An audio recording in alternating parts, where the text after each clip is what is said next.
dan terus berlari, terus ke arah puncak tertinggi. Ku takkan berhenti, hanya sampai di sini. Kemenangan abadi menanti. You know we won't miss if we unite our focus. And if you haven't noticed, we all live. Nyalakan apimu, hadapi semua tantangan, hadang semua serangan, jatuh bukan halangan. Bakar semangatmu, janganlah engkau menyerah.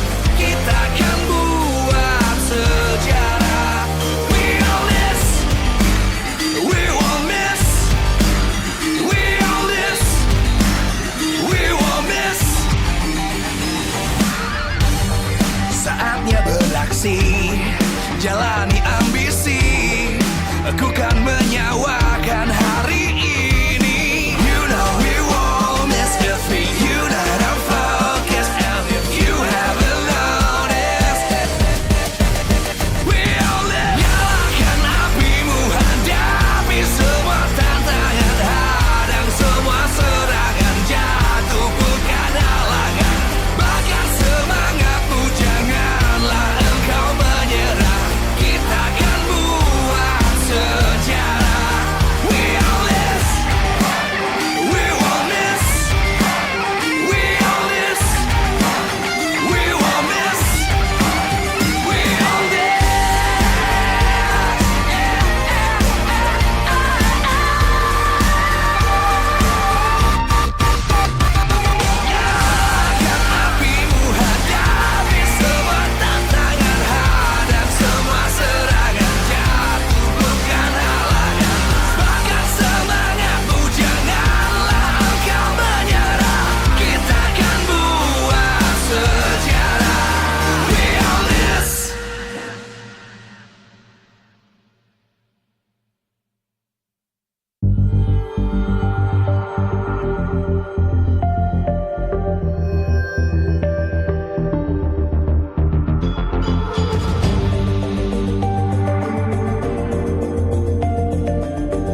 dan terus berlari, terus ke arah puncak tertinggi. Ku takkan berhenti, hanya sampai di sini. Kemenangan abadi menanti. You know we won't miss if we unite our focus. And if you haven't noticed, we only nyalakan apimu, hadapi semua tantangan, hadang semua serangan, jatuh bukan halangan, bakar semangatmu, janganlah engkau menyerah, kita akan buat sejarah. We all this, we won't miss, we all this, we won't miss.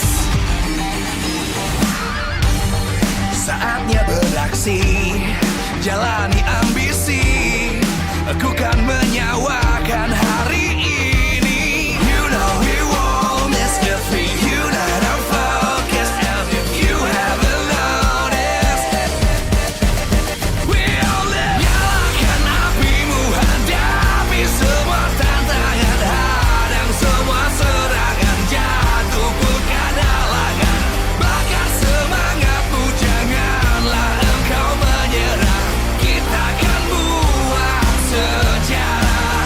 We all this, we won't miss, we all this, we won't miss, we all this.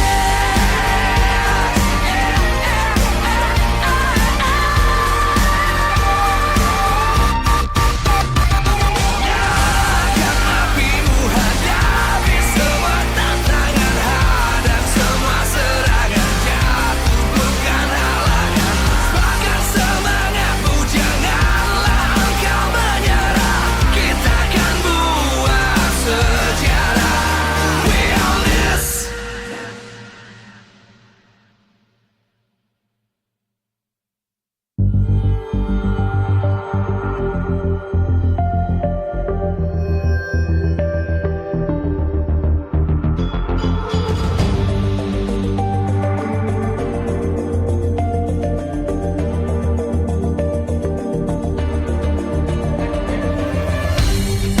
Aku kan berdiri dan terus berlari, terus ke arah puncak tertinggi. Ku takkan berhenti, hanya sampai di sini. Kemenangan abadi menanti. You know we won't miss if we unite our focus. And if you haven't noticed, we only nyalakan apimu, hadapi semua tantangan, hadang semua serangan, jatuh bukan halangan, bakar semangatmu, janganlah engkau menyerah, kita akan buat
terus berlari, terus ke arah puncak tertinggi. Ku takkan berhenti, hanya sampai di sini. Kemenangan abadi menanti. You know we won't miss if we unite our focus. And if you haven't noticed, we all live. Nyalakan apimu, hadapi semua tantangan, hadang semua serangan, jatuh bukan halangan. Bakar semangatmu, janganlah engkau menyerah. Kita akan buat sejarah. We all this, we won't miss. We all this, we won't miss. Saatnya beraksi, jalani ambisi. Aku kan menyawakan hari ini. You know we won't miss if we unite our focus. And if you haven't noticed, we all live. Nyalakan apimu, hadapi semua tantangan, hadang semua serangan, jatuh bukan halangan. Bakar semangatmu, janganlah engkau menyerah. Kita akan buat sejarah. We all this, we won't miss. We all this, we won't miss. We all this.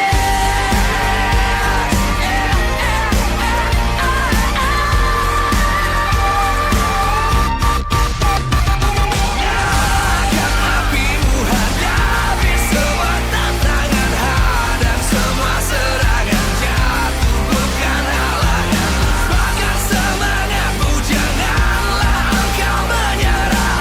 Kita akan buat sejarah. We all this.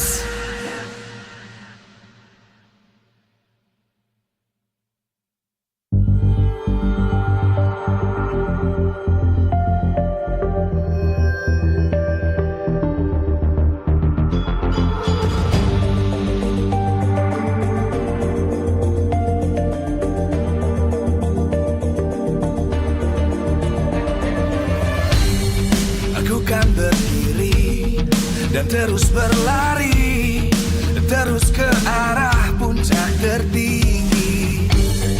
Ku takkan berhenti, hanya sampai di sini. Kemenangan abadi menanti. You know we won't miss if we unite our focus. And if you haven't noticed, we all live. Nyalakan apimu, hadapi semua tantangan, hadang semua serangan, jatuh bukan halangan. Bakar semangatmu, janganlah engkau menyerah. Kita akan buat sejarah. We all this, we won't miss.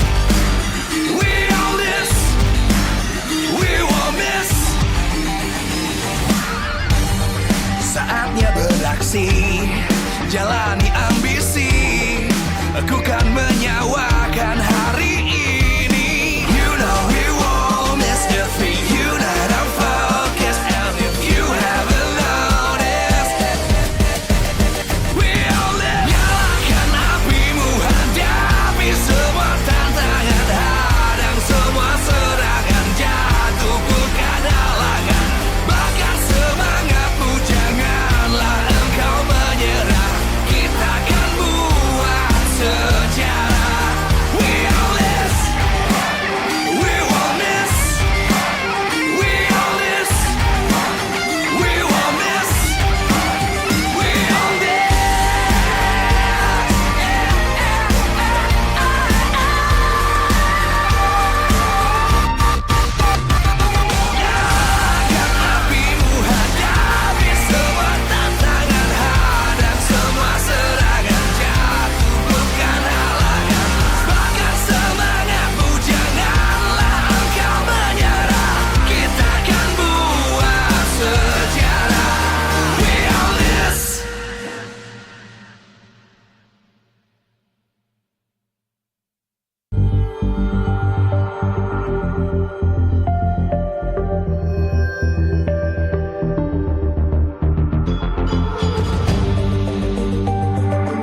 terus berlari, terus ke arah puncak tertinggi.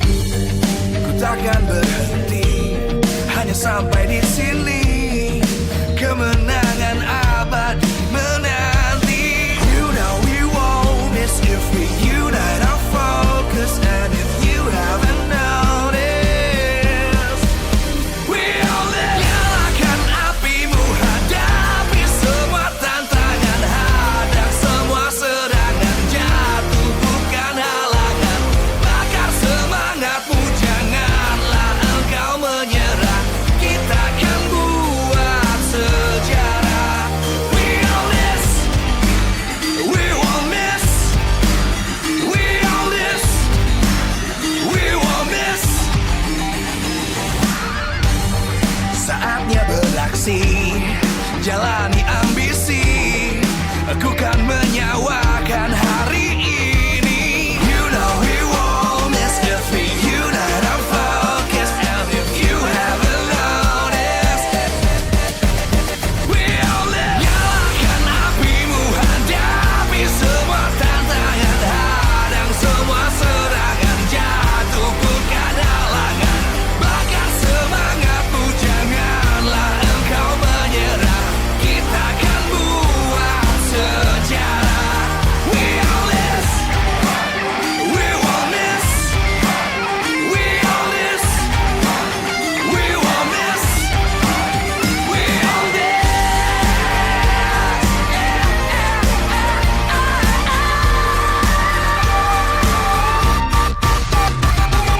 Nyalakan apimu, hadapi semua tantangan, hadang semua serangan, jatuh bukan halangan. Bakar semangatmu, janganlah engkau menyerah. Kita akan buat sejarah. We all this.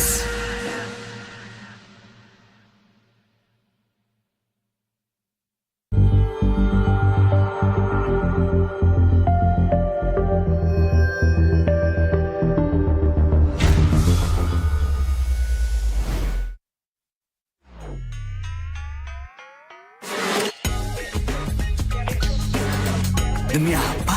Dari plot twist, serunya nggak habis-habis. Samsung Galaxy S25 FE.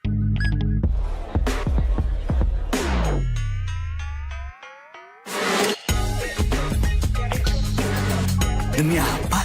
Dari plot twist, serunya nggak habis-habis. Samsung Galaxy S25 FE.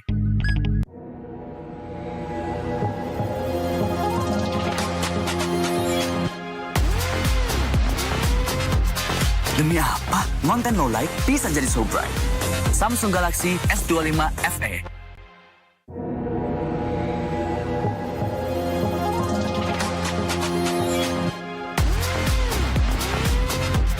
Demi apa? Konten low light bisa jadi so bright. Samsung Galaxy S25 FE. Oke, sampai bareng dulu yuk.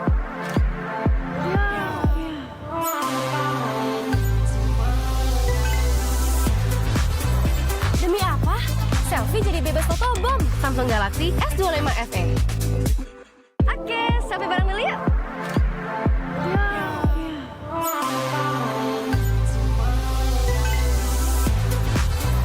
Demi apa? Selfie jadi bebas fotobom. Samsung Galaxy S25 FE.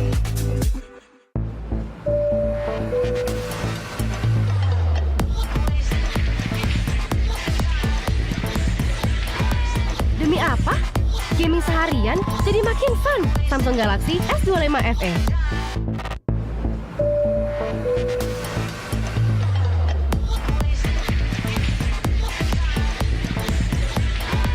Demi apa? Gaming seharian jadi makin fun. Samsung Galaxy S25 FE.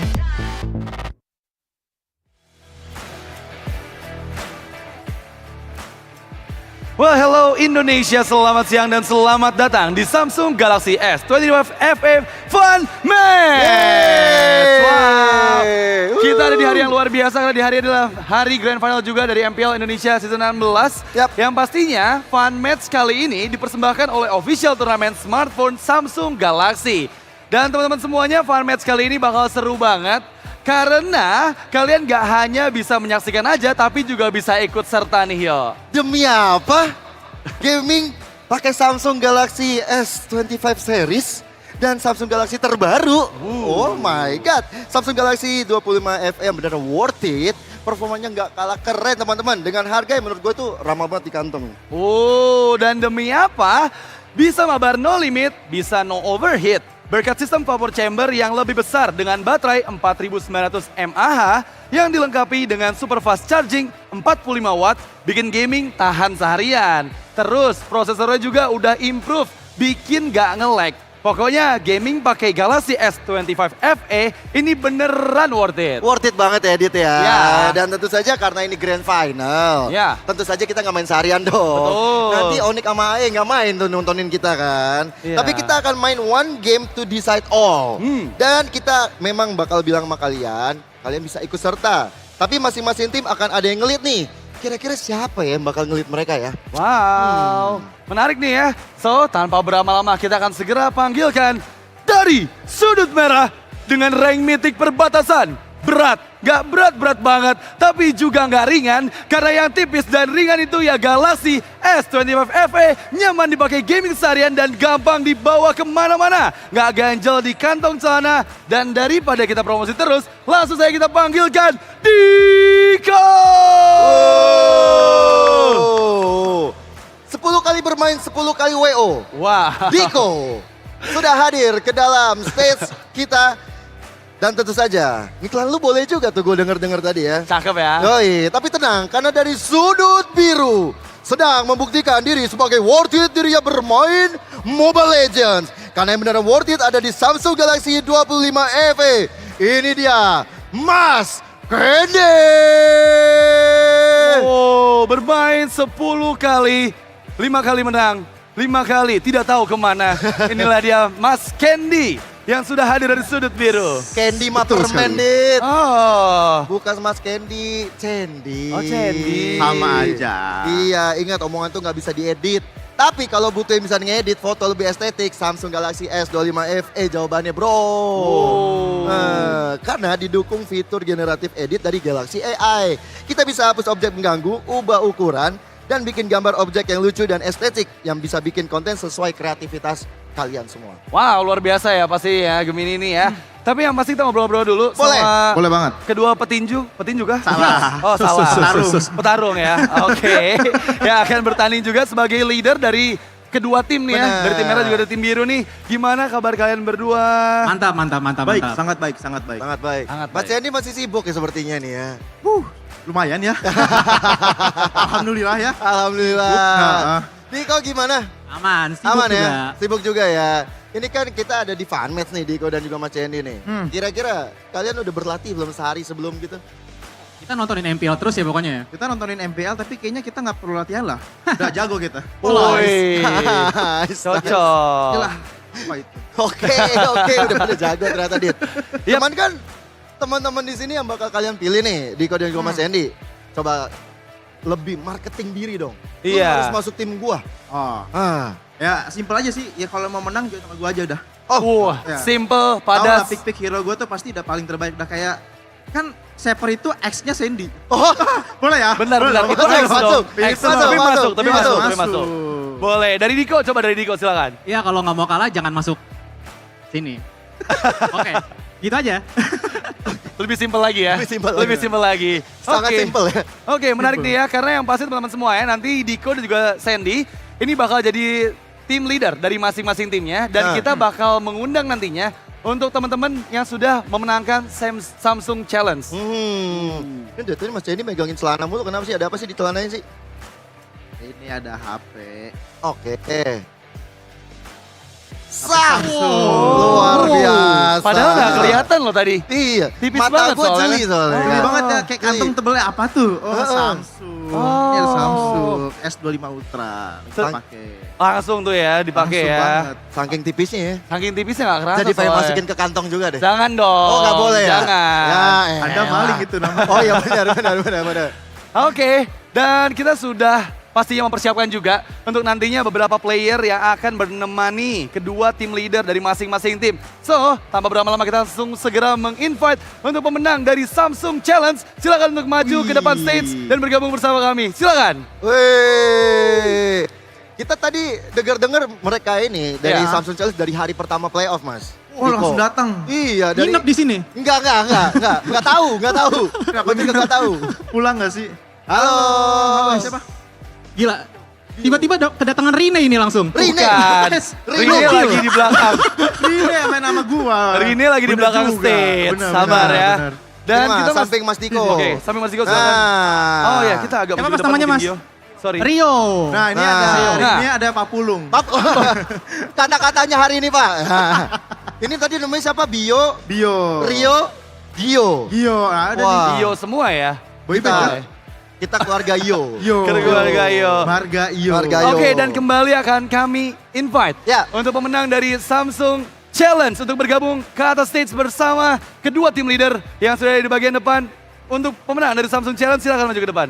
Wih. Ganteng-ganteng banget ini. dia. Nah, ini kayak kita munduran dikit biar lebih Jadi, afdol nih. Kak Diko bisa agak Oh, ya. Nah, bergeser ke belakang. Oke. Karena kan ini luas kan. Yap, biar kita bisa ke bagian spotnya semua nih pastinya ya. Nah, ini orang-orang pilihan nih kayaknya nih. Wah, ini para pemenangnya ya. Wah. Ini Wah, Timnya. aman. Jago nih, Wah, jago nih.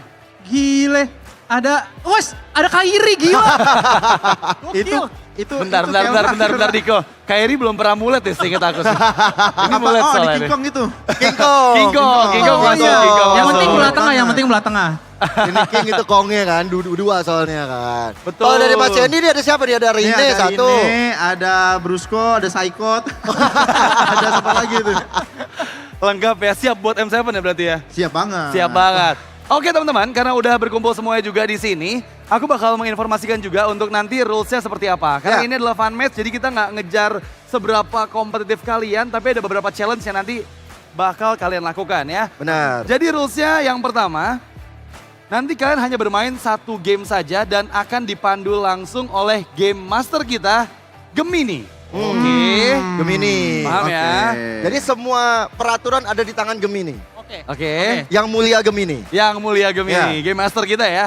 Dan buat yang belum tahu mungkin apa sih Game Master ini, Gemini adalah dari awal akan memilihkan pick dari masing-masing leadernya. Jadi buat Diko sama Sandy itu hero-nya nanti bakal dipilihkan oleh Game Master Gemini. Oke, jadi apapun hero yang nanti dipilihkan buat kalian berdua harus diikutin ya. Bisa nggak bisa harus diikutin. Kamu bisa Oh, pakai Fanny? oke. Bisa, aman. Untung pool hero-nya banyak. Woi, kelas. Boleh. Gua sih pernah main sama Diko. Boleh. Jago Diko Jago. main. Kalau Mas Yendi jujur belum pernah ada Belum. kesempatan ini main. Belum pernah ada kesempatan menang. Belum main. Oh, belum main. Ya jangan mulu kalau mau main, pasti dia udah off duluan gitu, udah pengen tidur. Oh, Beda sengaja jam, ngehindar beda nih, jam Ge. ya. Sengaja ngehindar, Takut Ge. menang terus. Takut menang terus, nice. Sedih kalau WS terus kan. Tapi yang pasti ini bakal jadi menantang banget sih. Karena Ah. yang pertama Game Master akan mengatur juga untuk siapa hero yang akan digunakan oleh Diko dan juga siapa yang akan digunakan oleh Mas Sandy. Dan nantinya nggak cuman hanya bermain seperti biasa aja, karena kita bakal ada 3 challenge yang dipersiapkan oleh Game Master 3 challenge. Gemini. Ya. Nanti setiap 5 menit challenge-nya berganti.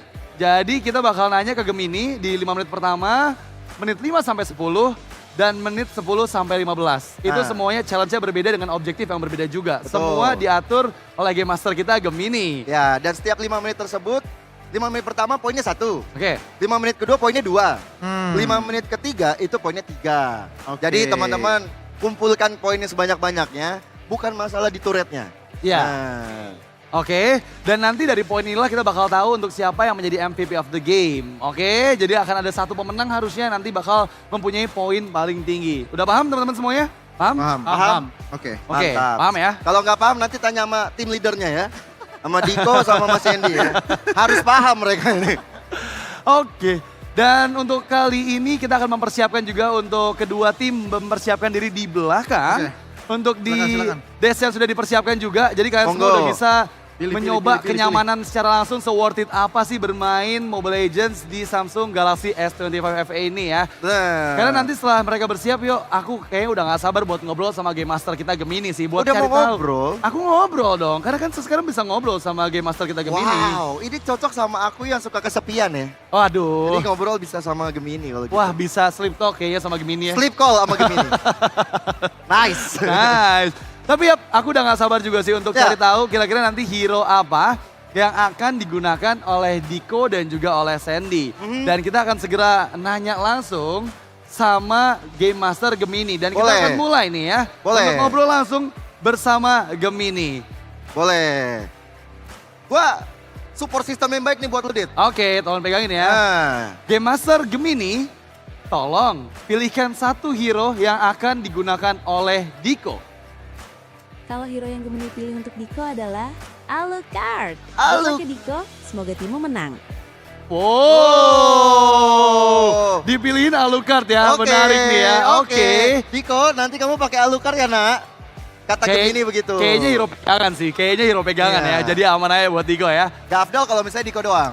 Oke, Iya kan? dan sekarang kayaknya aku udah gak sabar juga untuk cari tahu nih ya. Hero apa yang akan digunakan oleh Sandy?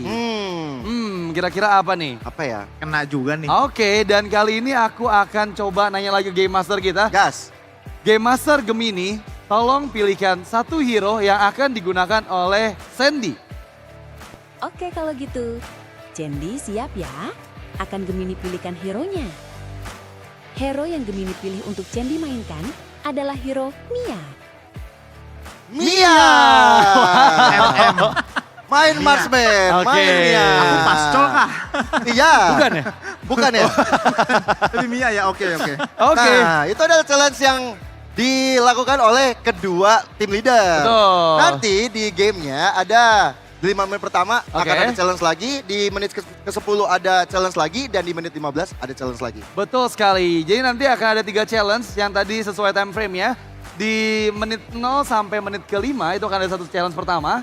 Di menit 5 sampai 10 akan ada challenge kedua, dan di menit 10 sampai ke-15 itu akan ada challenge yang ketiga. Jadi kedua tim akan bermain di fun match ini selama 15 menit gamenya berjalan. Oh iya, 15 menit gak terlalu lama lah. Gak terlalu lama lah ya, Kayak ngereng simple aja biasa, ya. ya kan? Iya. Aku udah gak sabar sih untuk ngeliat kira-kira siapa ada satu tim yang nanti bisa mungkin lebih unggul dari challenge-challenge-nya seperti apa, iya gak sih? Yoi. Bener banget sih, tapi nanti kita bakal coba tanya dulu nih ya sebelum nanti fun match-nya mulai.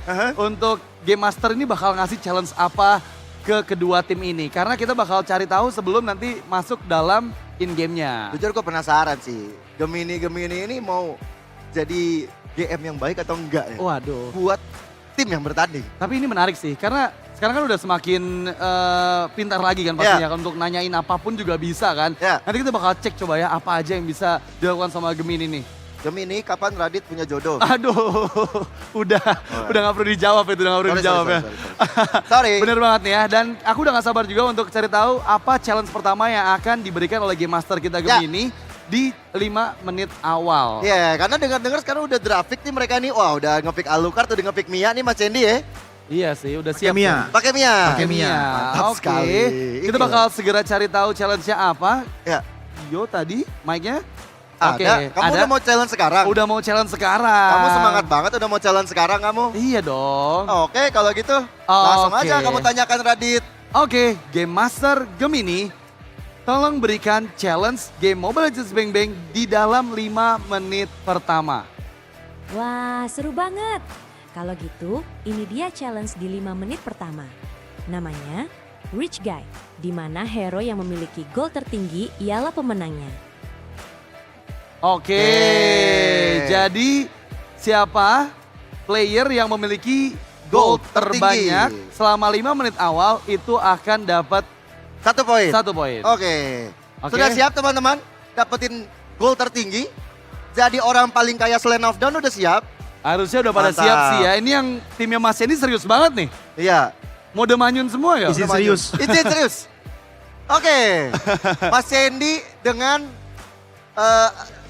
Mia. Mia nih ya, udah mulai start ternyata. Untuk di menit-menit pertama ini ingat 5 menit time limitnya Ya. untuk dapetin gol terbanyak. Dan nanti kita bakal lihat juga nih untuk siapa player yang memperoleh gol terbanyak selama 5 menit gamenya berjalan. Jujur, kalau misalnya kayak gini sih nge-kill iya. Oke. Gue sih egois, gue Fanny-nya mau ke jungle gue ambilin sumpah.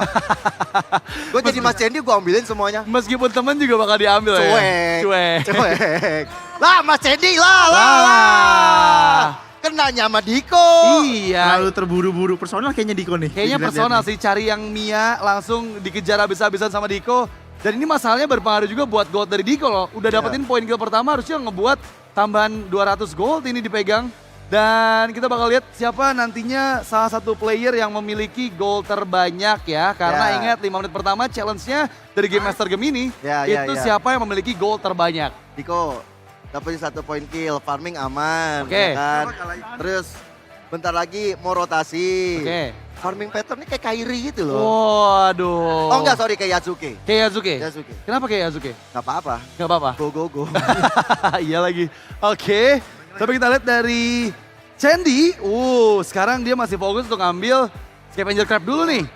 Kayaknya Scavenger Crab-nya bakal mempengaruhi juga dari gold yang didapatkan sekarang ini. Berapa duitnya? Berapa duitnya? Sekarang harusnya Mas Sandy ada di totalnya. Kita bakal lihat nanti di layar besar harusnya. Karena kan by in game-nya gak kelihatan nih ya. Boleh. Sudah 2 menit berjalan, ada kontes di area turtle yang pertama dan sepertinya Diko tereksekusi. Ini bakal cukup beresiko nih. Tadi dapetin gol terbaik, sekarang udah terpick off sekali, harusnya berkurang lagi nih. Lumayan, harusnya bisa dikejar ya sama yang lain ya. Iya.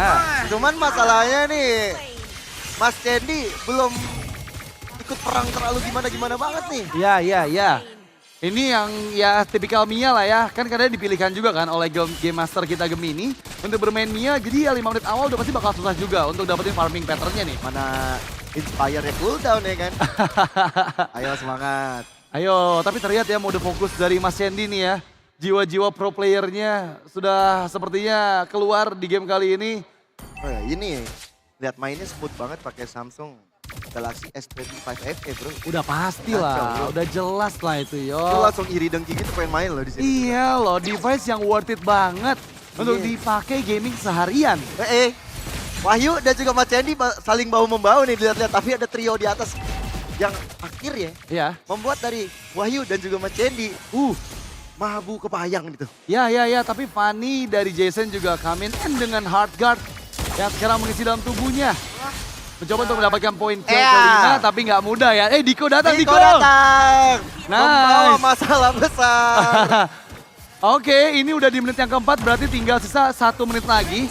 Nanti kita bakal cari tahu untuk challenge kedua di menit 4 detik 50 yo. Boleh. Oke, siap? Challenge kedua ya. Challenge kedua di menit 4 detik 50 kita bakal cari tahu untuk apa challenge di menit ke-5 sampai ke-10 nantinya.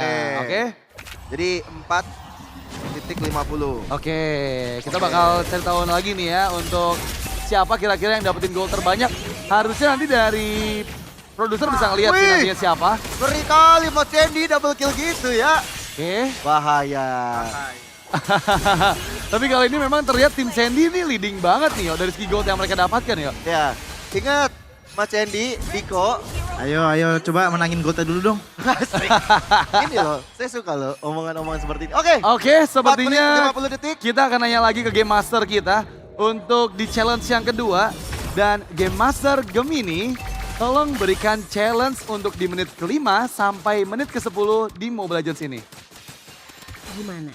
Challenge pertama tadi. Seru kan? Sekarang ini dia challenge 5 menit kedua.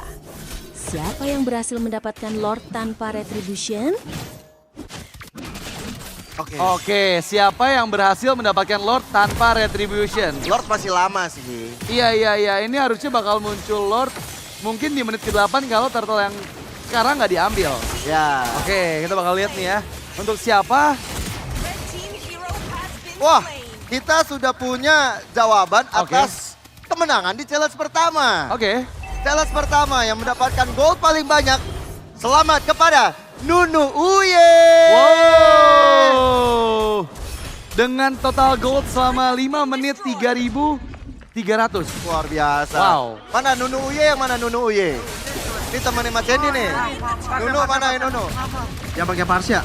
Iya benar. Bener Yang sih, mana itu orangnya? sih, yang mana sih? Oh kamu, mantap kamu Nunu Uye. Luar biasa ya. Wah kaya raya deh bro. Iya loh, 5 menit awal 3.300 dan dapetin poin pertama. Tapi ingat Ya. teman-teman, untuk di challenge yang kedua, siapa yang bisa dapetin Lord tanpa menggunakan Retributions yang dapat 2 poin kali Ya. ini. 1 poin sudah berhasil didapatkan sama Nunu Uye. Ya. Wow, tapi lihat gimana pressure begitu besar dilakukan oleh tim Sandy. Pantesan dia kaya raya. Iya. Dit. Kenapa Poin emang? killnya 4, asisnya 6. Oke. Gimana nggak kaya tuh si Nunu Uye? Iya sih, ini yang bakal ngebuat gap semakin jauh lagi pastinya. Meskipun kita nggak lihat siapa yang menang sama siapa yang kalah ya. Tapi siapa yang bisa menyelesaikan challenge-nya nih. Karena sejauh ini harusnya yang bisa megang kendali di Lord nanti itu ada tim Sandy ya. Dari kondisi keuangan sekarang nih yo. Benar, mereka lebih unggul 4.000 gold juga. Yap. Ya cuman ya, balik lagi ini kan masalahnya bukan hancurin turret ya. Tapi menghadapi challenge yang dihadapi oleh Gemini, yang diberikan oleh Gemini. Game Master kita yang beraneka ragam ya chance diberikan ya. Dan wow, 4 orang menghilang dari tim Sandy. Wait, Dan Sandy! jadi... Mas Sandy! Woi, woi. Mas Sandy! Let's go! Mas Sandy! Mas Sandy! Di Riko sama Diko juga ya. Satu hit tadi tuh sama Diko ya. Oke, menarik nih karena dengan semua keuntungan tadi ngebuat tim Diko sekarang udah mulai ngejar ketertinggalan gold yang ada nih yo. Ya. Dan kayaknya bakal jauh lebih sengit lagi untuk di Lord yang pertama nanti nih. Teman-teman untuk turtle yang terakhir jangan diambil ya. Jangan diambil ya. Turtle yang terakhir jangan diambil ya. Nanti langsung ke Lord ya, oke? Biar cepat ya. Biar langsung bisa kontes di Lord. Oke. Karena kan challenge-nya siapa yang dapetin Lord tanpa Retribution itu bisa dapetin 2 poin. Oke. Feather aspect lagi, diusir mundur lagi. Tapi ini kalau mau Lord, nggak ada feather aspect lumayan pusing. Nanti Nunu Uye ini. Pasti. Lordnya bakal, turtle-nya bakal berubah ini harusnya jadi Lord. Nah, ini dia nih. Gak ada yang megang retri kah? Dikonya udah hilang, oke. Berarti emang harapannya cuma di antara Sandy, Jason, Bio, Rio, Oke. Pajal, Aldi. Ya kita lihat dulu nih, ini bionya nggak bisa dipukul mundur nih masalah nih. Justru dia tim fight terus. Dan kita udah mulai, udah ada Buset. locknya berarti jangan lupa teman-teman. Challenge kedua dari Game Master Gemini kita, itu siapa yang dapetin Lord tanpa Retribution. Ingat Diko jangan pakai Retribution kalau start Lordnya nanti. Begitupun pula dengan Jason ya, jangan pakai Retribution pas Lord ya. Nah, ini kayaknya tantangannya dari Mas Candy sama Aldi ini. Oke. Yang punya damage gede kan. Sekarang buat ke Lord kan. fokus untuk ke Lord kedua tim ya, fokus untuk ke Lord. Karena tinggal 1 menit lagi sebelum challenge selanjutnya diberikan nih. Oke. Aldi ini Aldi Tahir bukan? Bukan. Sorry. Oke, fokus ke Lord, kedua tim. Ingat ada- ini objektifnya bukan menang, tapi objektifnya dapetin Lord tanpa Retribution. Ingat Ah. tanpa Retribution ya. Siapa nih udah dipegang sama tim Candy sepertinya. Dari Tanpa Lordnya. Retribution Nggak ya. boleh retri, ayo. Wow. Jason nggak pakai Jason retri. tanpa retri, Tanpa oke. retri, Jason. 2 poin dipegang oleh Jason. Dan kita akan menunggu menit 9 detik 50 untuk challenge yang ketiga ya. Tapi Jason luar biasa tanpa Retribution yo. Gila, dia tadi pakai steel cable doang ya. Yap, betul Sama hard banget. rod itu luar biasa sekali. Ya. Gerakan-gerakannya. Ini udah 2 challenge diberikan oleh Game Master Gemini. Ya. Sekarang kita menunggu 10 detik lagi sebelum kita ajak ngobrol lagi Game Master Gemini untuk memberikan 1 challenge terakhir di Fun Match kali ini yo. Oke. Dan sepertinya aku udah mulai tanya aja karena udah 9.50. Oke. Game Master Gemini sekarang berikan challenge ketiga untuk Fun Match kali ini. Seru tidak? Challenge kedua tadi. Bikin deg-degan kan? Siapa yang hampir mati? Challenge di 5 menit selanjutnya.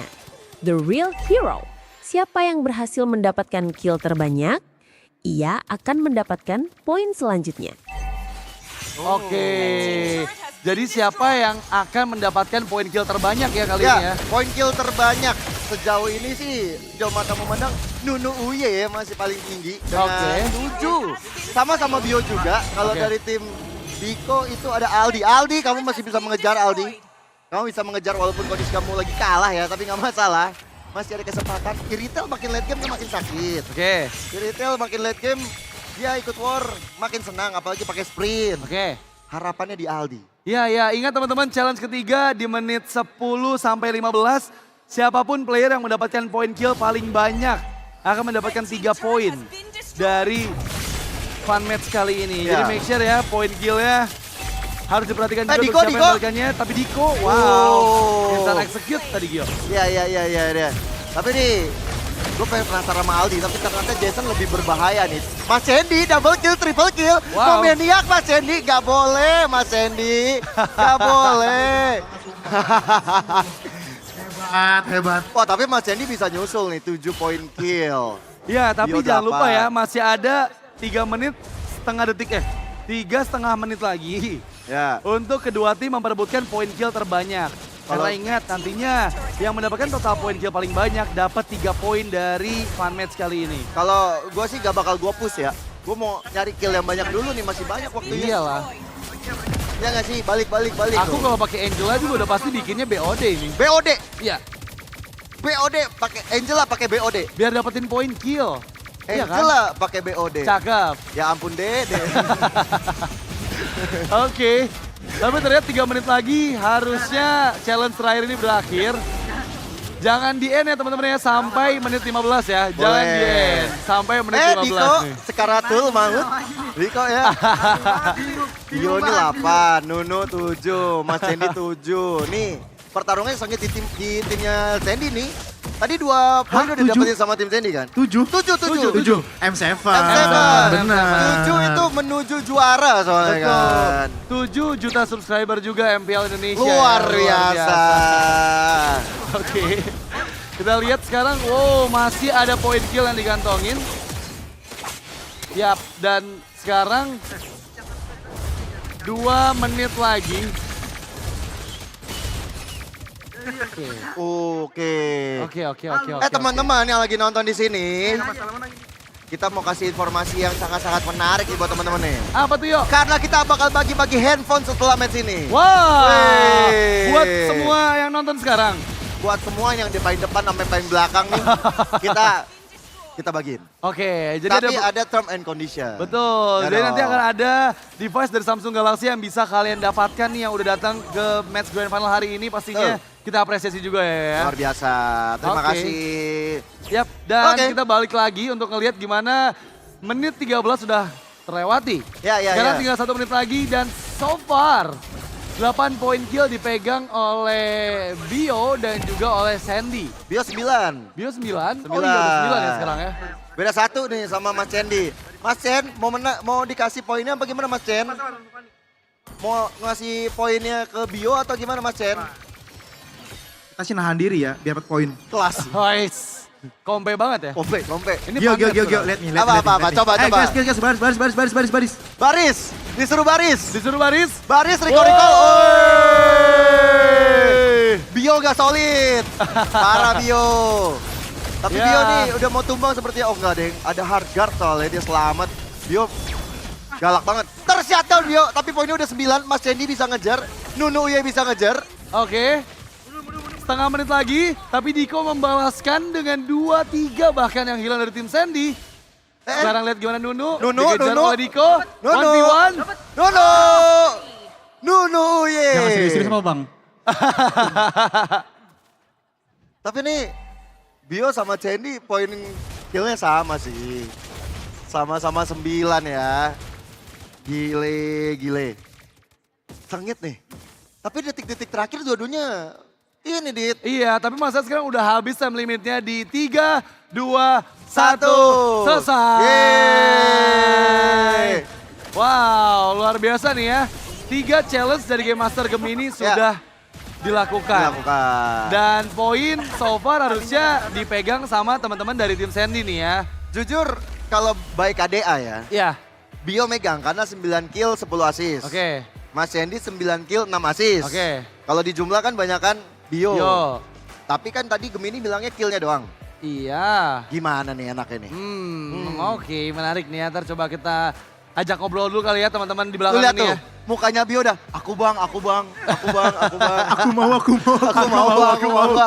Pengen. Teman-teman boleh maju lagi ke depan teman-teman. Kita lihat Silakan, lagi depan. bergabung. Oke, tadi yang pertama tuh Nunu aja ya. Nunu. Parsha dapetin gold paling banyak. Nunu Uye. Oh Nunu Uye, Nunu aja. Oke, Nunu siapa yang Nunu aja? Siapa yang Nunu aja? Oke, tapi Nunu Uye yang dapetin 1 poin Nunu Uye dari 1 poin. challenge Game Master Gemini kita. Terus Jason. Jason dapetin Lord tanpa retribution. Meskipun dia Ya, jungler juga ya. Tapi betul. luar biasa. Dapetin 2 poin juga. Ya. Dan terakhir untuk kill total terbanyak selama 15 menit. Dipegang oleh Bio. harusnya. Luar biasa ya ini. Itu loh. Ya. Ini timnya Diko ada masalah apa Ini- kalau boleh tahu? Ada internal kah yang terjadi sama kalian? Ngantuk. Ngantuk. Oke. Oh, jadi ngantuk. matchnya hoam ya? Oma. Oke, tapi gimana nih teman-teman semua, terutama dari kedua tim leader kita nih, rasanya bermain dengan Samsung Galaxy S25 FE gimana nih caranya? Jujur nih, Iya, gak kerasa enteng banget. enteng banget kan? Enteng tadi kalau kalian lihat dari Iya. peluang itu, tadi ada adegan tuh gue tuh gini-giniin HP karena emang gak berasa saking entengnya. Demi Enteng banget apa? Ih beneran, Beneran? Wah. Worth it cobain banget sih, ya. buat Worth it experience baru ya. banget sih. Worth it banget. Tapi kalau dari Diko, Wah, itu tadi adem banget. Biasanya kita megang game, megang HP, panas, ini iya, adem bener. banget. Tahan lama-lama pusing sampai pagi lagi. sampai pagi lagi. Sampai pagi lagi Ya terus. udah ntar kita malam puser sampai pagi Oke, lah kalau gaskan. begitu ya kasih Diko ya kan. Worth it banget kita main sampai pagi kalau begini mah. Iya itu Oke. se-worth it itu loh ya. Tapi aku penasaran sih dari teman-teman yang lain mungkin challenge dari Game Master yang paling seru menurut kalian yang mana? Yang pertama, yang kedua, atau yang ketiga? Tadi ke... Yang Boleh. Lord kali ya. Boleh Lord. kan? Itu yang paling susah sih menurut. Yang Ya. Lord. Iya, Ya, karena nggak Lord, pakai retribution nggak pakai sih. retri. Bener, nggak pakai retribution. Kita Iya. harus cepet-cepetan siapa yang dapet nih. Ya. Hoki juga lumayan, itu gede sih. lumayan. Hokinya gede, benar. Hokinya gede. Siapa tadi? Rine itu tadi ya? Bukan. Jason, bukan, Jason Rine. namanya. Oh yang itu. Masa sombong. Yang mana sih? Orangnya sombong banget ya. Langsung tinggiin dagu Bener-bener. tuh. Malah aura farming dia. Tinggiin dagu. Sama mewing dia begini tadi. Oke. Dan mungkin pertanyaan selanjutnya, aku penasaran nih. Buat yang lain mungkin ya, mungkin tadi ke sebelahnya mungkin boleh dipegang dulu. Tadi main menggunakan Samsung Galaxy S25 FE, menurut kamu nih, itu yang paling enak tuh di bagian apanya sih? Di bagian performanya sih. Performanya? Itu smooth banget tadi pakai S25 FE ini. Jadi di in game-nya kelihatan lancar. Kelihatan lancar ya. Oke, sekarang Ya. kita udah punya poin-poin tertinggi dari challenge yang dikasih sama Gemini. Oke. Jadi kita bakal membacakan siapa-siapa saja yang punya poin paling tinggi. Wah, challenge pertama. Yang paling tajir selain off down Ya. adalah Nono. Dengan total perolehan gold 3.200 ternyata untuk detailnya. Dan berhasil mendapatkan 1 poin juga. 1 poin. Challenge yang kedua, Lord tanpa retribution dimenangkan oleh Jason. Luar biasa. Dan Jason berhasil mendapatkan poin 2 Yeay. di challenge by Game Master Gemini. Dan yang terakhir, challenge terakhir, siapa poin kill terbanyak? Sama-sama mengumpulkan 9 poin. Oke. Tapi kita hitung dari KDA bersama dengan asisnya. Selamat kepada Bio. Wow. Dan berarti pemenang dari Samsung Galaxy S25 FE Fun Match, Bio. Tiga sendirian. Luar biasa ya, Mantap, mantap. poinnya 3 sendirian nih ya. Gak sia-sia dia dari hari Rabu udah di sini dia. Ngapain dia? Gawe. Ikut rehearsal. Itu Selasa Mas. Oh, Selasa ya? Selasa. Oke, oke. Dia katanya dari Rabu kan udah di sini kan, kamu udah ikut challenge Samsung kan? Ya dia tadi bilangnya gitu. Standby dia, udah prepare. Udah prepare. Ah. Kayaknya kalau misalnya kenapa-napa, gue bisa jadi jungle AE katanya gitu. Waduh, gantiin Kazuki? Hah? Jangan. Jangan. Oke. Mungkin kita boleh ngobrol-ngobrol dulu sama Bio. Betul, Bio betul. boleh pegang mic-nya. Bio gimana nih barusan berhasil dapetin poin kill terbanyak juga di challenge ini. Dan gimana nih perasaannya ketika menggunakan Samsung Galaxy S25 FE ini? Kalau pribadi saya kan lawan di sini. Izin abangku. Iya. Pertama terima kasih banget bisa lawan sama Diko dan bisa kerja sama Bang Sandy, Bang Diko juga. Ya pas saya nyobain main dengan Samsung, HP bener-bener stabil sih buat perform. Terus juga HP-nya emang fleksibel. Tadi saya pegang tuh, size-nya pas banget di kantong, mana-mana dibawa. Wow. Bagus banget, Mantap ya? mantap banget. Oke. Se-worth it apa sih Samsung Galaxy S25 FE ini? Worth it banget sih kalau buat pemakaian daily. biasanya. Bawa kemana-mana buat kerja, buat sekolah, buat macam-macam, pakai bagus banget. Kamu masih sekolah apa? Udah kerja apa? Saya LPK. LPK tuh? Saya ngikut pemagangan Jepang. Wih, Wow. arigato gozaimasu. Konnichiwa, Radit des. Konnichiwa. Giodes. Sadesu wa bagi-bagi hadiah kalau gitu mendingan kita ya. Oh iya, kita Nah. ada beberapa hadiah. Sabar Mas. Apa? Yang ini Mas. Oh itu dulu. Iya oke. Mas. Sabar. Buat teman-teman yang sudah berpartisipasi, terima kasih banyak. Wow. Ini masing-masing hadiah untuk kalian. Bisa dibawa pulang. Walaupun kalah nggak masalah. Yang penting bawa pulang hadiah. Wih, Iya kan ya? cakep. Itu pantun ya? Sama-sama. Bukan pantun Mas. Oh bukan. Nggak ada cakep-cakepnya tadi. Nah.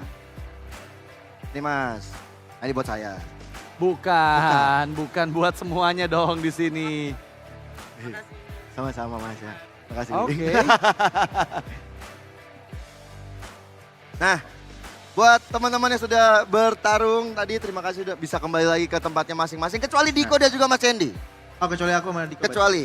Karena Ya, kamu ini juga akan masih nemenin ada Bude dan nih, juga Jay. Alisa di sini nanti. Waduh. Enggak, bercanda. Sampai Tiala. Sampai M7 berarti. Nah, ini nih, kita juga ada kado nih. Ini kadonya apa ya? Aku juga penasaran deh. Ini buat siapa ya? Ini buat Coba kamu kita bukan? intip dulu. Bagus lagi. Bagus ya. Iya. Bagus lagi ya. Bagus Oke, lagi. kita bagiin dulu ya. Bagiin dulu Oke, deh, bagiin bisa dulu deh. dipegang kakak. Langsung. Silakan. Gimana nih? Nah, gini dia. Pegang dulu kakak. Hati-hati Silakan Dit, ada yang beda diterima. Dit. Dalamnya Dit. Emang iya kah? Iya Dit. Sabar, aman.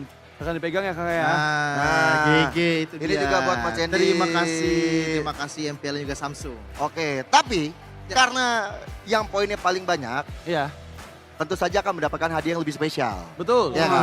waduh, Apalagi waduh. nih? Kenapa? Enggak. Oh. Gue kayak mendengar suara-suara apa gitu tadi. Enggak. Oke, karena pemenangnya sudah ditentukan, akhirnya Bio yang mendapatkan poin terbanyak. Jadi Bio berhak untuk mendapatkan 1 unit handphone Samsung. Luar biasa ya pastinya ya Langsung untuk Bio saja. ya. Yang berhasil juga dari Samsung Challenge. Yes. Dan sekarang sampai ke sini di Samsung Fun Match. Dan yang pasti ini dia untuk 1 unit yang bisa dibawa pulang. Wow, luar biasa nih ya. Samsung Galaxy S25 FE buat Wow. Bio.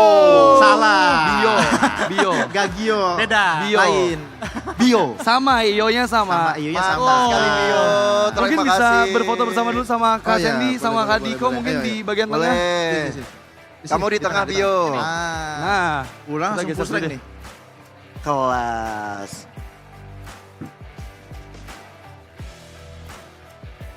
Pulang-pulang bawa HP. cakep. Kenyataan itu bukan pantun. Oh, oke.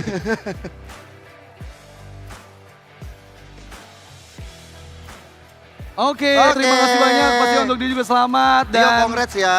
kita mempersilahkan untuk teman-teman yang sudah berpartisipasi untuk kembali ke tempat Congrats. duduknya. Terima kasih sekali lagi sudah ikut seru-seruan bareng ya teman-teman ya. Iya, thank you ya. Kita ngobrol-ngobrol dulu sama Diko sama Sandy Oke, sebentar. boleh. Nah, ini kan funmatch sudah seru banget nih. Iya, betul. Diko dan juga Mas Sandy. Baik. Mungkin kita ngobrol-ngobrol dikit soal grand final kali ya. Iya. Oke. Dari Diko dulu kali. Oke, Prediksi ONIC AE berapa Diko?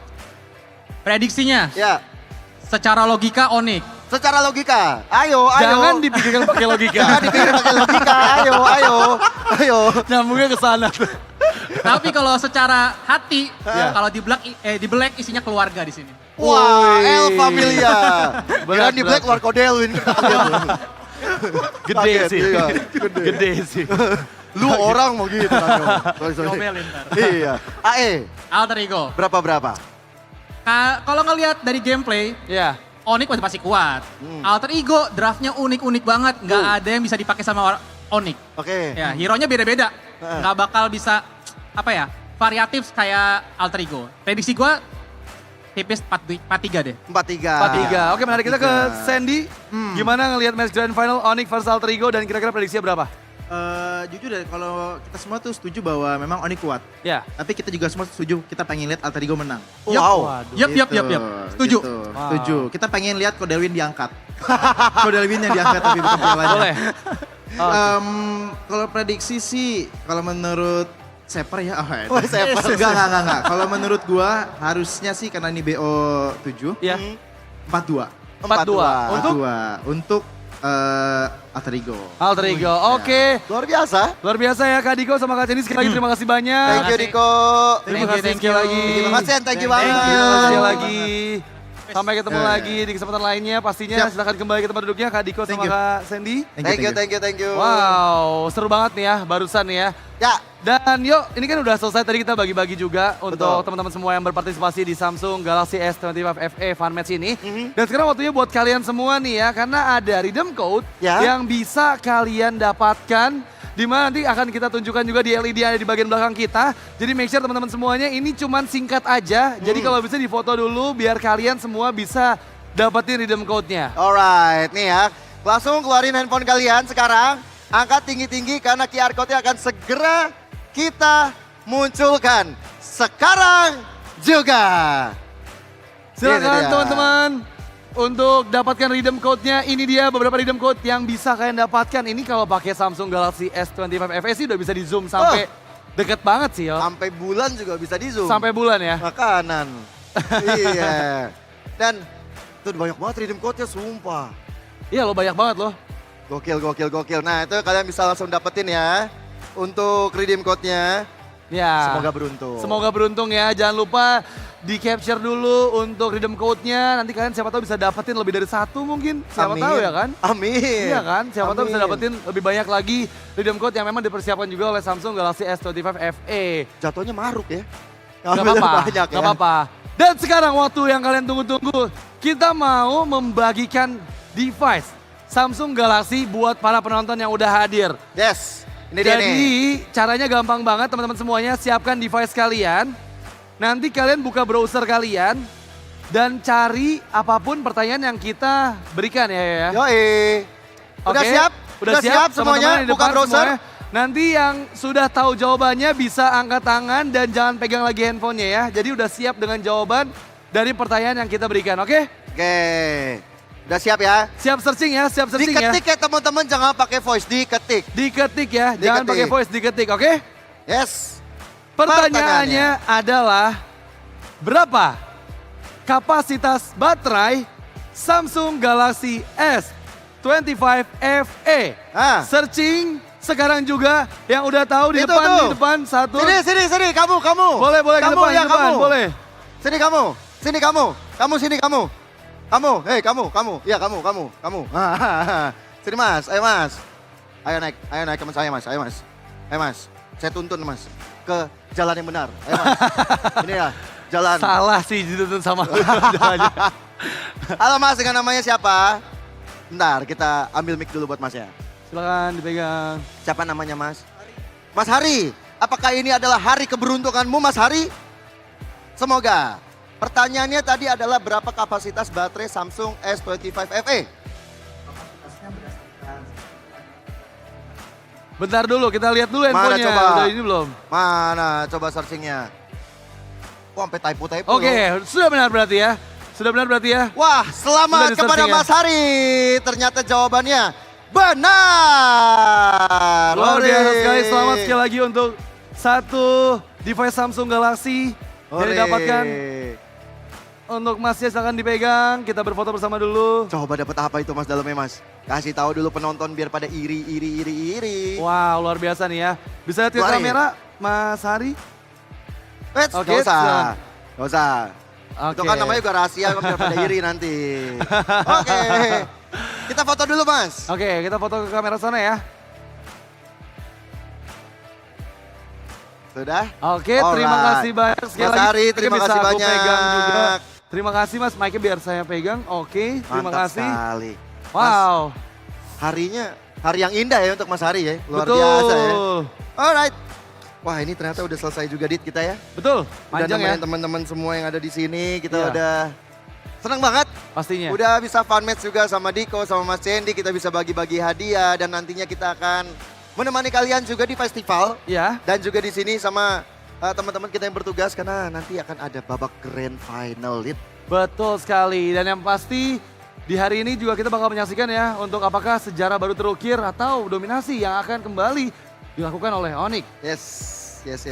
Jadi kita seperti harus undur diri kalau begitu ya Dit ya. Kasih tahu Dit yang bagus-bagus tentang Samsung Dit. Ya pastinya karena teman-teman semuanya jangan lupa ya kalian semua bisa dapetin Samsung Galaxy S25 FE karena memang ini adalah device yang beneran worth it banget buat gaming. Ya. Yang pasti buat kalian semua yang pengen langsung nyobain, bisa langsung nyobain aja mumpung lagi ada promo spesial juga.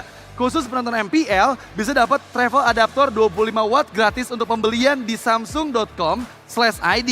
Yes. Pakai kode voucher promo MPL S25F. Kalian juga bisa dapatkan total bonus yang mencapai 2 juta rupiah, serta bisa upgrade memori hingga 512 GB dengan cicilan mulai dari 700 ribuan. Yuk buruan beli sekarang juga dan yang pasti itu semua bisa kalian dapatkan juga karena kita punya booth Samsung Galaxy di area festival. Betul sekali, kalian bisa nongkrong di sana di boothnya Samsung Galaxy dan kalian bisa ngerasain main game seharian pakai Samsung S25 FE. Di sana seharian tuh bener-bener seharian, sampai tutup kalian bisa datang ke sana ya. Dan ya karena kita udah berakhir juga, kita udah nongkrong bareng di sini, kita udah seneng-seneng bareng. Terima kasih banyak kepada Samsung Galaxy S25 FE yang udah memberikan kesempatan untuk Mas Cendi dan juga Diko bertanding. Dan akhirnya aku Gio Joshua. Radit Overkill, pamit undur diri. Sampai jumpa di keseruan lainnya dari Samsung Galaxy S25 FE Fun Match. Terima kasih.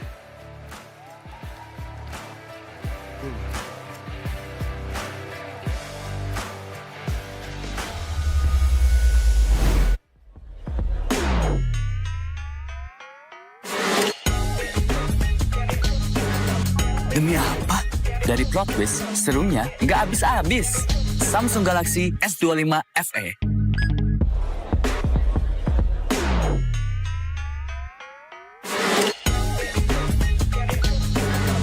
Demi apa?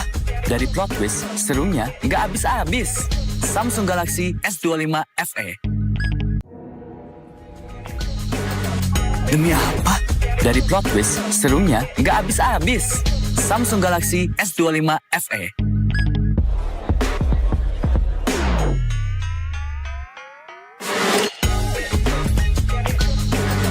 Demi apa? Dari plot twist, serunya nggak habis-habis. Samsung Galaxy S25 FE.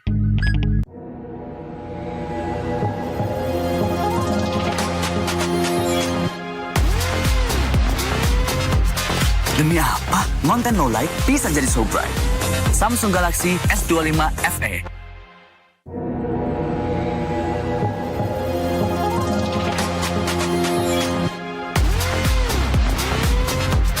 Demi apa? Konten no light bisa jadi so bright. Samsung Galaxy S25 FE. Oke, sampai barang dulu ya.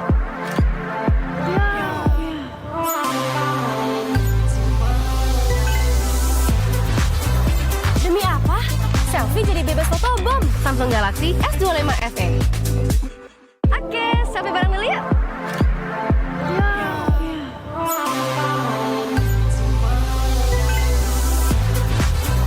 Demi apa? Selfie jadi bebas fotobom. Samsung Galaxy S25 FE.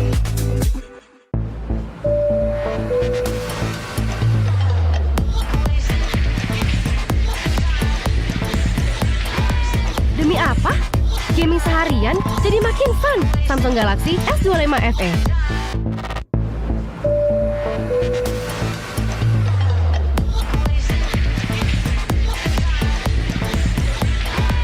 Demi apa? Gaming seharian jadi makin fun. Samsung Galaxy S25 FE.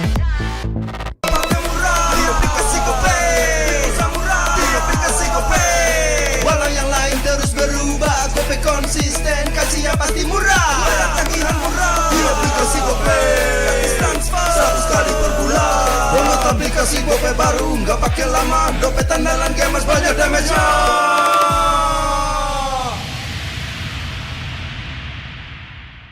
Good day MPL, yo. Good day MPL, woo. Good day MPL, woo. Good day MPL, yes. Good day MPL, woo. Good day MPL, yes. Good day MPL, yo. Good day MPL, oh. Aku udah nonton. Fix Hijin tuh jahat ke Minjun. Hijin kan emang gak mau pacaran sama Papamu, mamamu, biarkan mereka. Di granat! Boom! Ya, gue kena ghosting. Terus ditinggal nikah sama Hijin. Padahal mereka udah cium. Anak yang nakal. Saatnya kau dan aku. Pakai simpati buat nonton, musik, games, belajar, sampai belanja. Bisa pilih benefit sesuai keinginanmu. Tenang. Menang kalah, mabar bisa good time. Wah, good time Mobile Legends Bang Bang. Enak coklatnya, bikin semua bisa good time. Ini nih mainnya.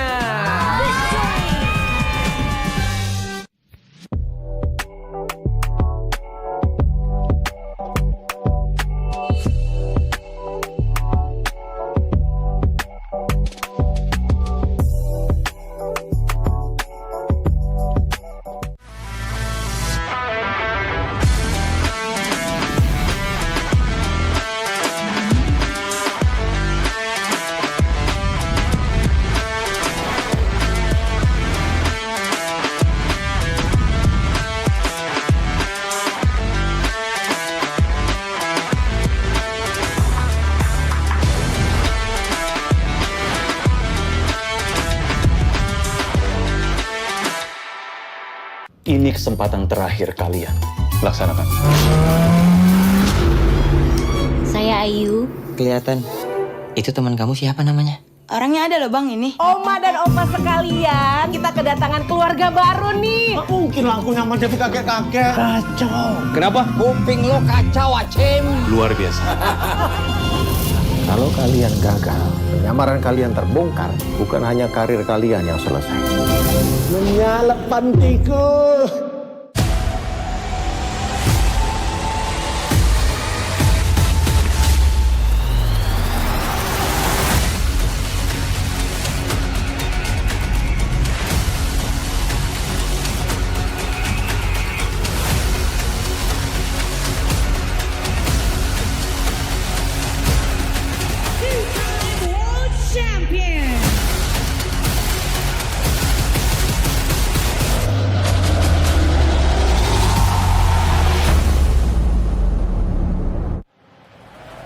Hold your breath. Don't miss it.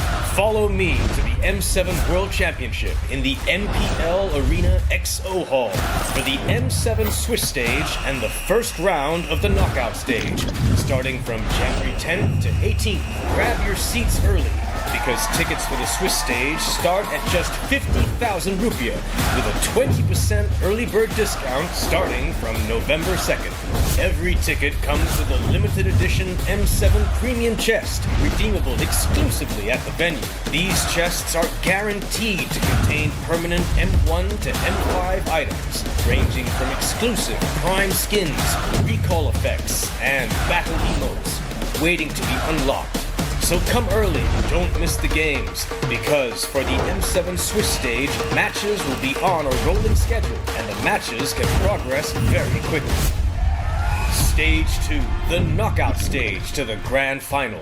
From January 21st to the 25th, the battlefield advances to the Tennis Indoor Stadium Senayan. The final days of the M7 World Championship will be an epic showdown for the trophy, and you will get a chance to witness it live. Choose your own experience. Mythic VIP, Mythic, Legend, or Epic. Each ticket tier brings you closer to the stage and closer to the action. Brought to you by Visa. The Mythic VIP tier brings you the ultimate money can't buy experience. Access to elevated viewing, comfortable seats, priority access, player meet and greets, and a limited edition M7 swag bag worth over 500,000 rupiah. All knockout stage tickets across all tiers will also come with the M7 premium chest, packed with exclusive in-game rewards, redeemable to your in-game account on the match day in the venue. Stage 3. It's all fun and games for the M7 Carnival at Stadion Madhya GBK from January 23rd to 25th. We extend our dearest invitations for you to enjoy a full day of epic watch parties, Fun games, player meet and greets, live performances, a chance to win exclusive M7 collectibles, and so much more. Come immerse yourself in the M7 Carnival, the biggest celebration of Mobile Legends Bang Bang yet. Grab your VIP Day Pass at 50,000 rupiah for full access to every activity, exclusive M7 swag bag, and a guaranteed M7 premium chest. Or get yourselves the regular Day Pass for just 20,000 rupiah and join thousands of fans in a festive celebration of the M7. Regular Day Pass holders will also get an M7 chest while stocks last, containing permanent items from M1 to M5 or M7 passports. This is your chance to witness legends being made. Ticket sales start November 2nd at 12 p.m. Available at the id-mpl.com/M7. Seats are limited, rewards are exclusive, and the experience legendary. Don't miss your moment and let the world see us at the M7 World Championship. Experience the future of events with NICE, where every detail is crafted to inspire and connect.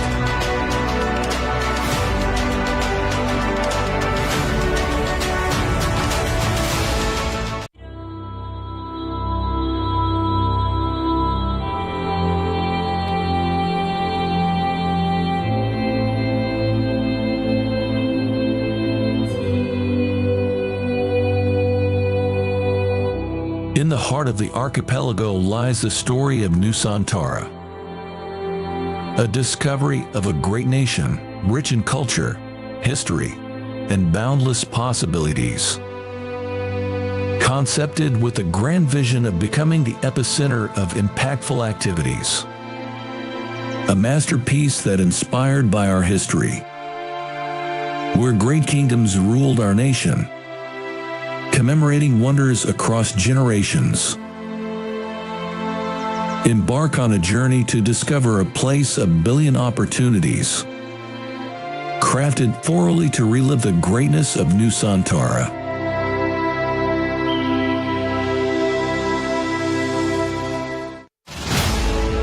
Introducing Nusantara International Convention Exhibition, also known as NICE. Built on 40 hectares of land, with a total building area of 30 hectares, making NICE the largest project with the ambition of becoming a catalyst for business development in the greater Jakarta area. With a leasable area of more than 130,000 square meters, NICE is set to become the largest MICE venue in Indonesia. As we take you on a journey around its stunning facade, you'll see the embodiment of elegance and innovation. Designed to be Indonesia's premier MICE destination, NICE stands as a beacon of architectural excellence and modern design. The sleek and contemporary lines of NICE's exterior are complemented by state-of-the-art facilities, making it the perfect venue for international conventions and exhibitions events. Each element of the facade reflects our commitment to creating a world-class experience for all visitors. NICE consists of 3 main buildings with total of 55,100 square meters of exhibition space spread into 11 halls. Designed to provide exclusive experience and unrivaled flexibility for organizers to deliver the best experience while enjoying the atmosphere of NICE. The exhibition buildings at NICE is seamlessly integrated through a luxurious and centralized atrium area that spans 15,000 square meters, where all activities can be connected and brings fully integrated exhibition experiences. Surrounded with various hospitality selections, hotels, commercial and retails, and more attractions of lively and vibrant Pick 2 area. NICE is set to become not just MICE destination, but also a tourism excellence. NICE is not just a building, it's a symbol of growth and prosperity, aiming to elevate Indonesia's position in the global MICE industry. With its strategic location in Pick 2, NICE is set to become the epicenter of business and cultural activities, driving positive impacts throughout the surrounding community. Experience the future of events with NICE, a masterpiece by Industri Pameran Nusantara, a joint venture company of the esteemed Dagung Sedaya Group and Saling Group, where every detail is crafted to inspire and connect.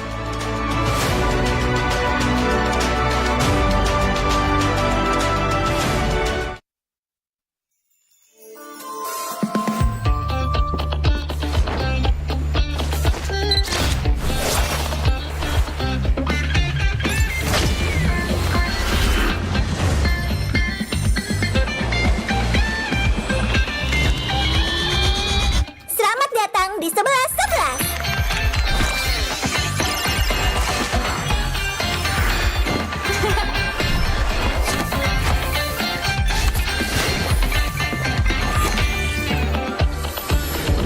Makin gaya, tetap hemat.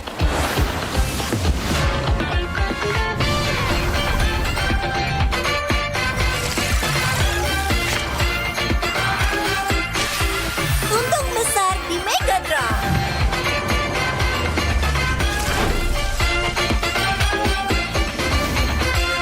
Harga terendah, keuntungan tertinggi.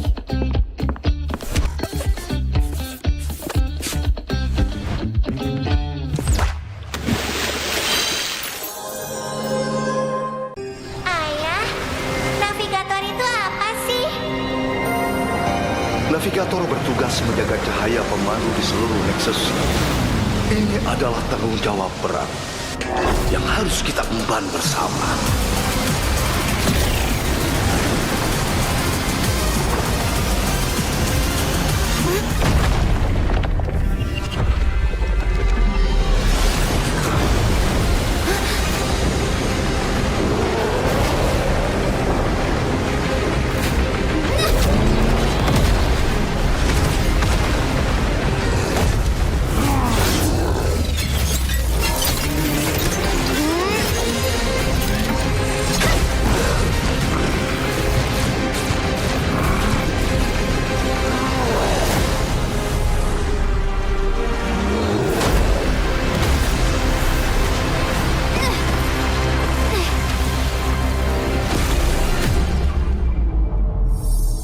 Ayah, Ayah akan selalu menjagamu.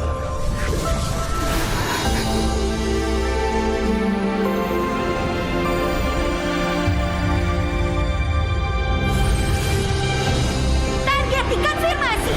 Cahaya pemusnah. Siap, maju.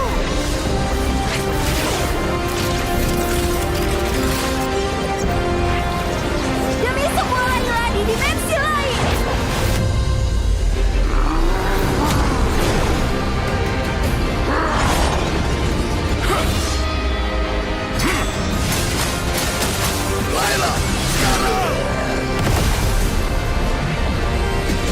Cahaya pemandu tidak akan bisa dipadamkan. Karena aku adalah navigator.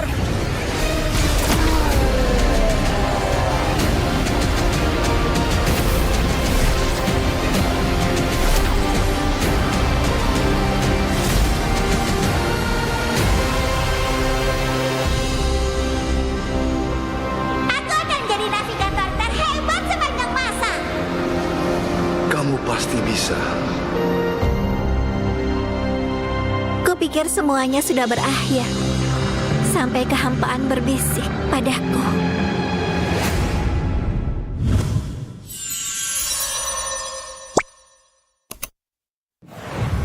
Welcome to MCGG Rising Stars.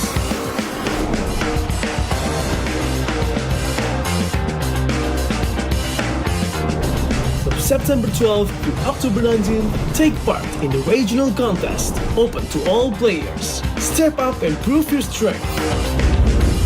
Division finals will run from October 24 to November 2. The top 16 players in each division may advance to the next stage of MRS. Check your in-game mail for information.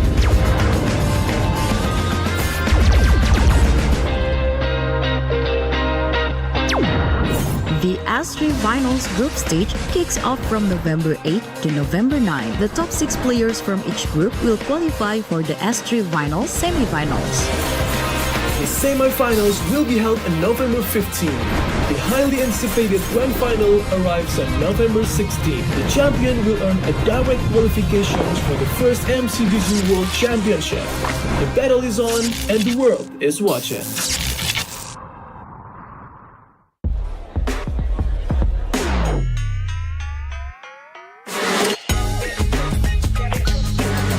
Demi apa? Dari plot twist, serunya nggak habis-habis. Samsung Galaxy S25 FE.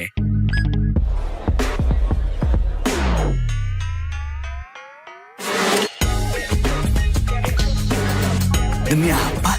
Dari plot twist, serunya nggak habis-habis. Samsung Galaxy S25 FE.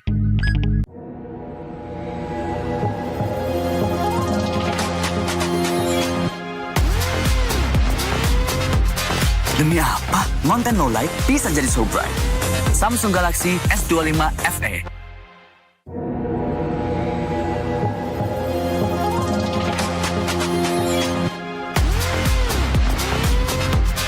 Demi apa? Konten no light bisa jadi so bright.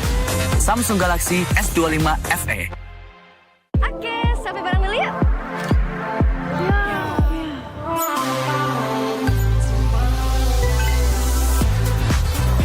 Demi apa? Selfie jadi bebas fotobom. Samsung Galaxy S25 FE.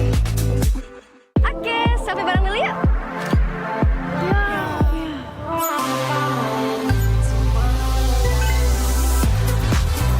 Demi apa? Selfie jadi bebas fotobom. Samsung Galaxy S25 FE.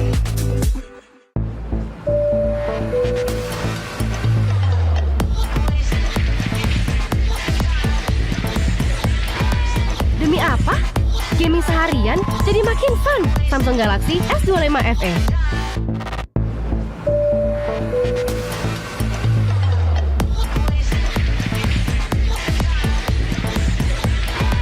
Demi apa? Gaming seharian jadi makin fun. Samsung Galaxy S25 FE.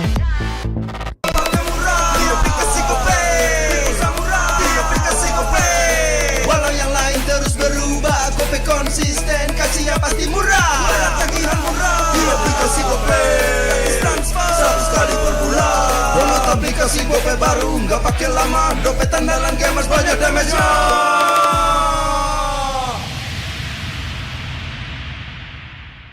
Good day MPL, yo. Good day MPL, woo. Good day MPL, woo. Good day MPL, yes. Good day MPL, woo. Good day MPL, yes. Good day MPL, yo. Good day MPL, oh. Aku udah nonton. Fix Hijin tuh jahat ke Minjun. Hijin kan emang gak mau pacaran sama papamu, mamamu, biarkan mereka. Di granat! Boom! Ya, gue kena ghosting. Terus ditinggal nikah sama Hijin. Padahal mereka udah cium. Anak yang nakal. Saatnya kau dan aku pakai simpati buat nonton, musik, games, belajar, sampai belanja. Bisa pilih benefit sesuai keinginanmu. Tenang. Menang kalah, mabar bisa good time. Wah, good time Mobile Legends Bang Bang. Enak coklatnya. Bikin semua bisa good time. Ini nih mainnya.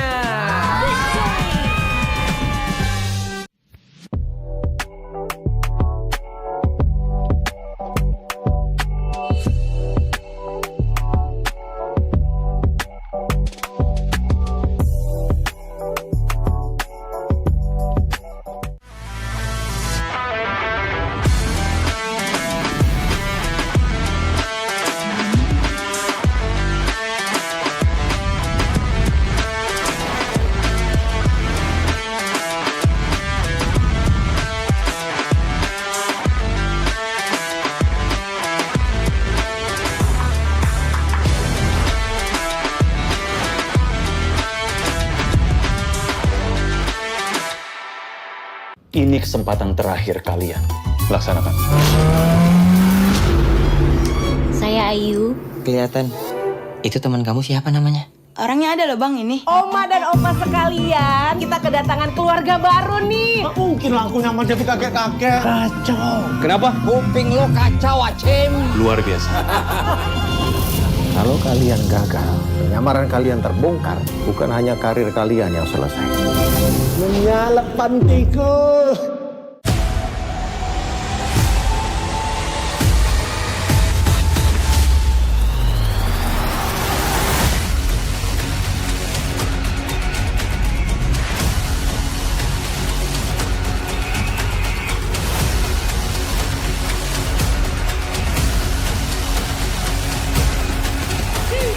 World Champion.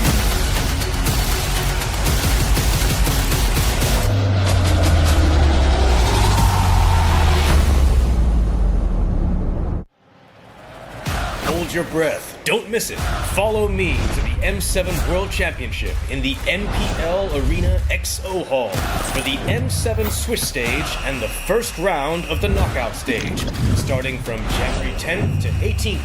Grab your seats early because tickets for the Swiss stage start at just 50,000 rupiah with a 20% early bird discount starting from November 2nd. Every ticket comes with a limited edition M7 premium chest, redeemable exclusively at the venue. These chests are guaranteed to contain permanent M1 to M5 items, ranging from exclusive prime skins, recall effects, and battle emotes, waiting to be unlocked. So come early, don't miss the games, because for the M7 Swiss stage, matches will be on a rolling schedule, and the matches can progress very quickly. Stage 2, the knockout stage to the grand final. From January 21st to the 25th, the battlefield advances to the Tennis Indoor Stadium Senayan. The final days of the M7 World Championship will be an epic showdown for the trophy, and you will get a chance to witness it live. Choose your own experience. Mythic VIP, Mythic, Legend, or Epic. Each ticket tier brings you closer to the stage and closer to the action. Brought to you by Visa, the Mythic VIP tier brings you the ultimate money can't buy experience. Access to elevated viewing, comfortable seats, priority access, player meet and greets, and a limited edition M7 swag bag worth over 500,000 rupiah. All knockout stage tickets across all tiers will also come with the M7 premium chest, packed with exclusive in-game rewards, redeemable to your in-game account on the match day in the venue. Stage 3. It's all fun and games for the M7 Carnival at Stadion Madya GBK from January 23rd to 25th. We extend our dearest invitations for you to enjoy a full day of epic watch parties, fun games, player meet and greets, live performances, a chance to win exclusive M7 collectibles, and so much more. Come immerse yourself in the M7 Carnival, the biggest celebration of Mobile Legends Bang Bang yet. Grab your VIP day pass at 50,000 rupiah for full access to every activity, exclusive M7 swag bag, and a guaranteed M7 premium chest. Or get yourselves the regular day pass for just 20,000 rupiah and join thousands of fans in a festive celebration of the M7. Regular day pass holders will also get an M7 chest while stocks last, containing permanent items from M1 to M5 or M7 passports. This is your chance to witness legends being made. Ticket sales start November 2nd at 12 p.m. Available at the id-mpl.com/M7. Seats are limited, rewards are exclusive, and the experience legendary. Don't miss your moment and let the world see us at the M7 World Championship. Experience the future of events with NICE, where every detail is crafted to inspire and connect.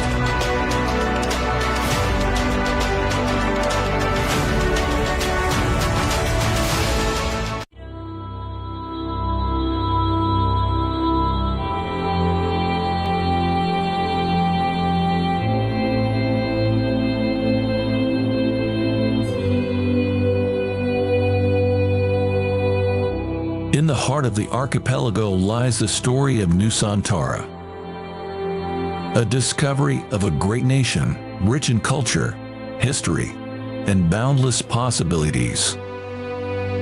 Concepted with the grand vision of becoming the epicenter of impactful activities. A masterpiece that inspired by our history, where great kingdoms ruled our nation, commemorating wonders across generations.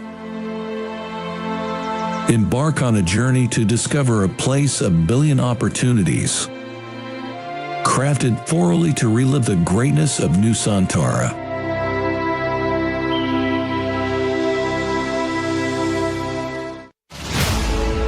Introducing Nusantara International Convention Exhibition, also known as NICE. Built on 40 hectares of land, with a total building area of 30 hectares, making NICE the largest project with the ambition of becoming a catalyst for business development in the greater Jakarta area.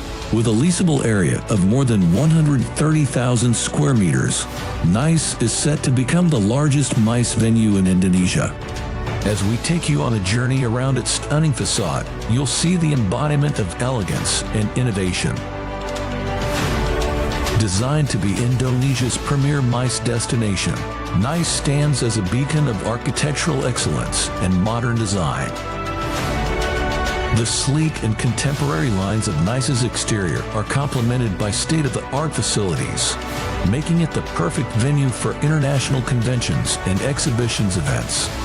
Each element of the facade reflects our commitment to creating a world-class experience for all visitors.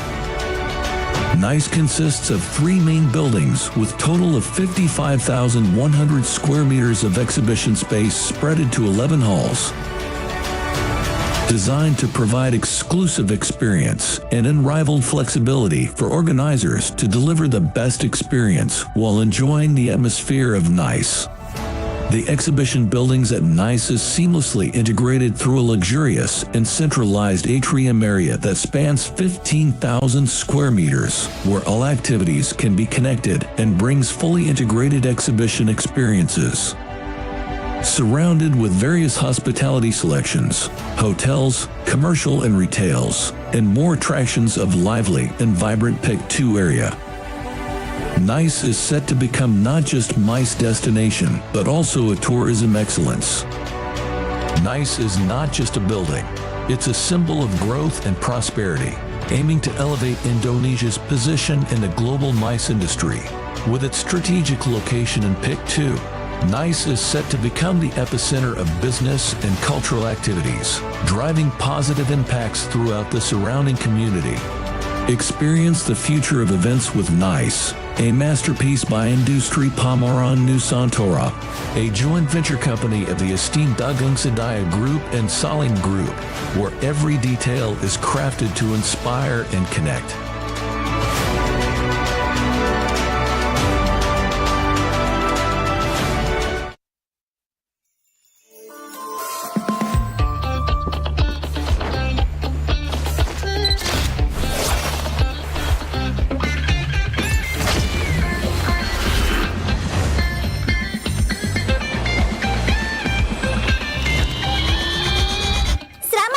di 11-11.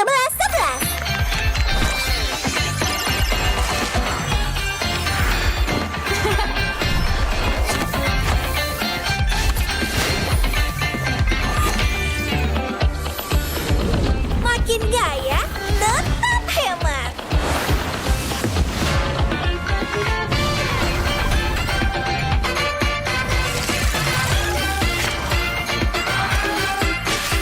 Untung besar di Mega Draw.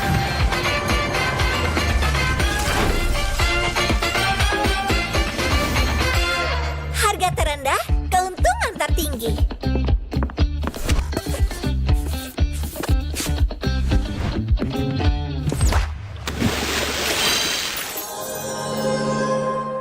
Ayah, navigator itu apa sih? Navigator bertugas menjaga cahaya pemandu di seluruh Nexus. Ini adalah tanggung jawab berat yang harus kita emban bersama.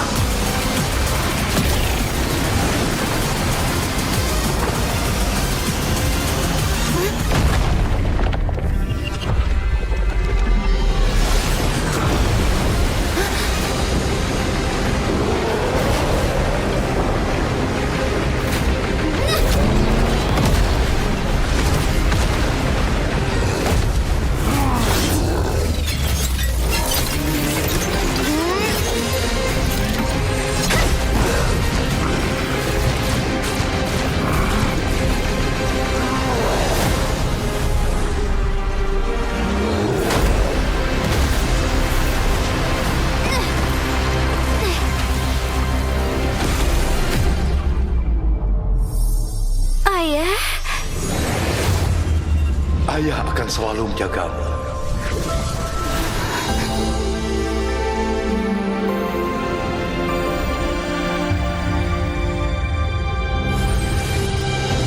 Target dikonfirmasi. Cahaya memusnah. Siap, maju.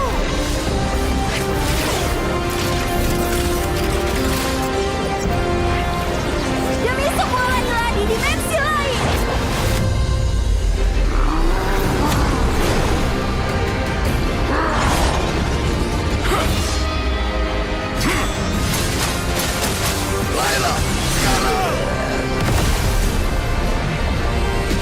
Cahaya pemandu tidak akan bisa dipadamkan.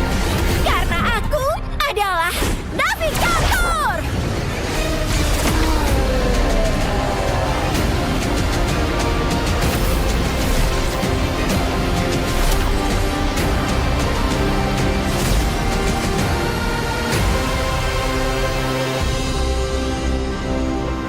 Aku akan jadi navigator terhebat sepanjang masa.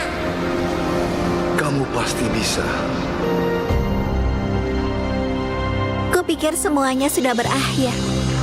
Sampai kehampaan berbisik padaku.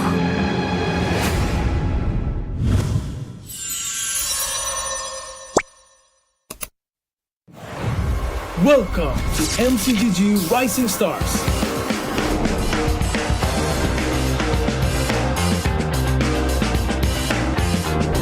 From September 12th to October 19th, take part in the regional contest, open to all players. Step up and prove your strength. Division finals will run from October 24 to November 2. The top 16 players in each division may advance to the next stage of MRS. Check your in-game mail for information.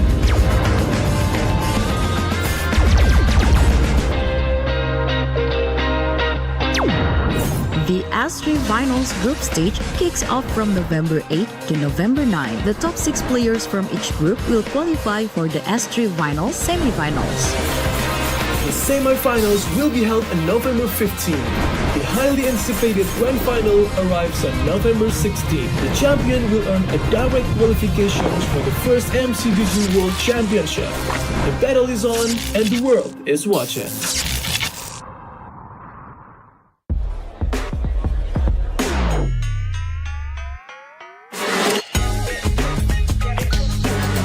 Demi apa? Dari plot twist, serunya nggak habis-habis. Samsung Galaxy S25 FE.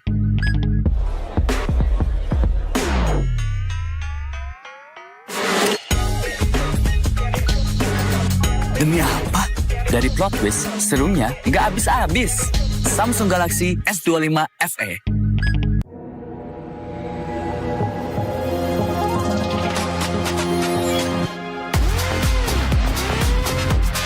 Demi apa? Konten low light bisa jadi so bright. Samsung Galaxy S25 FE.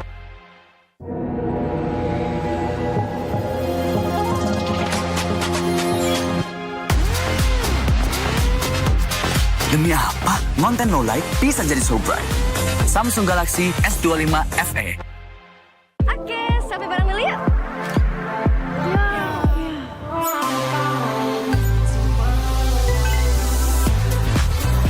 Demi apa?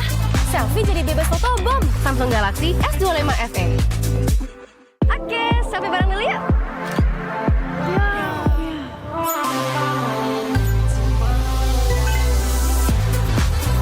Demi apa?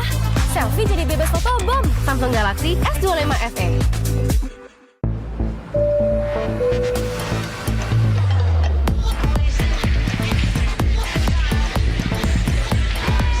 Demi apa? Gaming seharian jadi makin fun. Samsung Galaxy S25 FE.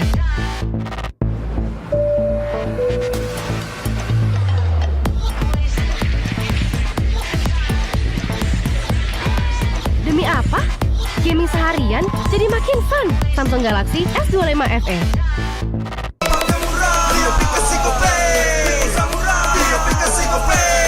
Walau yang lain terus berubah, Gope konsisten, kasihnya pasti murah. Bayar tagihan murah di aplikasi Gope, gratis transfer 100 kali per bulan. Download aplikasi Gope baru, nggak pakai lama. Dompet andalan gamers banyak damage-nya.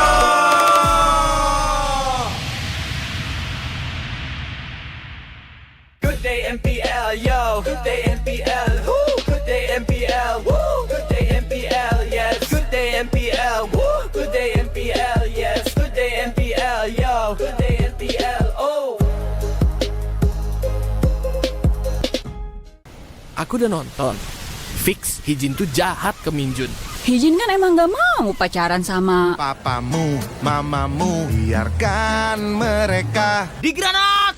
Boom! Ya, gue kena ghosting. Terus ditinggal nikah sama Hijin. Padahal mereka udah cium. Anak yang nakal, saatnya kau dan aku.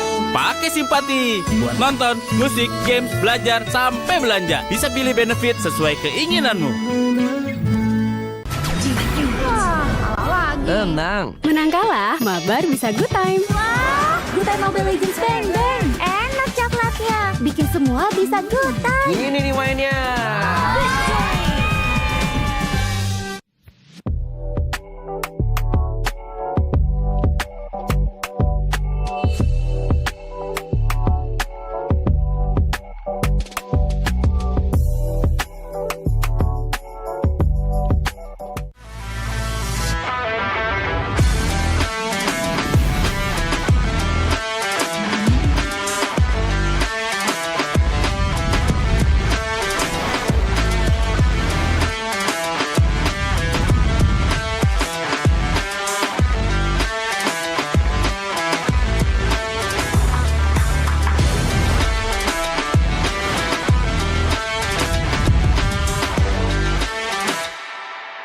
Ini kesempatan terakhir kalian.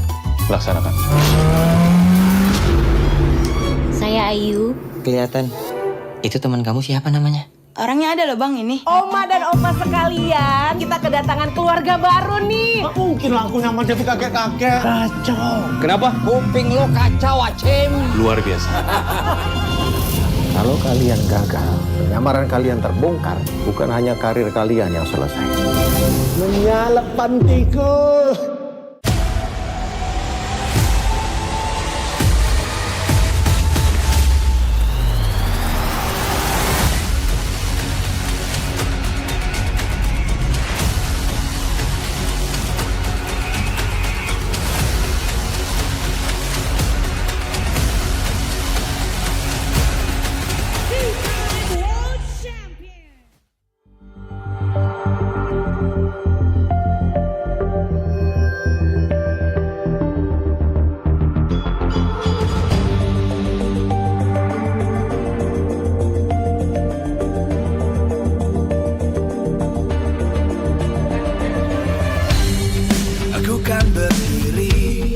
Dan terus berlari, terus ke arah puncak tertinggi.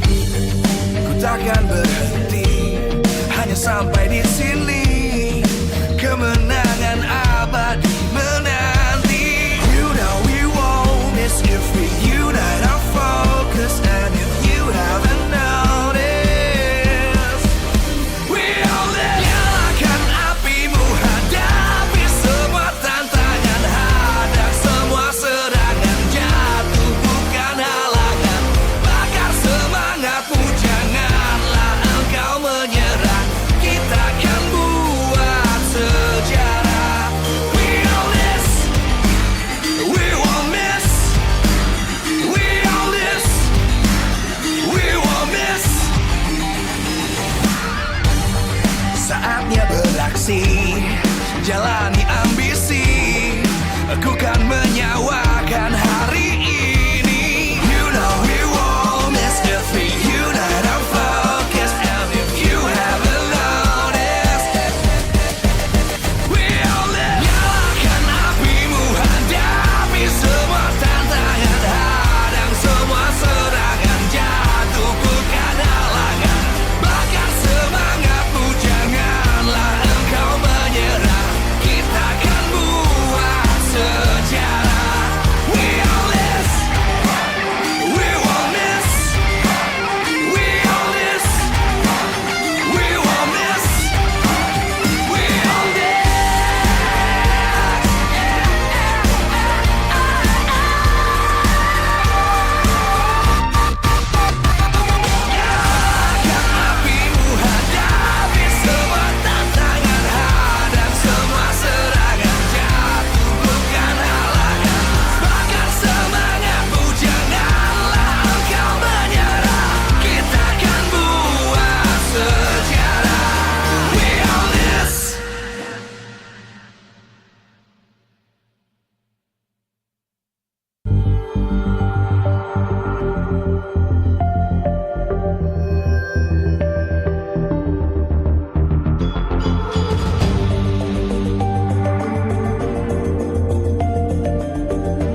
akan berhenti hanya sampai di sini.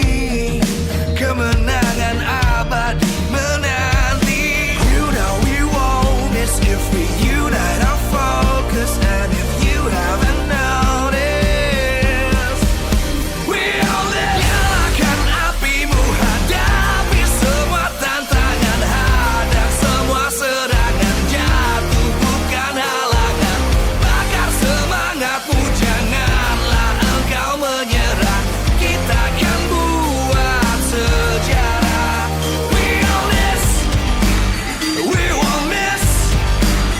We all this, we won't miss. Saatnya beraksi, jalani ambisi. Aku kan menyawakan hari ini. You know we won't miss if we unite our focus. And if you haven't noticed, we all live. Nyalakan apimu, hadapi semua tantangan, hadang semua serangan, jatuh bukan halangan. Bakar semangatmu, janganlah engkau menyerah. Kita akan buat sejarah. We all this, we won't miss. We all this, we won't miss. We all this.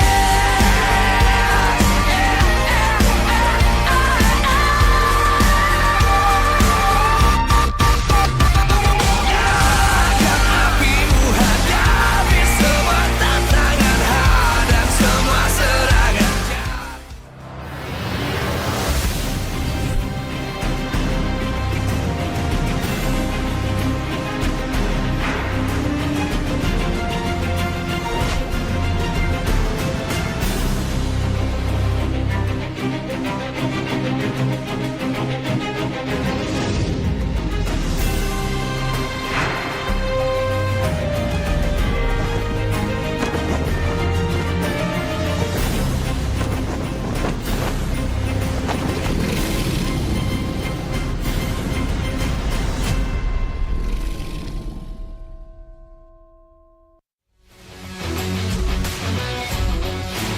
Live from Nice Pick 2, MPL Season 16 Playoffs is powered by Moonton. Supported by Esports Federation of Indonesia. Presented by official tournament smartphone, Samsung Galaxy. Official e-wallet, GoPay. Official coffee, Good Day. We own this.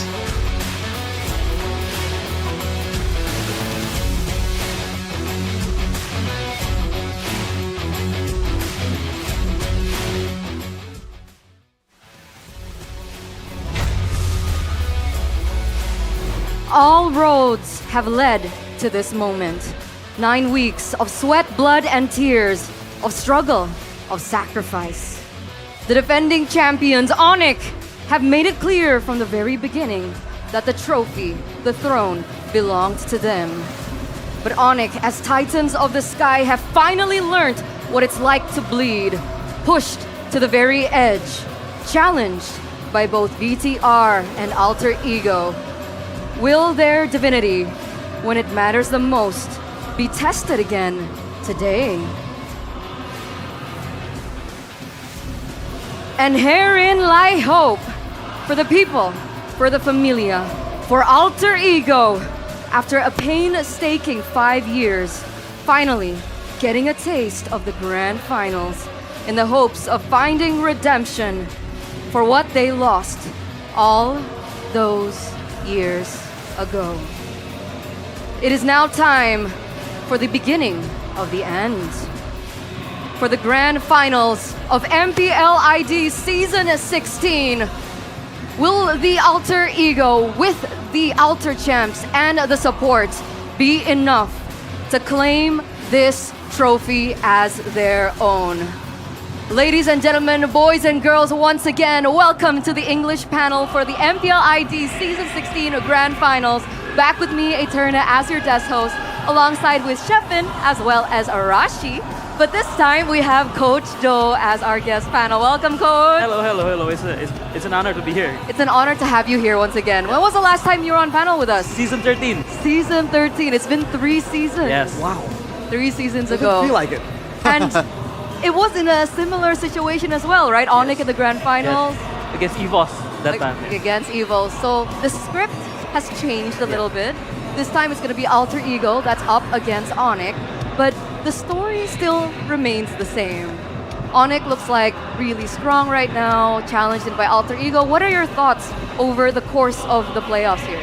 But I think this Alter Ego is like one of the strongest team that can fight ONIC for the championship. I think this is the closest team that can match them for this playoff. They have a lot of metas, a lot of strategies, and I think ONIC will not just go down that easily too, I think. So I think it's gonna be a fun match, and I hope it's not anticlimactic, and I hope we can get all 7 games or 6 games, at least 6 games. At least 6 games. At least 6 games. Yeah, I think from a lot of the coaches that I talk to, they always say that ONIC, if there's anyone that can defeat them, it's Alter Ego. I believe Coach Bam said it too yesterday. Airprang also said it too yesterday. Granted, those two are 2 BTR boys, right? So maybe they're in line in the way they're thinking. But yeah, I'm really hoping for an upset, to be honest. Me too. Honestly, like, it's a good storyline. Arashi, do you share the same sentiment? Oh, for sure, man. Both. On one side, you have a dominant team that has always been there, and now you have an actual new challenger that almost got it done just like 2 days ago, more or less. So now it's like there's a bit of bad blood, there's a bit of a revenge story, there's a bit of a comeback story as well as an underdog story. We have all the drama right now for an amazing grand final. I hope it gets the best of 7, guys. Full 7 games, because that's what we were able to get in the upper bracket finals. So we'll see how this all pans out. But Coach Do, from your experience, how do you think that ONIC are feeling right now? Do you think that they're a little nervous at this point, considering Alter Ego's journey till here? I think nervous, I think no, because yeah, they know that they are a strong team. But if you guys hear the mic check and understand that, I think they're literally pushed to the brink in the upper bracket final. Their comps is getting more, I can say, hype. It's a bit rushed. It's not normal like ONIC-like comps if you listen to the mic check. So I think this is the highest chance of anyone beating ONIC in the grand finals for a long time. All right, you heard it first from Coach Aldo. I mean, he used to coach for ONIC, right? Both. And Alter Ego. And Alter Ego. Oh, you're right. Okay, we're gonna nitpick your brain later on, but before that, we are gonna invite a special someone. Please welcome Mirko. Hello, Mirko. Hello, everybody. Hello. Hello. How y'all doing? Okay, we finally get Mirko here on the panel before he does his cast. Hey, man. I was supposed to be casting, but I can't miss the panel segment because someone very special is coming. Huh? Who? I don't know, but I was told someone very special is coming. Someone special is coming. Is it someone from Bigatron? He is a GOAT. He is my GOAT as well, but he's not from a red team, no. Not a red team? No. That's a new one. It's always been, Bigatron members. I mean, the other GOAT is Stanford. Should I just invite him? Is it time for me to invite him, or do we wait a bit longer? Is it Stanford, actually? Is he on standby? I don't know, actually. Like, he can do whatever he wants. It's almost like he's won 2 times the World Championship. Is he a busy guy? It's off season he's not that busy. Well, Mirko, now that you're here, you're going to be casting for this best of 7 later on. Can we get your thoughts before we head into the grand finals? I mean, man, again, like, it was really crazy to see the road for both these teams. Alter Ego and also ONIC. For ONIC, I think we all kind of expected how good they were coming into the season. Everybody knew they were going to be in M7. Even Stanford, he said he was going to uninstall MLBB if ONIC didn't make it somehow. But Alter Ego, man, I think, Aldo's spoken a little bit about that, right? He's been part of that team as well. He knows what it is that makes the Alter Ego boys so special. And with Professor X at the helm, it does look like we're going to get a very, very close best of 7 here in the grand final. So do you think this could be the moment that we finally see ONIC falter? I think so. If there's a moment, if there's a chance in time right now that a team that is not named ONIC wins MPL Indonesia, it's now. What was your prediction, by the way, heading into the playoffs? Can you say that again? What was your prediction heading into the playoffs? My prediction? Yeah. We don't talk about my prediction, man. Okay. We can tell by that. But it looks like our guest is ready. We're going to be talking to him really, really soon. And I believe not just us, but also with the Indonesian desk. So let's welcome Carl Tizzy and the Indo panel. Welcome, everybody. Hello, Carl. Hello, panelists from English. Hello. Thank you for inviting us. Thank you so much. Hello, Carl. Hey, man. Hey, this is the guy I was talking about, right? We are going to be in the presence of greatness. The GOAT of MLBB is here. Carl, how you feeling, man? You've been watching a lot of MPL ID recently. It's okay now. You've been watching a lot of MPL ID recently, Carl. What do you think about MPL ID so far in the playoffs? Is it different or is it exactly what you've expected? It's very different, but it is what I expected from MPL ID. It's like a brawl match, and it's really entertaining to watch. Oke, Ji. Jadi kata Carl Tizzy, so far seru banget, entertaining banget untuk ditonton, Ji. Oke, benar-benar emang Indonesia ini entertainment banget. Dan tentunya, ya Terna boleh dong minta tolong tanyain ke Carl Tizzy. Kira-kira Carl Tizzy, apakah mereka udah siap melawan dua perwakilan dari Indo nih di sana nih? I'll let Mirko ask that one. So Carl, we got a question here from the Indonesian panel, right? Are you ready to face ONIC, Alter Ego, our two representatives from Indonesia later on at the M7 World Championship? Right now, not yet, but maybe soon because we haven't practiced yet because we take a rest. Oh, jadi dia bilang dia belum siap ya? Belum siap, Ji. Gimana nih, Ji? Ada chance kah untuk kita, Ji? Sebenarnya kalau ngomongin ada chance, kita bakal ada selalu chance. Tapi ini Tas kayaknya akan mau nanya ke Carl Tizzy nih. Nanti boleh ditranslate Mirko. Silakan, Tas. Yeah, I got a question for silakan you. ngomong aja. What do you think about Indonesian gameplay? Indonesian gameplay is very unique. The only region where I can see everyone is like fighting everybody, you know. They always love to take clashes that unnecessary, but I love the way they play it, you know. It's a very mechanical region, and I feel like the players in Indonesia have really high mechanical skills. Oh, okay. Okay, I think you can move on, Mirko. Yeah. I'm going to ask you, Carl, again, looking at these two teams, we expected ONIC. Hey, Stanford even said he was going to uninstall MLBB if ONIC don't make it to the M7 World Championship. But I think to a lot of people, and I don't know if it's for you as well, you didn't expect Alter Ego to make it. Nah, gue mau nanya nih untuk Carl Tizzy sendiri ya. Semuanya kayaknya udah expect untuk ONIC masuk ke babak grand final, untuk masuk ke M7. Tapi untuk Alter Ego, ekspektasi sangat beda lah ya. Mereka bisa menghancurkan ekspektasi beberapa analis pada season ini. So Carl, what do you think about Alter Ego and their rise to success this playoffs? I feel like they're a really good team and they have done it very well in the match already. And I feel like they also deserve to be in the World Championship based on how they're playing. And I also want to face against the rookie. He's a very good jungler. I see. Ya untuk Carl sendiri dia nggak expect juga sih ya mereka kuat, tapi ya masih ada hal-hal yang mungkin bisa dikeluarin oleh mereka. You guys have any questions for Rushing? You got a question for the GOAT? What do you think about Yasuke, man, the man of the hour here, the crazy rookie that has been shattering everyone's expectations? Is he a real threat? Yeah. Carl, what do you think about Yasuke, the rookie monster for season 16?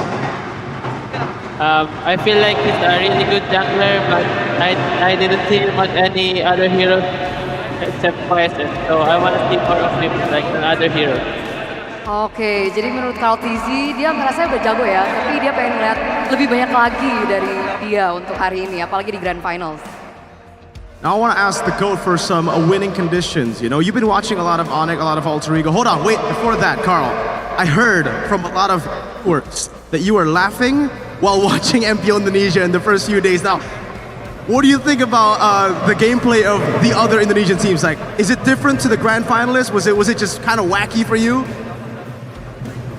Because they do some unnecessary things that you don't need to do in game, but it's very entertaining. You know, I'm just happy watching them. Oh Ji, jadi kemarin tuh Kaltisi tuh sempet ketawa-ketawa ngeliat gameplay kita di MPL ID.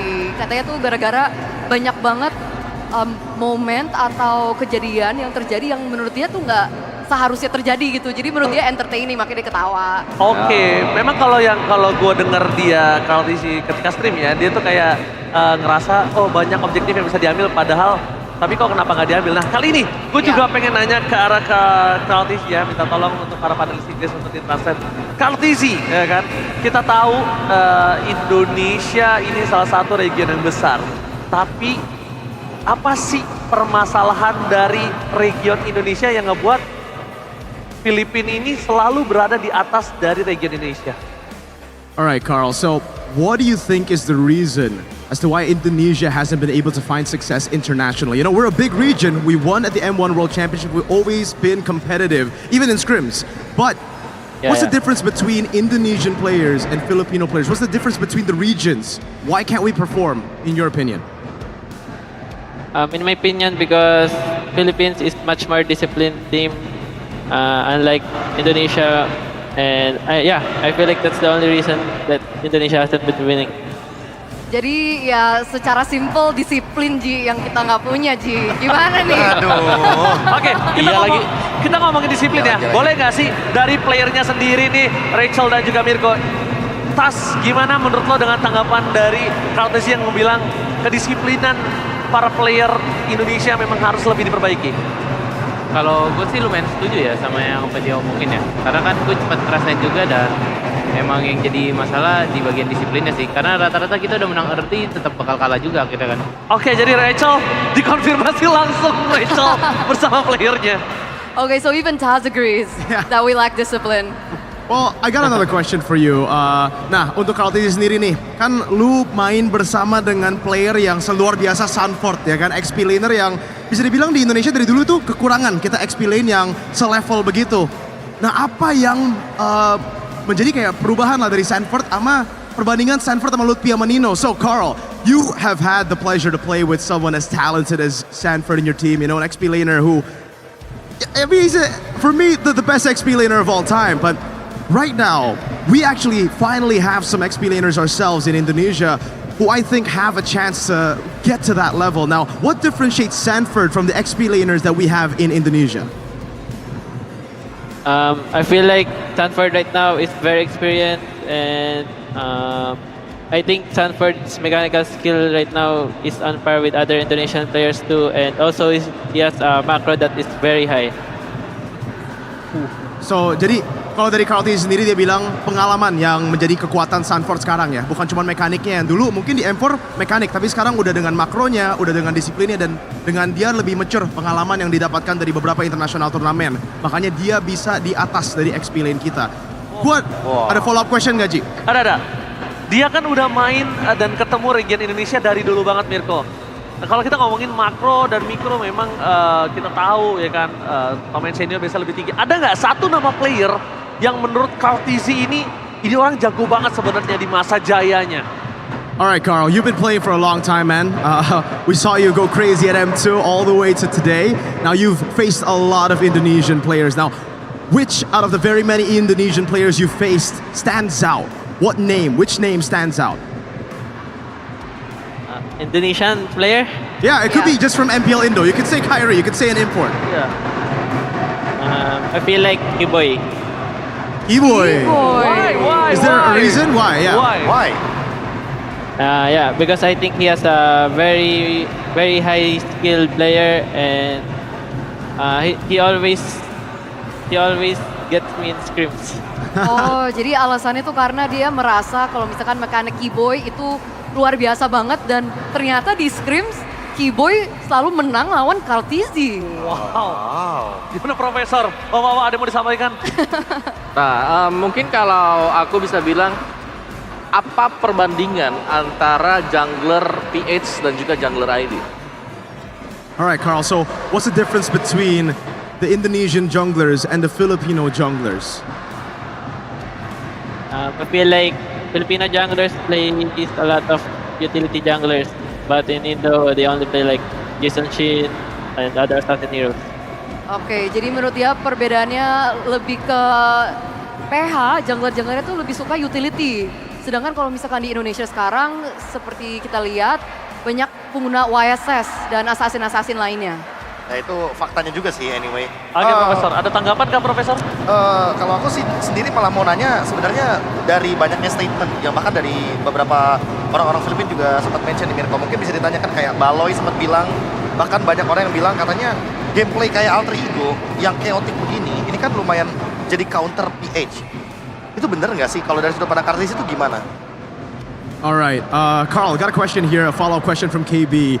We know that Alter Ego style is very chaotic. Even Beloyski's mentioned in his watch party that Alter Ego's chaotic style can actually trump a lot of the disciplined style of the Filipino teams. Now, for you, do you think this is going to be a problem, Alter Ego's chaotic style for the Filipino teams?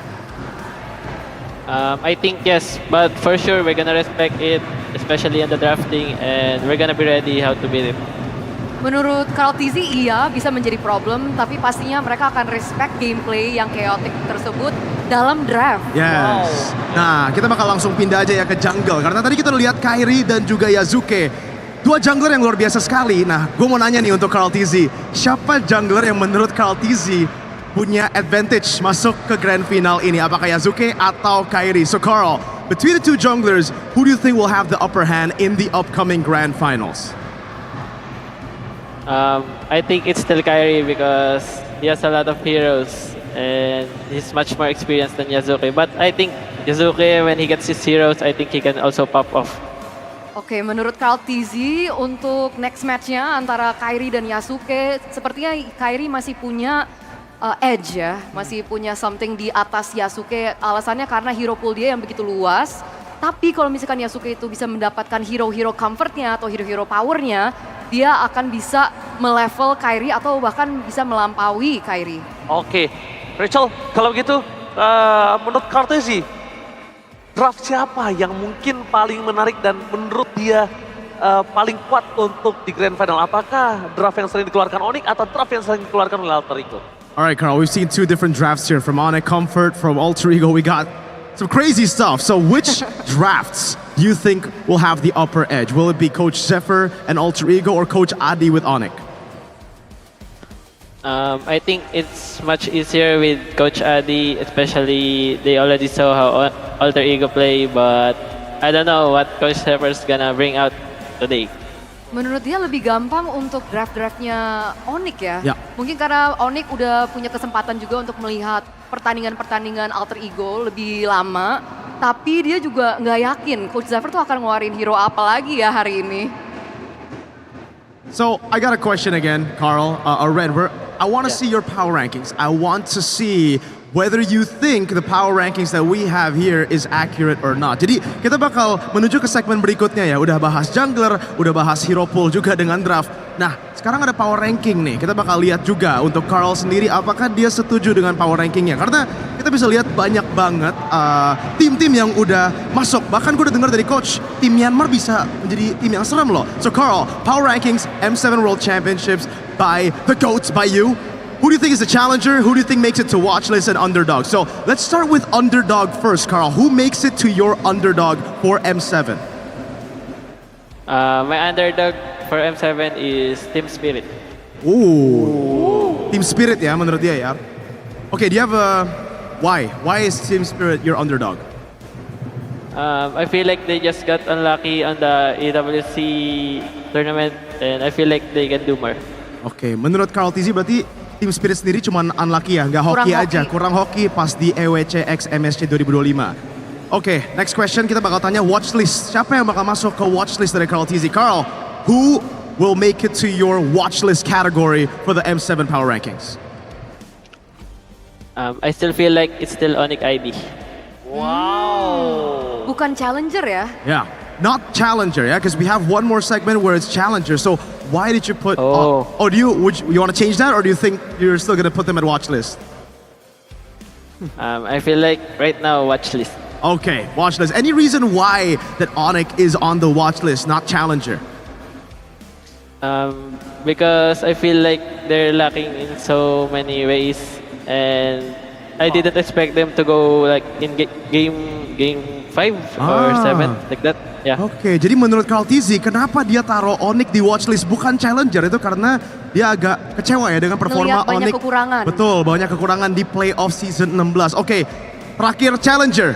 Carl, who would you put in the M7 World Championship Power Rankings as your challenger? Aurora PH. Okay. We don't need to ask you why. I think we know after hearing those answers. But Carl, jadi untuk Carl Tizzy, dia taruh challengernya adalah tim PH yang kedua, Aurora. Okay, thank you so much, my GOAT, our GOAT, Carl Thank you. Tizzy, for joining us. Thank you to the panel. Thank you, everybody. We'll see you later at M7 in Indonesia, Carl. See ya! Dadah, We Indo. buy one later ya.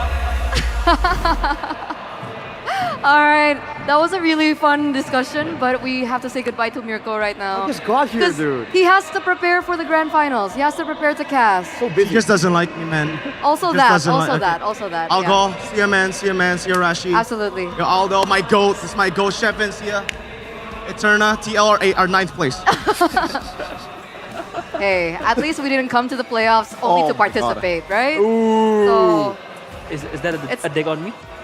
I mean, no, Coach, no. Coach, No, this is no. a TL fan. This is a Geek fan. This is an RQ fan. Oh. We are miserable, all right? Yeah, we are on. You've had it the best. Yes. At Yeah, least we made it to I have playoffs. it the best, yes. How does it feel to be on a panel with a bunch of losers? No, you guys are not losers. Just lucky. Just unlucky. Just Unlucky, man. All the luck has been given over to Alter Ego Oh. right now. That's not a diss. They absorbed it. Because that's their branding right now. Every time Yeah. you ask Cordell win, how did you win? How do you feel about the win? Just lucky. Just lucky. Good Just lucky. lucky. Even Zephyr in his interviews, it's just lucky. It's just lucky. It's It's just like a lucky. customary. There's always like at least one sentence. Got lucky Got lucky. before answering everything else. But what did you guys think about that interview, right, with Krautizzi? Especially you, Coach Do, after hearing what Krautizzi was able to say. I mean, he's the final boss. He's the final boss of MLBB. I think every time he went to the international, almost every time, he won it, I think. M4, M2, and he's going again for M7. So let's see. I think he is the final boss of MLBB. I think if you want to win international, it's not, you need to face him first, for sure. All right. But before we dive into that a little bit more, let's take a look at the clash of the finalist masterminds. Now, Coach Do, you're a coach, right? And looking at this, how do you differentiate the style between Coach Adi and Coach Zephyr? Yeah. So for ONIC and Coach Adi, it's all about comfort picks. It's about hero that, yeah, you know, it's hero powered, the hero that the player can maximize the most. But for Coach Zephyr, it's all about flexibility. Like almost the side laners have, oh my god, they're so flexible. You pick Lapu, you don't know where to go. You pick Esmeralda, you don't know where to go. Even you pick Uranus, you don't know where to go. So it's two different styles that is very exciting. And we've seen it in the upper bracket final. I think that's just a glance of what's to come today, and I think it's gonna be exciting. Oh, okay. So one is more for comfort for ONIC and one more on flexibility. But if we're talking about flexibility, it seems like Alter Ego are always drafting in a way where they want to make sure that their trio mid wins. Yeah. Is this something that you observe too? Yeah, I think it's almost every game that their first three picks is their trio mid. Yeah. It's a strong trio mid, and they want to win the matchup in the side lanes by countering the enemy or just picking strong heroes in the side lane. So yeah, it's a way of Alter Ego's drafting trio mid strong, and you can win the game. What do you think, Arash? I agree, man. That's why it's so difficult to deal with them because they get the prio picks for the mid lane, which is a bit more straightforward, right? There's a very limited amount of heroes that are just that good right now in the mid trio. And then you hide the side lanes, and even when they show one or two picks, you have no idea. Is this going to be a gold lane or an EXP lane? And I think that switcheroo for Coach Zephyr is a great weapon they've been utilizing to get so much value in this playoffs. So that's something that they've definitely used to their advantage. And we gotta ask, is the flexibility or lack of on the part of ONIC, is it because they just haven't shown their cards, or it's something that they don't have in their arsenal? I think it's not something that they don't have, but I think it's not as strong as Alter Ego. Because putting Fighter on Skylar is kind of a waste, I might say, because he's so good at playing the marksman. I mean, yeah, he's showing class using CC, using Esmeralda. He's showing his class too, but I think it's much more of waste putting Skylar on a fighter.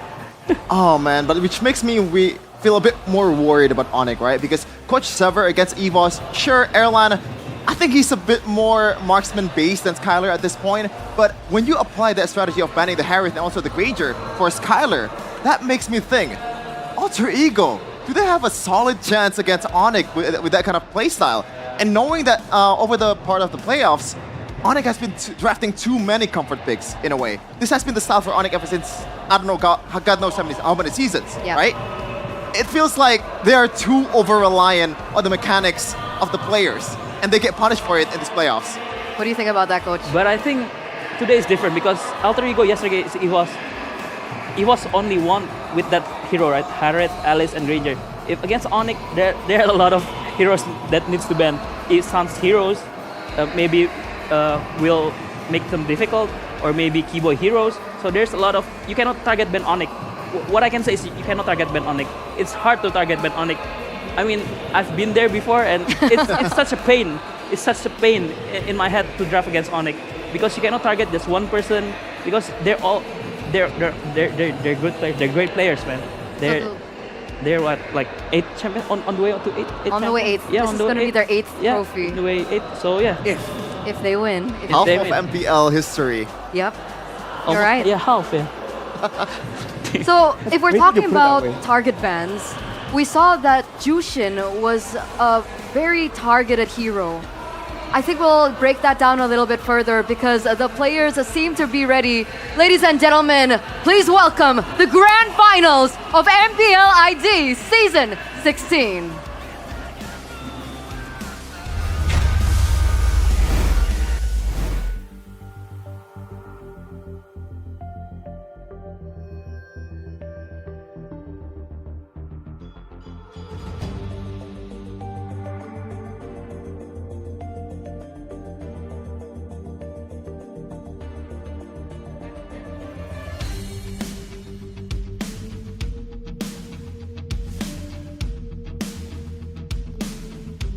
History, that's the big question here today. Or will ONIC make their own history by going back-to-back again? Getting their 8th title. I'm here with Randy.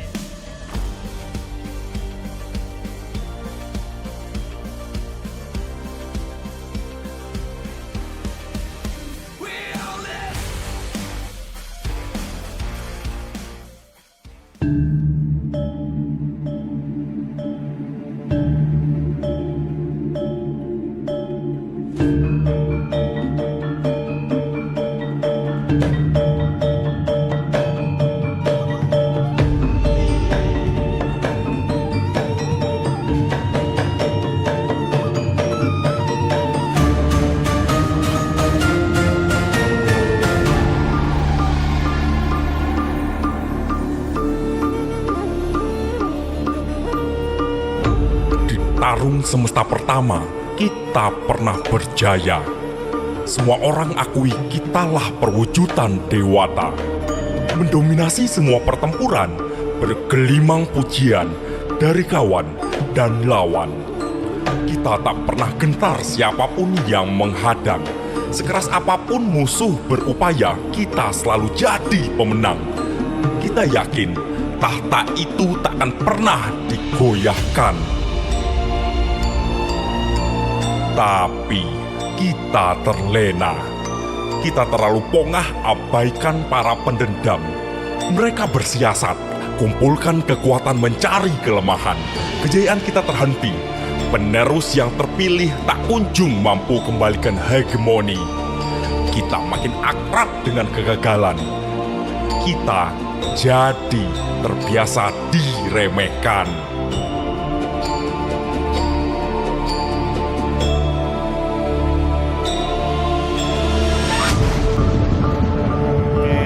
Dari reruntuhan kegagalan, kekalahan menumpuk kekecewaan, jati diri hilang kepercayaan, yang tersisa hanya murka dan penyesalan.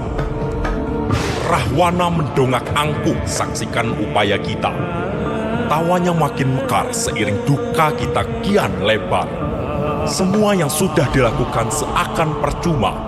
Perlawanan tumbangkan Rahwana tampak sia-sia. tak sedikit kelompok pengabdi yang berpaling muka, pasrah dengan keadaan, membiarkan Rahwana pegang kendali kekuasaan.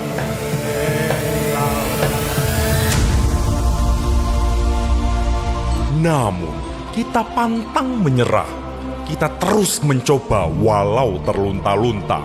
Kesabaran menahun terus kita pendam. Api perjuangan kita masih belum padam. Kegagalan tak hentikan narasi kebangkitan. Anoman lancarkan tarian perang memimpin pasukan. Terus melawan, lincah mengatur serangan, cerdik antisipasi hujaman, persiapan datangkan ketenangan. Hanoman melompat dengan keyakinan, kita akan kembali. Pada waktunya, kita akan di puncak lagi. Kita akan berdiri, patahkan dominasi.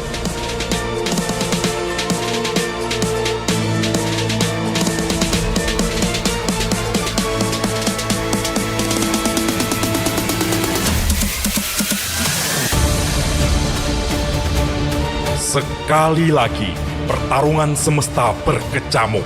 Rahwana dan Hanoman bersanding saling mengamuk. Harga diri dipertaruhkan, jurus-jurus bergesekan, saling elak bergantian serangan. Sayangnya, satu hantaman buat Hanoman hilang keseimbangan.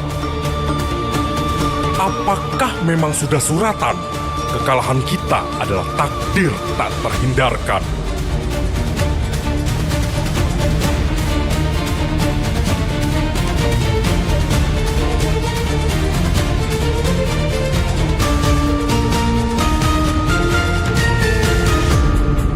Lakon kehidupan selalu membuka lembar baru. Lahirlah para pahlawan yang siap mengubah tabir kelabu. Merekalah tokoh utama, pembawa asa dan doa-doa kita kembali ke singgasana. Merekalah titisan Sang Wisnu, reinkarnasi dari keberanian, datang menentang derap berguncang, menjawab ambisi, penuhi ekspektasi.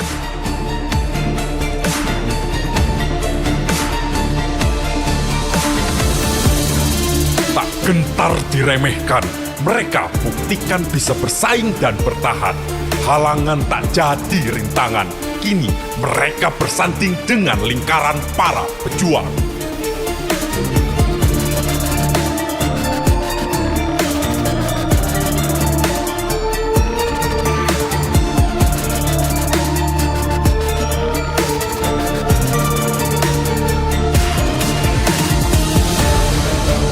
Inilah pertarungan terakhir di MPL ID Season 16. Ujian melawan tirani terhebat. Sendirian kita akan gagal lagi. Laga ini bukan misi pribadi, tapi perjuangan seluruh negeri. Dari persaingan mereka, harapan dipupuk. Kembalinya kejayaan baru yang lebih megah dari legenda terdahulu.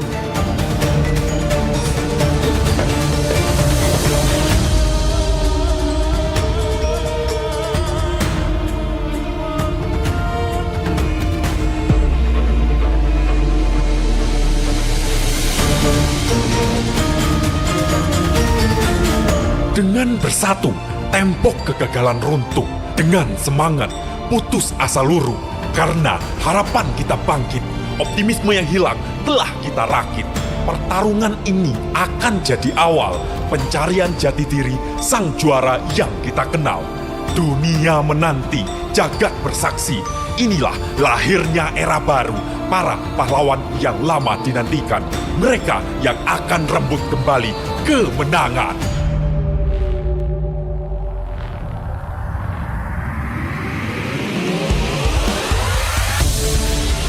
Sudah tak ada lagi halangan. Inilah kedua tim terakhir yang terkuat di antara semua dalam ambisi menuju juara. Tak cuma itu, musim ini adalah kesempatan langka karena mereka telah buktikan kelayakan jadi perwakilan Indonesia di pentas dunia. Semua rintangan telah mereka hadapi, tim impian sudah teruji. Kini saatnya mereka tampil memberi bukti, tunaikan janji. Perjalanan mereka akan kita iringi bersama. Semua super fans telah menyatakan menghimpun satu dukungan untuk kejayaan mereka di M7 Indonesia. Karena di M7 Indonesia, tempat kita akan pulihkan kembali masa-masa jaya. Ibu kota siap menyambut semua superfans bergumul bergemuruh. Piala M-Series akan pulang ke pangkuan. Inilah babak pamungkas, pertarungan terakhir untuk tentukan siapa penyandang the next Raja Galaksi. Superfans, sambutlah Grand Final MPL Indonesia Season 16. We own this.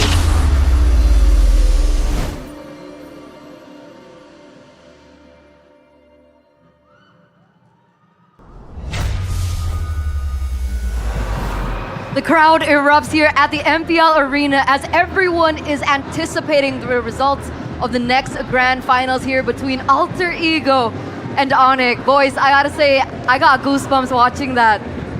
It's always W production for Indonesia, man. Every time, every grand finals. Last season, I got tears. This time around, like, I just amazed, you know. Shout out to all the people that's working in the back, all the people that's in the stage, dancing around. I cannot do that. I cannot do that. The switcheroo, the dab into like the players, that was so cool. Man. Skylar and ONIC, Skylar and Nino, sorry. Skylar and ONIC, what? Skylar and Nino, that was, I like that. It's like a symbol of the veterancy between these two players. Obviously, for the side of Alter Ego, Nino is still considered as one of the main pillars. Do you agree with that statement? Yes.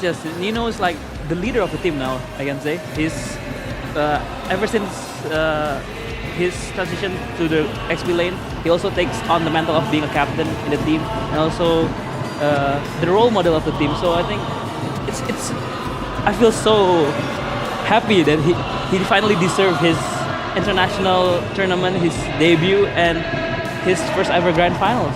So you got the chance to actually coach for Nino then, right? Yes. How was that? How was he back then? What was he like? He is always like the bubbly type, the cheerful type. They always pick his friends when they're down, and yeah. But he's also very emotional. He's very sensitive, but yeah, he's a very great player and also a great person for sure. We can kind of see, because we don't know Nino personally, right? We're just casting over his games, seeing his interviews, but we've seen the growth of Nino. Yeah. It feels like a matured version of Nino. Do you agree? Do you see the same thing? I agree. I even messaged him last night. I said, I'm so proud of your improvement and yeah, I'm just so happy to see my ex-players now like this in the I mean, I think this is the stage is like the most hype, the most crowd, I feel like, and yeah, and for them to experience this, it's a night to be remembered, I think. Oh, what was your reaction when you saw the winner's interview, man? When that was such an emotional moment. We were tearing up here on the panel. I imagine for you, knowing them more personally, must be even more wow. Yeah, I messaged them personally. Like literally after they win, I messaged them and telling them so proud of them and hopefully they can give their best for today. That's one of the aspects I think that's quite underrated for a player, right? You can be amazed at the mechanics, at the gameplay of a certain player, but what's also important is how they connect with each other, right? The communication with their teammates, how they lead, I think that's one aspect that I think more teams should look into more before signing a player. No way, yeah, for sure. I completely agree. But I gotta cut you right there. Woo! Look at how crowded the venue is. And I've been hearing that the MPL Festival is also really packed. So everyone really is showing up for the grand finals. There you go. That is the roar. That is the passion of the fans from the Sonics, the Alter Champs. And I'm pretty sure from the other teams as well, whether it be, the Cavalry, from the Navi Nation as well. Amazing. Such a great to see this turnout for the grand final. I mean, dude, if you want to see real energy, you want to look at the festival and see the wave of human beings that always comes every single playoffs. That is why this event is such an awaited moment. But here, take a look at the champions of MPL Indonesia. And it's funny, right? Because we're looking at So from much yellow. season 1 up until this point, whether or not it'll be for ONIC or Alter Ego. But this is a really good way of representing of the two different journeys that these two teams have underwent, right? This will be the 8th trophy if ONIC win this. This will be the first trophy for Alter Ego. Someone comes second though, Arashi. RRQ with how many trophies is that? 4 trophies? 4. Respectable. Very respectable. I mean, you know, you gotta be proud of your achievements, man. There is a lot of yellow, but I'm happy to see some orange there. Hopefully we can get even more. But hey, if a new face shows up here, a bit of red here and there, you know, maybe a bit of a different yellow, I'll be pretty happy, man. We want a diverse, competitive region. For sure. Like what we've been seeing from MPLPH. I mean, other than the back-to-back championship, right? Yeah. It feels like TLPH is kind of it's inevitable in the Philippines region, man. Aurora winning or like losing only one in the regular season does not matter at all. 4-0 in the grand finals, but now we're looking at the history of the finals MVPs. Man, such a throwback. Look at some of the names there. Yeah, there's I Am Jaco, there's Really? Watt from season 1 as well. So far from ONIC, it's been CW, Kyrie, Sans, Keyboy, and then Sans again. Yeah. And I think if you see the names that most of the, like, a lot of the names is now being a coaching staff now. Oh. Yeah, Rack, Bin, Shewe now. Rack as well. Yeah. So they're transitioning career from players to coach, and yeah, they're smart people. They're smart players, and even now. Meanwhile, Albert. Oh yeah. You don't have to point that out, man. No, I'm just saying, like this guy's longevity needs to be studied. I man. know. When everyone is just transitioning, this guy was performing out of his mind after a role swap. I gotta keep telling people that because what the heck, dude? It doesn't seem real. I don't feel super bad though, especially after what happened in the last match. He was carrying EVOS in his bag, man. Do you agree with that, coach? Yeah, I agree, Albert. I also messaged him last night, like, nice try. You messaged a lot of people last night, huh? Yeah, because that game was amazing to watch. Like, you need to cherish the moment, you know. Like, congratulate the people that win, and also give a heads up for the people that lost. But encourage them. Yeah, encourage them. Yes. And now it leads to this moment here. We're looking at the meta check now for ONIC. 41 unique heroes, which is quite surprising because when we're looking at the heroes that everyone has played in the team, I don't feel like it's as much as what we've seen from Alter Ego. Yeah, for sure. I mean, look at the asset there. It's literally 9th. It's literally dead last in MPL Indonesia. So this can be abused by Alter Ego, but I hope that Alter Ego is not going to be overwhelmed by how much heroes that they can play. So they kind of like overloaded, right?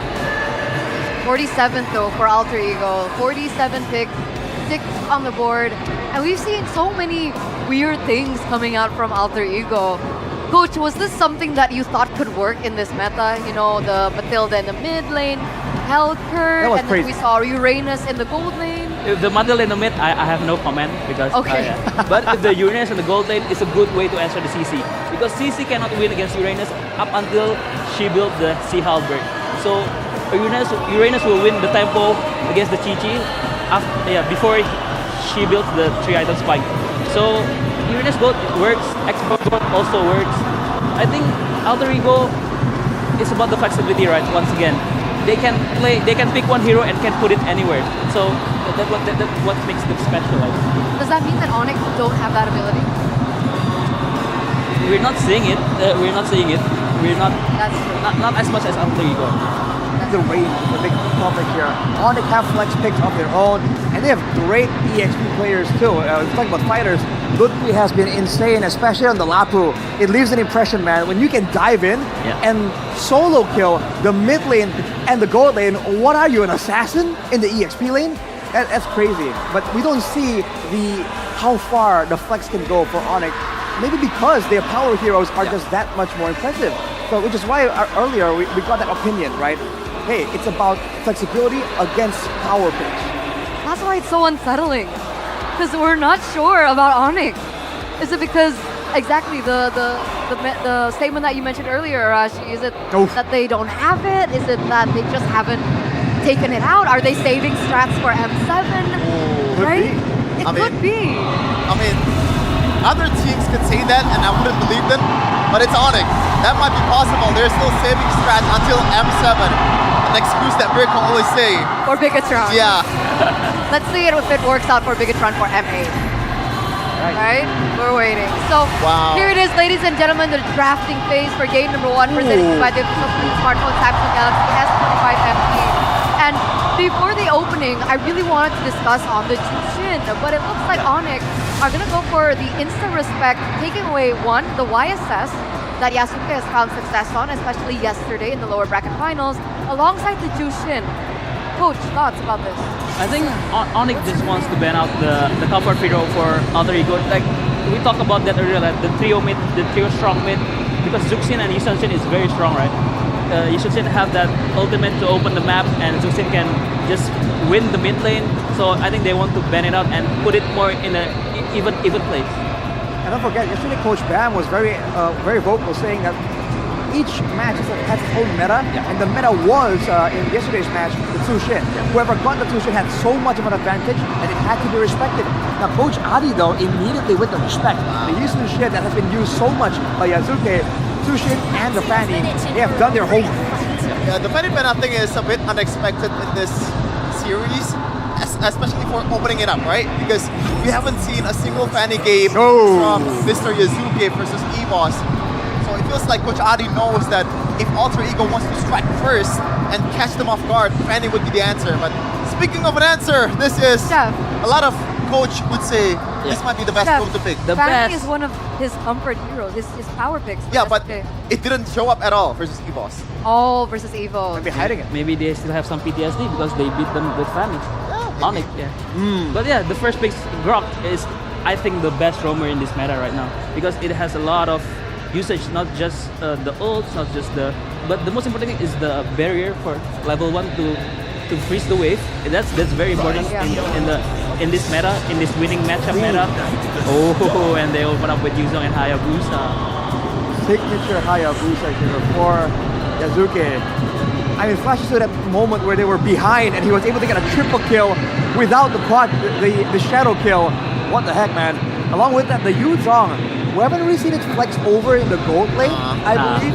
Some people are saying, though, that could be an option, depending on what the response is from the opposition. It is definitely maybe in Sever's arsenal, but I don't think it's gonna happen. Like Yuzong is too much of it's too valuable to leave out in the gold lane because you want him to be there in the XP lane, winning on the retry battles, or not retry battles, the objective battles. But yeah, I think the Hayabusa wouldn't be as successful as before just because of the fact that it's a Grok. Yeah, for sure. And yeah, look at that. Alter Ego picks up the Kimi and ONIC picks up the Lancelot and Harriet, which is very strong. Back again, it's comfort picks for ONIC. As we can see, Grok is very comfortable with Kibo is very comfortable with the Grok, Kyrie with his Lance, and Skylar with his Harriet. And I think, if I'm not mistaken, Hijume's second most mid lane pick is Kimi after Zuxin. So yeah, I think for the game 1 maybe they just wanna go for the comfort picks for the it's a big crowd here. Just wanna suit it up. Put on a show. Well, I thought we realized about this, talking about the mid-lane options, and we discussed that the big majors, like the Farsal, for example, once they miss their skill shots, or they've used their skills, they're basically sitting around not doing much, and that's where the advantage of the Sushin and the Kimi comes in, especially with the lack of DPS, because the gold laners are playing a lot of fighters.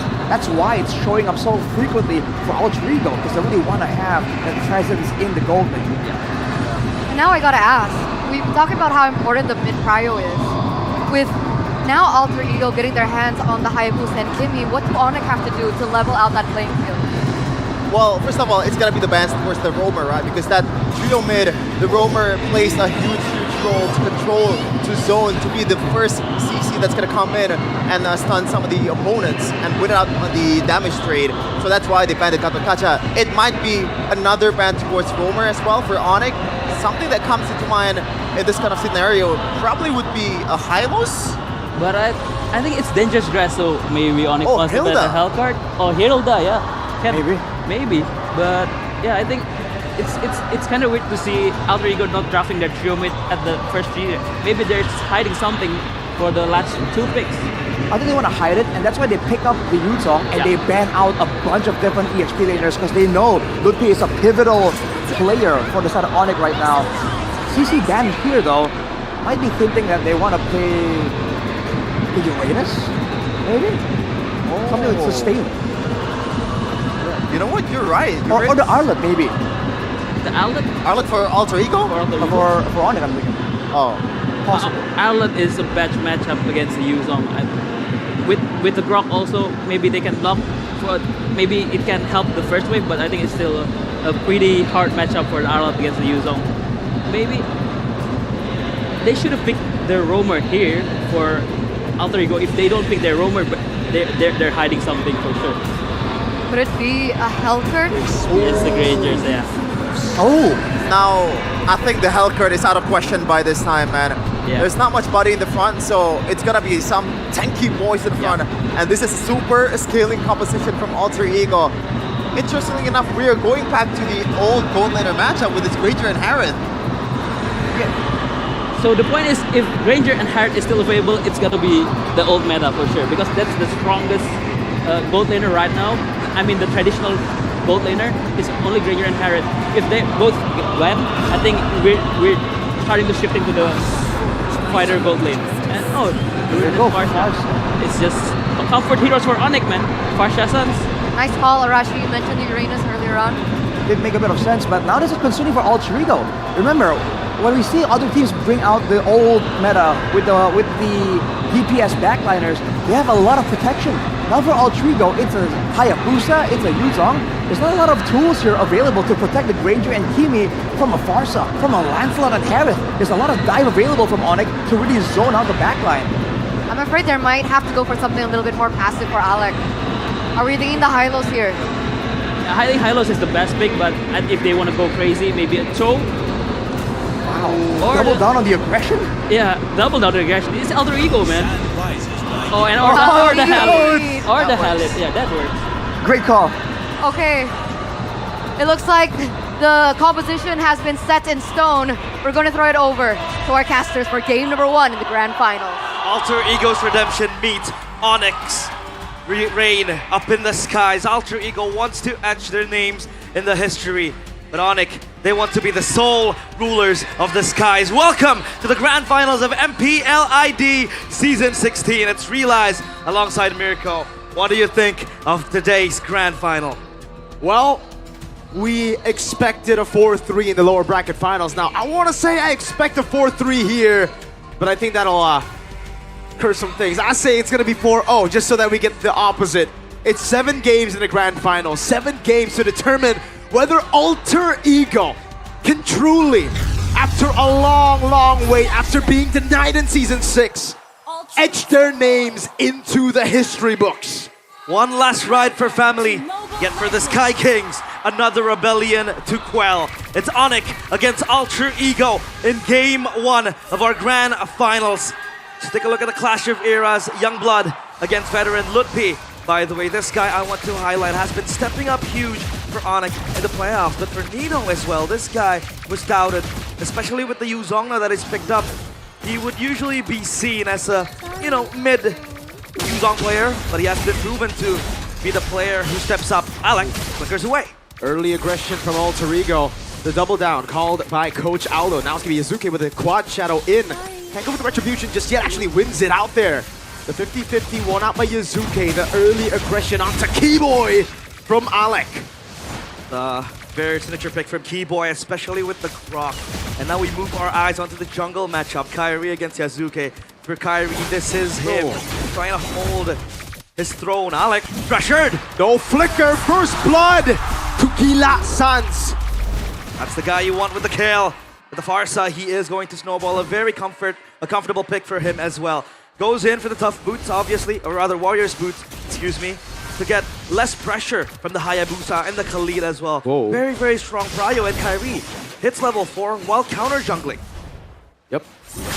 Is able to pick up the XP Crab as well, giving it over to Ludwig to ensure level 4. Good quad shadow from Yazuke. The early start on the item shadow kill. Keyboy flickering a bit too late. Cannot enter the buffer period of the shadow kill. And it's Alter Ego leveling things on the board. That's a kill and a flicker. Preparation for the turtle.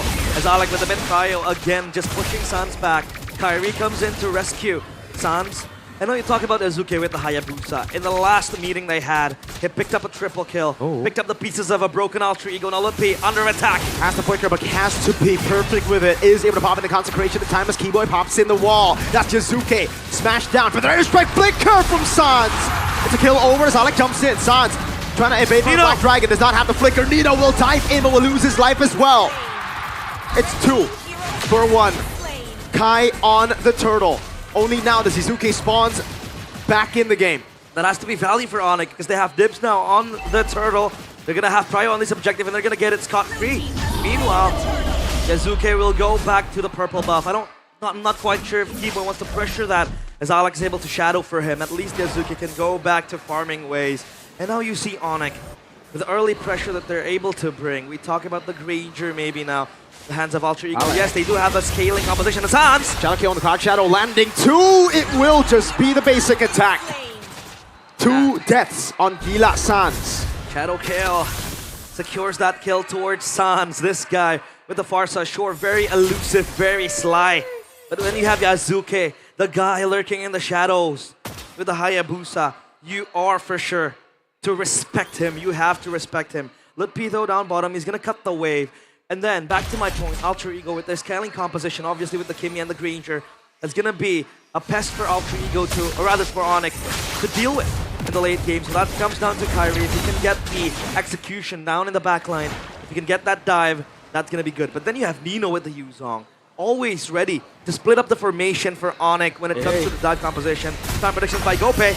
It's all in favor for ONIC. Phantom Execution. Nino holding in the Black Dragon form, and Lutpi gets the last bit of damage to take him down under turret, shoving the wave as well, trying to punish him as much as possible. Yazuke, let him quad shadow, and again, it's the shadow kill through the flicker. Another flicker burnt out Farsa. Sans will try to pick up as much gold as possible in the bottom lane as Alec walks up. Raging Sandstorm, a bit more damage. This could actually be threatening for Alec. But he gets away. Traction pulse on Uranus. And I think it's going to eat it up, and Hijume gets their damage reflection. That was not worth Hijume. Unless they can get a dive here. What a dive. Petrify ready. The Black Dragon form as well. Sans has flicker, but they clear out the wave as Kai joins in bot. Make sure that his teammates are going to get a safe recall. That's going to be A-OK. Alter Ego, they're able to pick up scraps of trades. Sure, Yazuke is on 3 kills, and those kills are onto Keyboy, but it'll be mounting up quick fast. That's everything thrown at Lutpi. Kai with a puncture now, Thorn Rose as well. Able to get back with a puncture into the wave in mid. Alter Ego with the advantage. Alec zoning Skylar in the back. That's going to be the Black Dragon form used up as well. Yazuke picks up the turtle. Kai with the Thorn Rose. Gets away. Raging Sandstorm flicker to get out. That's a wall. Alec will fall to Kai. Very good wall from Keyboy to stop Alec from riding in his sand. But at least Alter Ego are still maintaining that gold lead with that turtle as well in the hands of Yazuke. Honest prediction by GoFace, 61% favoring ONIC. And now Traction Pulse. Oh! Irene! Miss puncture, but he stays calm. Phantom Execution, Yazuke! What? With the help of Hijume. Now he's on a killing spree, but ONIC, they retaliate. They go straight for the turret up top. They will punish. That's a value kill. That is a statement from Yazuke. Alec, do they want to collapse here? Hijume is close by in the neighborhood. Tech charge ready. Gold crab taken by Skylar, I believe there. Purple buff threatened by Yazuke as Sans tries to make it back. Does have the flicker as Alec walks up as well. Lutpi joining in. That's going to be the retribution to take the purple buff away. And Lutpi disengages. And ONIC are pressured by Alter Egos. Chaos early game. Again, Yazuke 4-1. You would argue ONIC get trades around the map. The kills, the pickoffs, even the turret up top and the turtle as well earlier on. But then you see Yazuke with a 4-kill lead. That's the guy you want to have the lead. That's the guy you want to have the max gold. And he confidently 1v1s Kyrie down in his own turret. That's a very strong push. And down bottom, Kyrie might be collapsed on. Watch Shadow lands. Oh, the Phantom Execution was mistimed. Thorn Rose Gets him out. Sans knows there's no quad shadow, but an instant Black Dragon form gets used up. Gonna go for the dive onto Sans on the turret. That's a good stun over. Petrify the Furious Dive as Nino takes the kill. But now he's stuck in no man's land. Up against 2. Gets the DOT. Gets a little bit more sustained. Kai with the damage. Again with the Thorn Rose. It's Nino for the price of Sans. Skylar up top. Threatened by Alec and Arfi for the turret. He is gonna dash it forward. Has to purify. Pops in some on force. Gets gunned down a bit, but has enough sustain. But he will have to give Yazuke. Okay. Quad Shadow doesn't land. Shadow kill will! Mega kill for the rookie. Shadow Prodigy again with the Hayabusa. Finds so much value in isolating ONIC when it comes down to cleanup duty. And obviously now they have man advantage inside of the objective for the turtle as well. Now Alec and Arfi will collapse onto this. Keyboy, he will have that flank charge ready. But Alec in the back will try to zone on Sans. That's a red tree from Kai, getting it. It was a bit off as Raging Sandstorm was used up by Alec, but Sans was able to evade from it. It's just a clean neutral objective take as they get a structured 2 alter ego. Despite the technically giveaway for the turtle, they still get a trade and Alec walks out. Gonna be fine, Yazuke. Kano kill! Onto the back, it's gonna be Skylar who gets taken out. Arfi taken low, but Kai misses a puncture. Man, ONIC, what is happening with them? Warm hands, I suppose, but Alter Ego are not stopping the pressure. Yuka Azuke just going at it all around. Again, finding so much value with the Hayabusa. Alec 1v1 with Kyrie. Yeah. I don't think he wants to commit. Don't think so. Yeah, Raging Sandstorm away. It's just all about delaying Kai. Even though it's a split second, right? That gives Yazuke more time to play with the tempo that he has on the map. Ijume, he's doing a lot this game. Yep. Yes, he doesn't have that many kills, and yes, he's not building the classic Sky Piercer, but the traction pulses, the baits out for Kai. That was what enabled Yazuke to get in. Zone out. And this is without Arfi too. We haven't really seen Arfi participate in the team fights. And the Granger is scaling as time goes on. That's Yazuke absorbing all the spotlight to himself. 6-1. And even Arfi this time around, still yet to do the heavy lifting. Ooh. Traction pulse again becoming such a nuisance for ONIC to deal with. Lutpi will cut the waves up top. He'll try to push it on towards Nino. And then you would argue, how does ONIC navigate when it becomes a 5v5 team fight? When Alter Ego are clearly scaling, and this man right here can always obliterate your backline. Arfi on 3 items with the Malefic Roar as well. That's going to be extra damage for the Granger, who yet is able to fire his bullets. Look at him. Ooh. That's Mr. Pastol right there. Pastol in the building. Pick Mia right now. Pick Mia. To satisfy him, but I don't think you'll satisfy your fans if you pick Mia. You know, I think a lot of fans will be very angry. So maybe not. Seal used by Alec, entering the bush, opening it up. Traction pulse lands on Skylar. A bit more damage with the glowing wand as well. Let's see. Alter Ego juggling around. And a potential Lord take. They want to have their prio on this. But look at ONIC's wave clear. I think it's pretty good to try to stop the pressure again with Skylar and Sans. As of now, they'll try to hold their horses. The gold lead, realize. Yeah. Throughout the early game of most of our matches in MPL Indonesia, especially the regular season, win 2 turtles, it's done.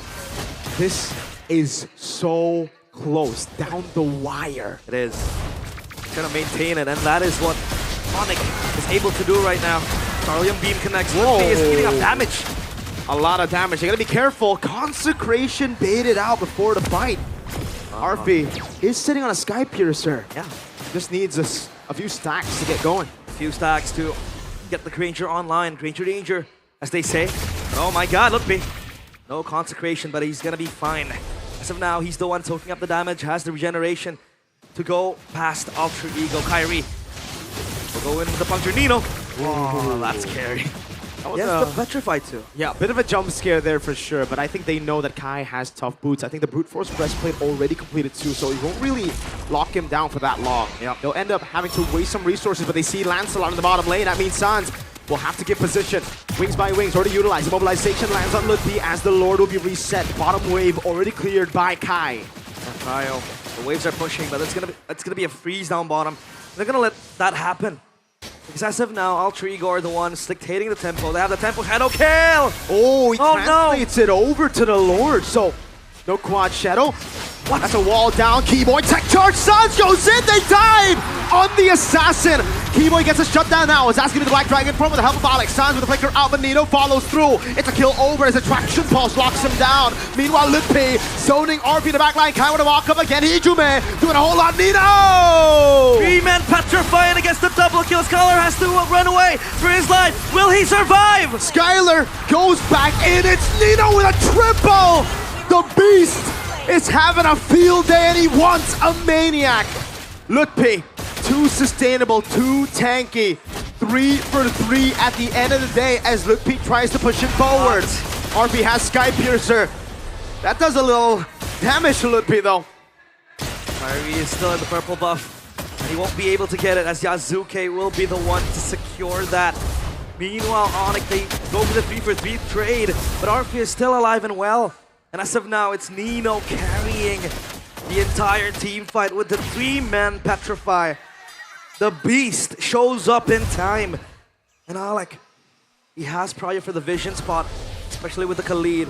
But ONIC, they want to try to bait Alter Ego into the fight. They want to try to get Alter Ego going into the Lord Pit.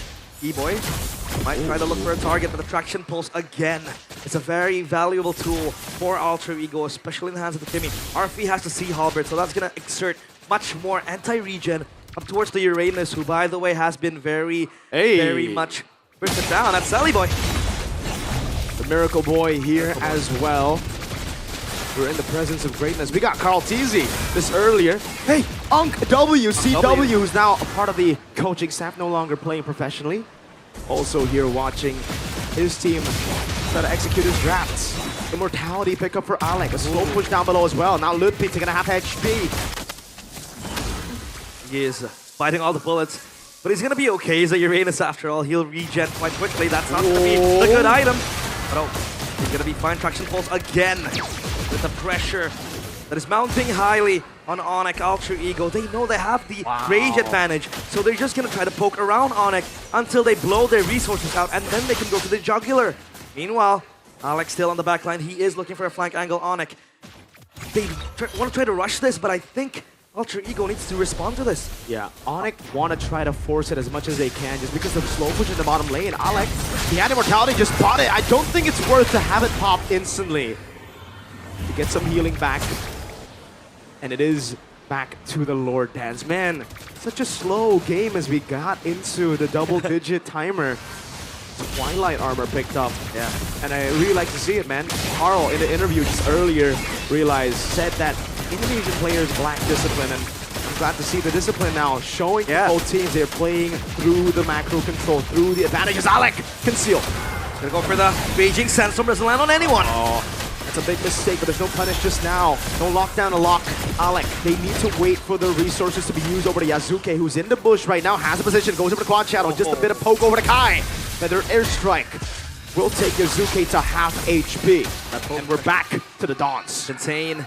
Malefic Roar completed for Kyrie. Damage, damage, and damage is the name of the game when it hits this mid-game to late-game spike as well. Meanwhile, RP gunning down Lutpi, trying to push him back. And Alter Ego, for a team known to be so chaotic, they like to play the very, very disciplined position. Is that? Oh, I think it is. I think it might be. Go Tesla. Keyboy! Oh! That's a two-man. Kai with a jump in, but he misses the puncture. Alec holding it in. Traction post landing. Keyboy still there. Nino doing a lot of damage as Lutpi walks up. Big moments, but not a big reaction from Alter Ego. They stay composed. Feels like a bit disconnection. And yes, it is. We get information. That's Joe Taslim. Oh. The siege though completed. Shadow Kale. With the quad shadow over the Sans. He gets away right as Mr. Joe shows up. They go for the fight. Feather airstrike as well. RP picking up the first Sky Piercer sack of the game as Skylar is able to go for the Saman Force with Yazuke! Oh. Walks up and it's a double for RP! Alter Ego take control. Traction pulse and even Sans not given space to recall. The re-engage from Alter Ego is perfect. Nino goes in for the backline, but RP is free to shoot his bullets. 3 kills. That means 30 stacks of a Sky Piercer. The later the game goes, the worse it gets for ONIC. They lose Lutpi, Keyboy, and Skylar in the process. This Harriet hasn't been able to play comfortably because of the pressure that Alter Ego is able to mount. Man, Alter Ego dictating the tempo for almost 10 minutes now. And you would argue this is a case of the mortal players, Alter Ego, the normies, the eyes of the Sky Kings. But now, they stand on par, they stand toe-to-toe, and even above them in at least game 1. Item check so far, the Ranger full stack, or rather full items. He has the Rose Gold for extra protection. Other than that, Twilight Armor stacked by Keyboy too. Happy to see for Alec extra damage because he knows that he has to assist Arfi in trying to go in for the cleanup duty. Alter Ego, they want to try to get a few structures in. Wow. Turret has been destroyed. The instant capitalization. Yasuke! Again forcing the flicker out from Sans. So lethal. Just a small window and he takes it. Even Ludpi disintegrating to the damage of the bullets of Hijumi and Arfi as Kai jumps through the puncture, going through over to Alec, but Yasuke again. That's Keyboy in the back line, able to find two, but then there's no follow-up. Black Dragon form zones into the back line as Keyboy's the one isolated. Arfi picks another Nito with a Petrify the Furious Dive. It will lose his life. Raging Sandstorm from Alec. ONIC holds, but Yasuke is your shadow kill! Very low, but everybody staying alive. A Predator airstrike just to zone. Alter Ego unable to crack open the far lane, but they have gotten one. Base turret. The hold is good from ONIC. Nino dive, it gets two. In the process, at least the stun goes in, but Alter Ego are way too hard to follow up. Real-time victory rate for Alter Ego, 88% by Samsung Galaxy S25 FE. ONIC, man, their engagement has been good, but there seems to be a disconnect in which there has no follow-ups been done for ONIC. Traction pulse against Pam to try to give leeway for Alter Ego to make their way onto the backline. But Ludpi, I think, is one of the foundations that's keeping ONIC alive. At least he's the one absorbing all the damage, absorbing all the bullets. And Yasuke, the sheer pressure you have as Alter Ego with this man on the Hayabusa. He doesn't even need the shadow kill to really do damage. With the shurikens, he is insane. Game flagged by Gopay with a total of 4 assists in the game. Kyrie now ranks number 2 all-time jungler in MPL ID with a total of 2,000 assists. He's gonna have to get a lot more assists this game, man, if they want to win it. You saw the AI prediction. Yeah. You saw in the past matches how clean Alter Ego can be with a lead like this, and with this far lane control of the Granger slow pushing. ONIC are put in a desperate position. Even Sans having wings by wings after getting immobilized in the bush. Oh, winner crown for Arfi. He sold his boots for, again, extra bit of safety. At least he can prolong his life and then go in for the cleanup. But again, look at the waves pushing in. It's in favor for Alter Ego. Skylar is far away. He has to clear that wave up top. And Alter Ego, they want to blitz this. Ludpi getting way too much damage. Half HP from the Lord. He has to walk up now, he has to soak in damage. Kyrie, can he make the miracle play? No, he cannot. Yasuke! Pops in the shadow kill, has Punch out as well. Kai, rising mortality, but will lose out his life to the Sky Piercer. He has to the crown. Keyboy fails. Kyrie! Iconic charge! Arfi gets the unstoppable! And it's Ludpi next to ball! The Sky Kings are running back to their castle. Alec in the back with Hijumi gunning down. Alec with the slash. Now it's just the Prince. Can he defend Arfi? Forcing out the winner crown by the immortality is Yasuke, who slays the Prince and takes the lead in the best of 7. Alter Ego invoke chaos up in the skies as ONIC, the Sky Kings, concede game number 1. Cool, calm, collected, discipline shown by the masters of the chaos. So much contradiction, but they get it done. So calculated. As going toe-to-toe has been the main theme for Alter Ego in this game against ONIC. Going toe-to-toe against ONIC is one thing. Going toe-to-toe, outsmarting them, outplaying them. Yasuke out-jungling Kai? Now that's a different story. Alter Ego. Even after the win, you can see the discussion, you can see the difference in mentality, the difference of environment. Alter Ego has always been the team to win out early, to have that passive strike back, them throwing in. But now the discipline is immaculate. The macro game is immaculate. And we have someone to thank for that too.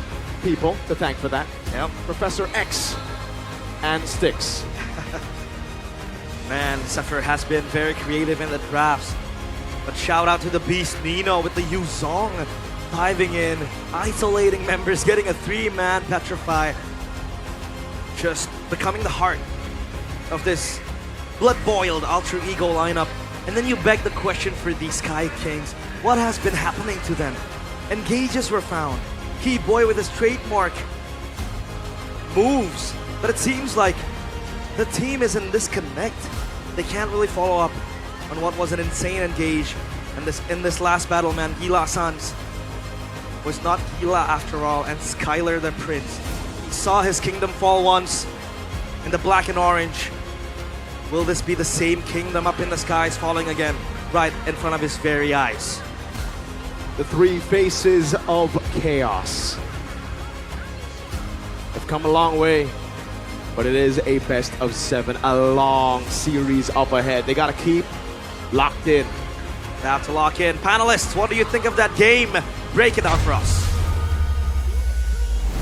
An exemplary game number 1 to open up the grand finals, ladies and gentlemen, as Alter Ego are able to lead the series 1-0. We gotta break this down from every single angle here, because I think even all of us who are watching backstage, we had so many emotions going around. The arena was going wild. Let's start with the drafts. Yeah, I think it's comfort picks against comfort picks. I mean, that's the most honest draft picks that Alter Ego has shown in this playoffs. Like, it's just Alter Ego is just showing, like, if you pick your comfort pick and you give me my comfort picks, yeah, we can beat you too. Because we were quite surprised with the Khalid last pick.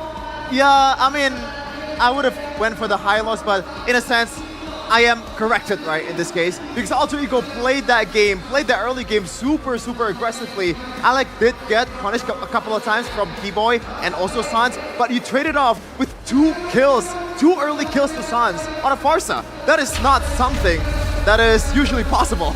You would think that wouldn't be worth it at all, but somehow they were able to turn it around. And one of the main reasons why is our player of the game, presented to you by our official tournament smartphone, Samsung Galaxy S25 FE, Nino on the Yuzong. Arashi, talk us about this Yuzong pick.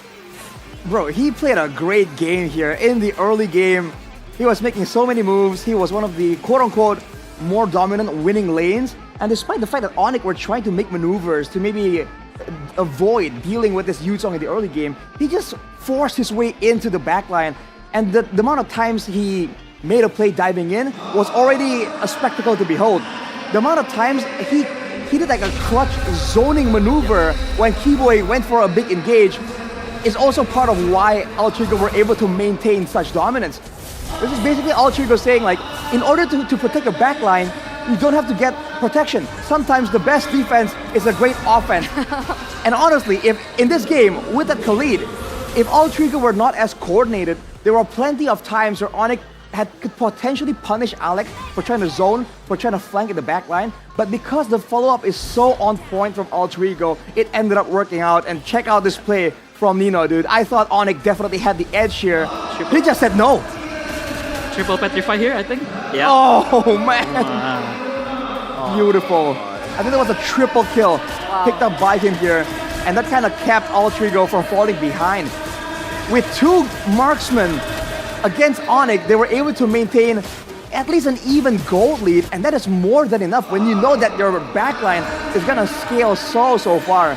And I think the turning point was here when Arfi was able to get finally a couple of stacks immediately. Here. And look at this, Nino zoning everyone, making Keyboy's last ditch attempt to be in vain, and he still went in. This guy's crazy. Yeah, it is such a trouble when you're playing a Farsa, especially with a flicker. I mean, like it or not, you gotta go flicker against this. Yeah. But when you pop that Feather Airstrike, it's an instant cancel with the what's the ultimate? It pretty much moves you back, right? When you get hit by the dragon. Yeah. And Farsa, which usually has the advantage of following it up without really being in range of the enemy's heroes, it's gone. Like, Sans cannot follow up Keyboy properly.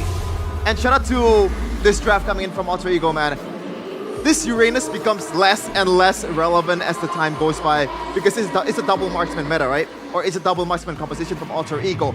And also the Sea Halberd, the rush towards the Sea Halberd from Arfi. That pretty much eliminates the possibility of Lutpi man-to-man or like man-checking Arfi in the backline. I was quite surprised by how much damage Lutfi was taking and that point where he got taken down as well. Because I think for big Lutfi as an Uranus, I think he might be dizzy what items to build because Kimi hurts, Hayabusa hurts, Ranger hurts. But I think for this game, I would like to give props to Yasuke too. I think he carried the early game so much because ONIC was getting kills, right? But it's getting traded by Yasuke getting kills. He's being active, roaming around the map from bottom lane to mid lane to top lane. He get all the kills and he pretty much carried Alter Ego's early game. You even mentioned that when we were watching, behind the scenes, that Alter Ego had control over 3 lanes at the same time. Is that because of Yasuke? I think it's because of Yasuke and also Alex Khalid. Because I think he does his job so well, just zoning around, just roaming around as a Khalid with the mobility. People. Yeah, spotting people. It's like a human ward. He shows people and Yeah. And honestly, the setup, again, the coordination needs to be shouted out here for Alter Ego. The only reason why Yasuke was able to play so efficiently is that every time he reaches, the area of operation, whether it's the EXP lane or the gold lane, the kill is right there for the taking. The rest of the teammates have forced out the flickers, have forced out the ultimates. He just comes in and just cleans up. And that happened more than one time. So it's not luck. It's all calculated and set up by Alter Ego. Yeah, to further your point, Arashi, this draft is, you might see the 2 marksmen, right? So it's more of a scaling composition. But when you look at the heroes in the front line, it's Yuzhong and also Khalid. So they're kind of playing with the timer, right? Khalid in a losing position is much, much worse than in a winning position. So the fact that they were able to take the gamble and play this composition to perfection, you're up against when you think of Kyrie, you think of Lancelot. When you think of Sans, you think of Farsa. And those 2 heroes, Keyboy the Grok and also Skylar the Harith, that's pretty much also one of the main comforts of these 2 people, right? And you beat them. And I gotta say, what the heck? Dude, if you want to talk about the impact of Nino, we said in this game, in the panel, the only target he really has that is guaranteed is Sans. Sans did only about 2,000 more damage than Lutfi on a Uranus, on a Farsa. Like, that is how much Nino had his number, dude. and that's rare to see Sans putting that on a little amount Farsa. of damage. 52 damage, 54,000 damage to Lutfi's 52. We didn't see a single TP from Sans at all. At all. Not even once. Not even a cheeky.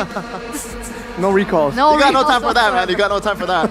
I gotta applaud the mentality of Alter Ego coming into this game, right? I think a lot of people would really shudder just by the ONIC name alone. Yes. But you can see it reflected in their gameplay. Yasuke going for the 1v1s against the Lancelot of Kyrie, winning it out a couple times as well.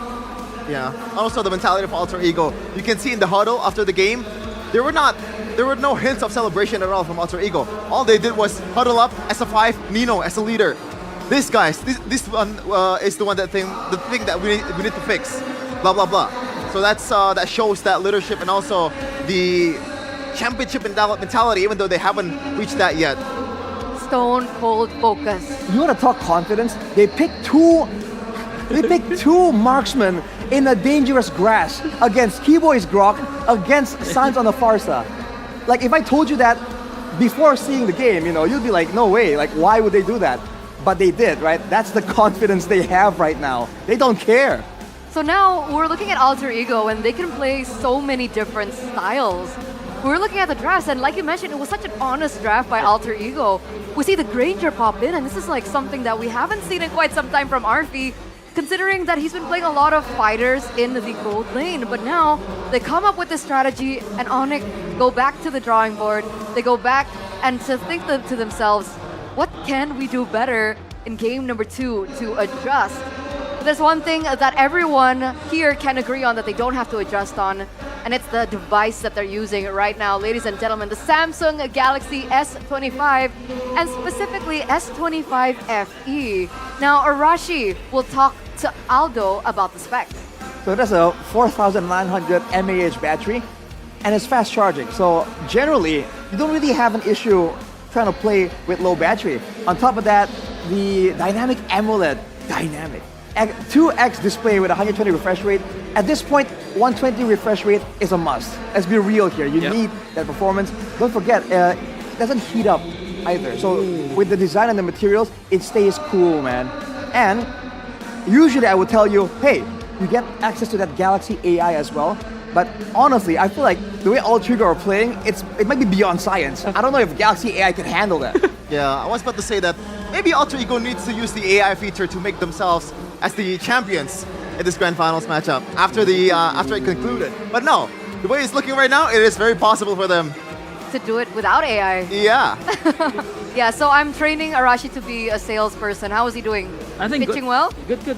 Okay, now talk to him about the prices. So, usually, sir, this is a flagship level phone. So you might be thinking it's gonna cost, what, 20? Right? In this economy, 20 mil? Let's be real here. Sir, this is 8 million IDR for flagship performance. How do they do it? I have no idea. It's a trade secret. But on top of that, if you wanna channel in your Chinese heritage to save, to be a bit more thrifty, to save on the economy, you can get other deals, free upgrades on the storage up to 256 gigabytes. And just like that, you shave off the cost down to about like 6, because there's like 3 million in cashbacks alone. Not to mention, if you're an audience right here, you can get a free travel adapter too. In 2025, companies still giving you a travel adapter? For free? Samsung, bro. Wow. That's worth it, man. That's worth it. Maybe I'm Chinese. Makes you want to be Chinese, doesn't it? Gotta channel it. I mean, they call me Chi here. Oh. Because you're in thick? Chi Eterna. So you fit the description? Close enough. You got the vibe? I don't know. The Chick vibe? Pick vibe. If you guys want to be Pick vibe or Coco Pick vibe, you can come over to the venue, right? The doors are still wide open, especially at the MPL Festival, where you guys can enjoy several different activities, because today's going to be the last day. Yeah. Tomorrow, no more opportunity. It is tough, man. But yeah, obviously, go pay 15 diamonds free. If you're using the app already, why are you not using it to the fullest advantage? Especially with the event that's going on right now, there's Aspirants. There's a lot of events, right? Yep. The 9th MLBB anniversary. Right, also. great skins. I think there's a collector at the moment, right? Oh, you're right. Is the Amon still No, it's available? Arlet, right? What's Arlet now? I forgot. Amon. Amon, right? Amon. Oh, it's Amon. I don't usually go for the collector skins, I'm trying to save up for more of the anime themed skins. You know me. That's the reason why I'm called Arashi. But yeah, make sure that you take advantage of this promo, man, because it looks like it's small, but it really adds up. Especially if you guys go ahead and check out the yellow diamond mission, you guys can get free 15 diamonds. So don't forget to check out gopay.co.id/games, or of course download the app to make things a lot easier. Because that's not the only thing you can do on GoPay. You can pay your bills, you can pay your electricity, you can buy quota, you can transfer money to each other. You name it. Because I think Aldo wants to send me money after this, right? You can use the GoPay app. What's this so deal much you guys more have? efficient, it's easier. I don't know. He's like, why? I'm using it to the fullest advantage. Exposed. Why do I owe money? Am I tricked now? You got scammed. One time, Bude Clara sent me 500k for no reason at all. It's because you screenshotted your balance, man. That's just Bude things, man. What a saint. That's how amazing she is. Honestly. Oh, God. Right. But of course, don't forget to vote for your champion as well. It's going to be the last time you can do it this season, because once again, GoPay is giving out every day up to 1,000 lucky winners of prizes worth of 2.5 million. So that's crazy. You guys can get MLBB skins, there's GoPay coins, there's headphones, there's power banks, and last time there were 7 motorbikes, I believe, as well as 5 smartphones that are still available for the taking. So don't forget to download the GoPay app, the app for MPL. For sure. Especially when you want to come over to the venue, you got to use the best in the business. Let's be real here. Yeah, sometimes when you're using a car, you get caught up in the traffic, but when you're on a motorbike, you can just slither in all those traffic. Yeah. This Jakarta, awful Jakarta traffic. Awful Jakarta traffic with the Gojek app, right? Yeah. And it's connected with the GoPay app, so things are just so much easier in terms of transportation and food. Yeah. You can also go check food. Bunch of good places here to eat. Great food places. Too much. In Big, I would know. I hang out here a lot. My area. For once, we're actually in somewhere I actually know. Usually, it's way too far. All right, so let's go back to the game now, boys and girls. Era to era, right? We've been seeing a lot of different styles of alter ego. We've been seeing the old alter ego back at M2, and then we transitioned into the Sultan era, and then now we're at the new era. And it's so funny because if we take a look at all the statistics and the history of all the players, literally only Nino has been around for almost 10 seasons. Everyone else is new. Yazuke entered this season, and I think Owen was a part of season 14. But that's relatively new compared to ONIC right now. Coach, seeing these three eras, what do you think about the new era right now? And do you think this might be the prime era, the new prime era of Alter Ego? I believe this is the prime era of the new prime era of Alter Ego. Wow. Because what I see in this era that doesn't have in that era is that discipline. Yes. They are way more disciplined in this era. I mean, it's the same gameplay. I mean, the chaotic team fights, they like to fight, they like to brawl. It's been there. It's since the prime era, Sultanan era, and the new era is still the same. But what they have now that they don't have before is the discipline. They know how to close games. They don't overcommit, overchase. And we can see from that game one, it was perfect. That's crazy. And don't forget, they're doing this against teams that are better.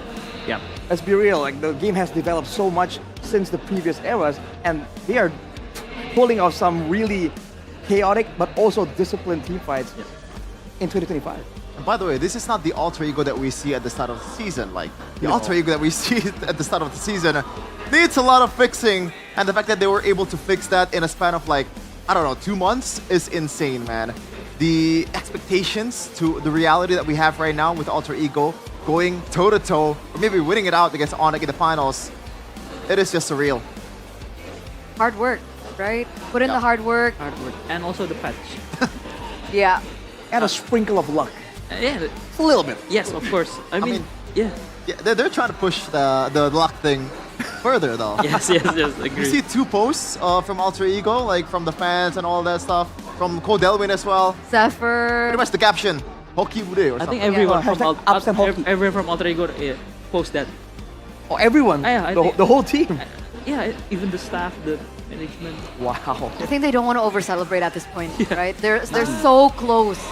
They're so close to winning the grand finals, claim that trophy for themselves. A trophy that has evaded them since the beginning of the entirety of MPL ID. And that's why that factor of luck, I think, is like the main idea or the theme that they're pushing out right now. I mean, season 6, they were one hit away from the base, or I don't know. They were very close. Yeah. Yep. They need that luck. Shout out Captain Vin and also Albert. Yeah. They need that luck, man. I mean, yeah. Scarred into the memory, but we're looking at the era to era from ONIC, right? Back when we had the Kage era, into the Golden era, the back to back to back to back, and then now the Dream Team era with Skylar, Prince Skylar from RRQ, strengthening the lineup of ONIC. How would you compare these 3 eras, Coach Do? Dominating, dominance. It's just, it's. I think from this 3 era, it shows it's just ONIC dominance, right, in the league, and I think they don't change that much. I mean, they know how to adapt to the patches, and they're just good players, but they're just great at MLBB. What can you ask more? Yeah, that's a great way to put it. They're just great at it somehow. Doesn't matter what changes, what patch. Actually, on that note, I had a little discussion with Mirko on the panel about the patch. And he mentioned that the losses that ONIC suffered was actually after the patch hit. So would you still consider that ONIC have fully adapted to the patch? I think they adapted in their own way, I think. Okay. Because they prio more on their comfort picks. Still. Yeah, but since it's ONIC, comfort picks is strong, But I think, as you can see, teams now already adapt to, I mean, Alter Ego Game 1, it's comfort picks and comfort pick once again. And they lost, so maybe it's because of the new patch. which makes things kind of weird for ONIC in game number 1. You think that obviously the best role model pick right now is probably Grok, right? You win out on the mid trio, and also you have that set potential, right? That's been what's limiting ONIC in the regular season, at least after the patch hits. Keyboy does not have that Keyboy heroes. The Tigreals are gone. The Cho is kind of gone, can still be picked, but might not be the best pick right now. And Grok is like the best of both worlds, and they still lost. So what do they do now? We're heading into game number 2, boys and girls of the grand finals here in this best of 7. And it seems like ONIC are still sticking with blue side. So we saw a lot of value from blue side yesterday. Coach, from your personal opinion, do you still see a distinct difference between blue side and red side? And whose side would it favor more? Nah, I think in this meta, in this patch, 50-50? It's 50-50. It's just how you, if you're blue side, you're setting the tempo, right?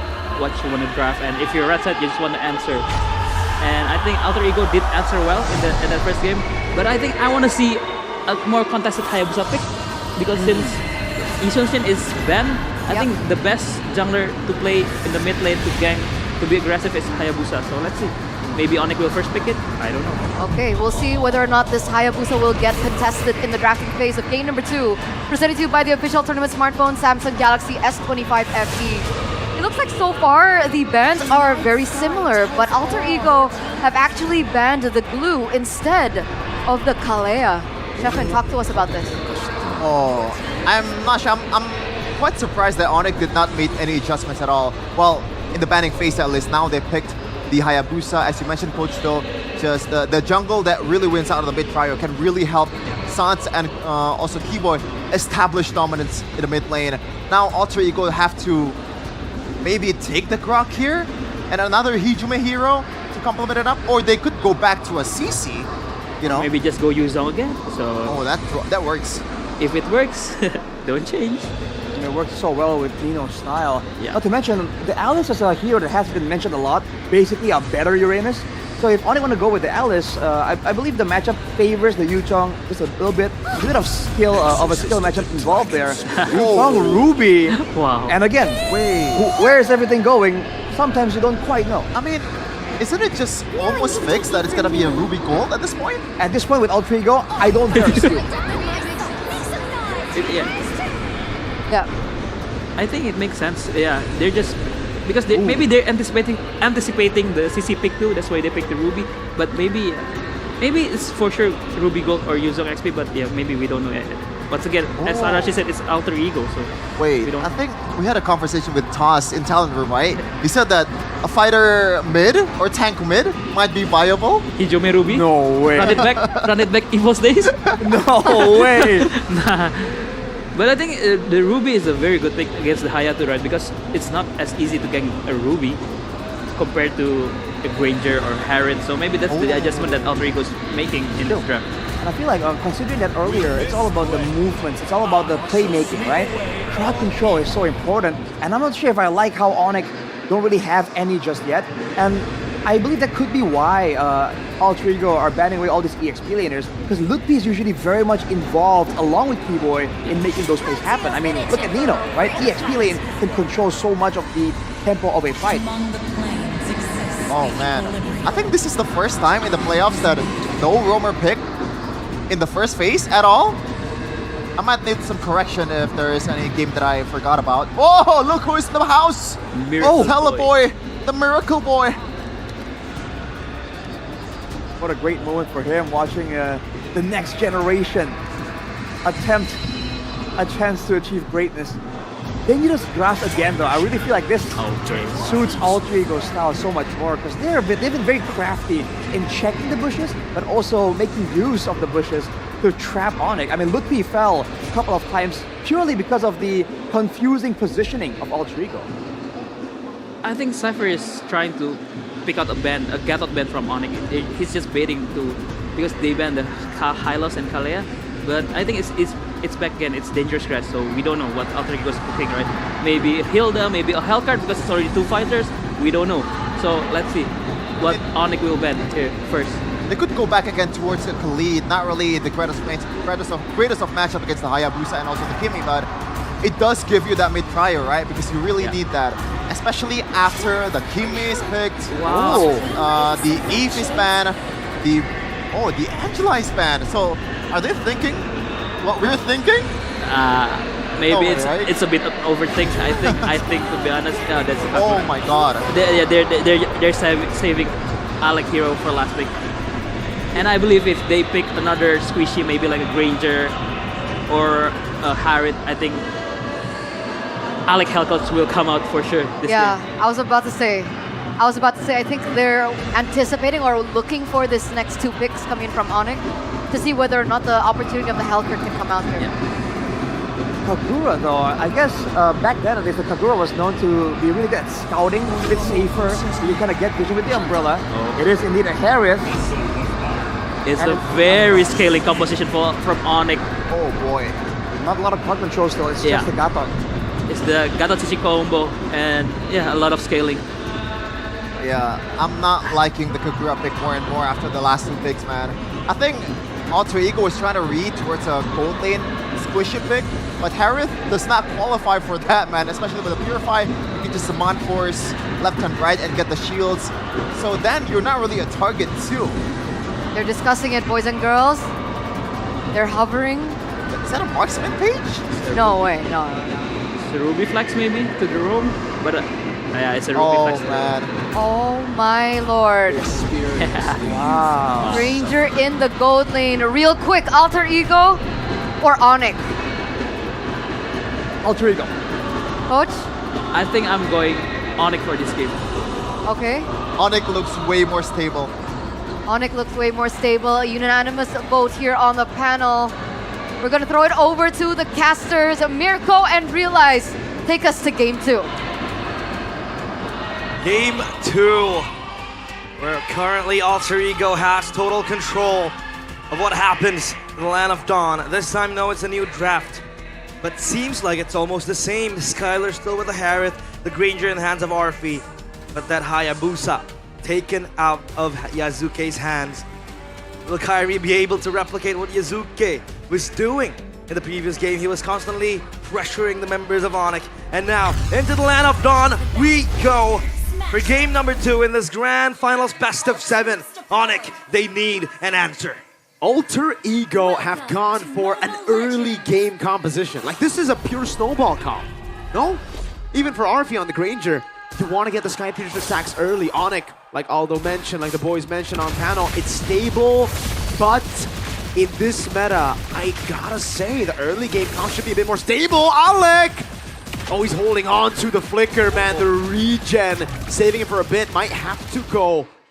No, Hijime will keep the regen, will keep the flicker as well. Kai already aggressive into the jungle. Yazuke has to give this green camp away, no mid-prio. Yep, he is faithful that he can still hold the flicker, so that's actually still Alter Ego hanging in the balance. ONIC, they can't find anything just yet. Emblems by GameSmax. Take a look at so far, nothing is out of the ordinary. Again, with the concussive blast for both roamers to help rotate and get that mid-prio, clear the waves to T-Boy on a mission to try to disrupt Yazuke's pathing on towards the red buff, or rather the orange buff. This Kagura pick, though, comes hand in hand with the Lancelot if they want to go for the dive, especially with such a fragile mid laner, right? That Kimi in the hands of Sans, maybe Skylar can hold himself alone, especially with the Harith. You have multiple shields. But the problem now for this Hayabusa is the Ruby. So much mini CC that can always try to hold Kairi in place. Will he be able to go past all those Ruby controls? That is the question that needs answering. And it's just the combo, right? For the Kagura. Alec, gonna be chunked down, has a Donor Wolf King, will in the end have to use the flicker here. Kai, no shadow kill. And back to the point, Kagura. It's really all about capitalizing on a combo. From the Ruby I'm offended from a Furious Dive. Hijime is gonna have the instant follow-up there. Ooh, the Umbrella is deadly, man. The Umbrella waits. Trying to hold ONIC in place. Hijime, wow, gets in deep. He pops Guilt. CC immunity, man. You can see the reads earlier, man. Hijime was waiting for the final second to get that CC immunity. Now it's gonna be Yazuke on it. Will get the red tree down. Kai not even there. Alec forced to back away, but Keyboy, the taunt was a bit short. Well, Yazuke mobilized. Over to Yazuke. Thorn Rose Quad Shadow lands, and it's Kai with first blood.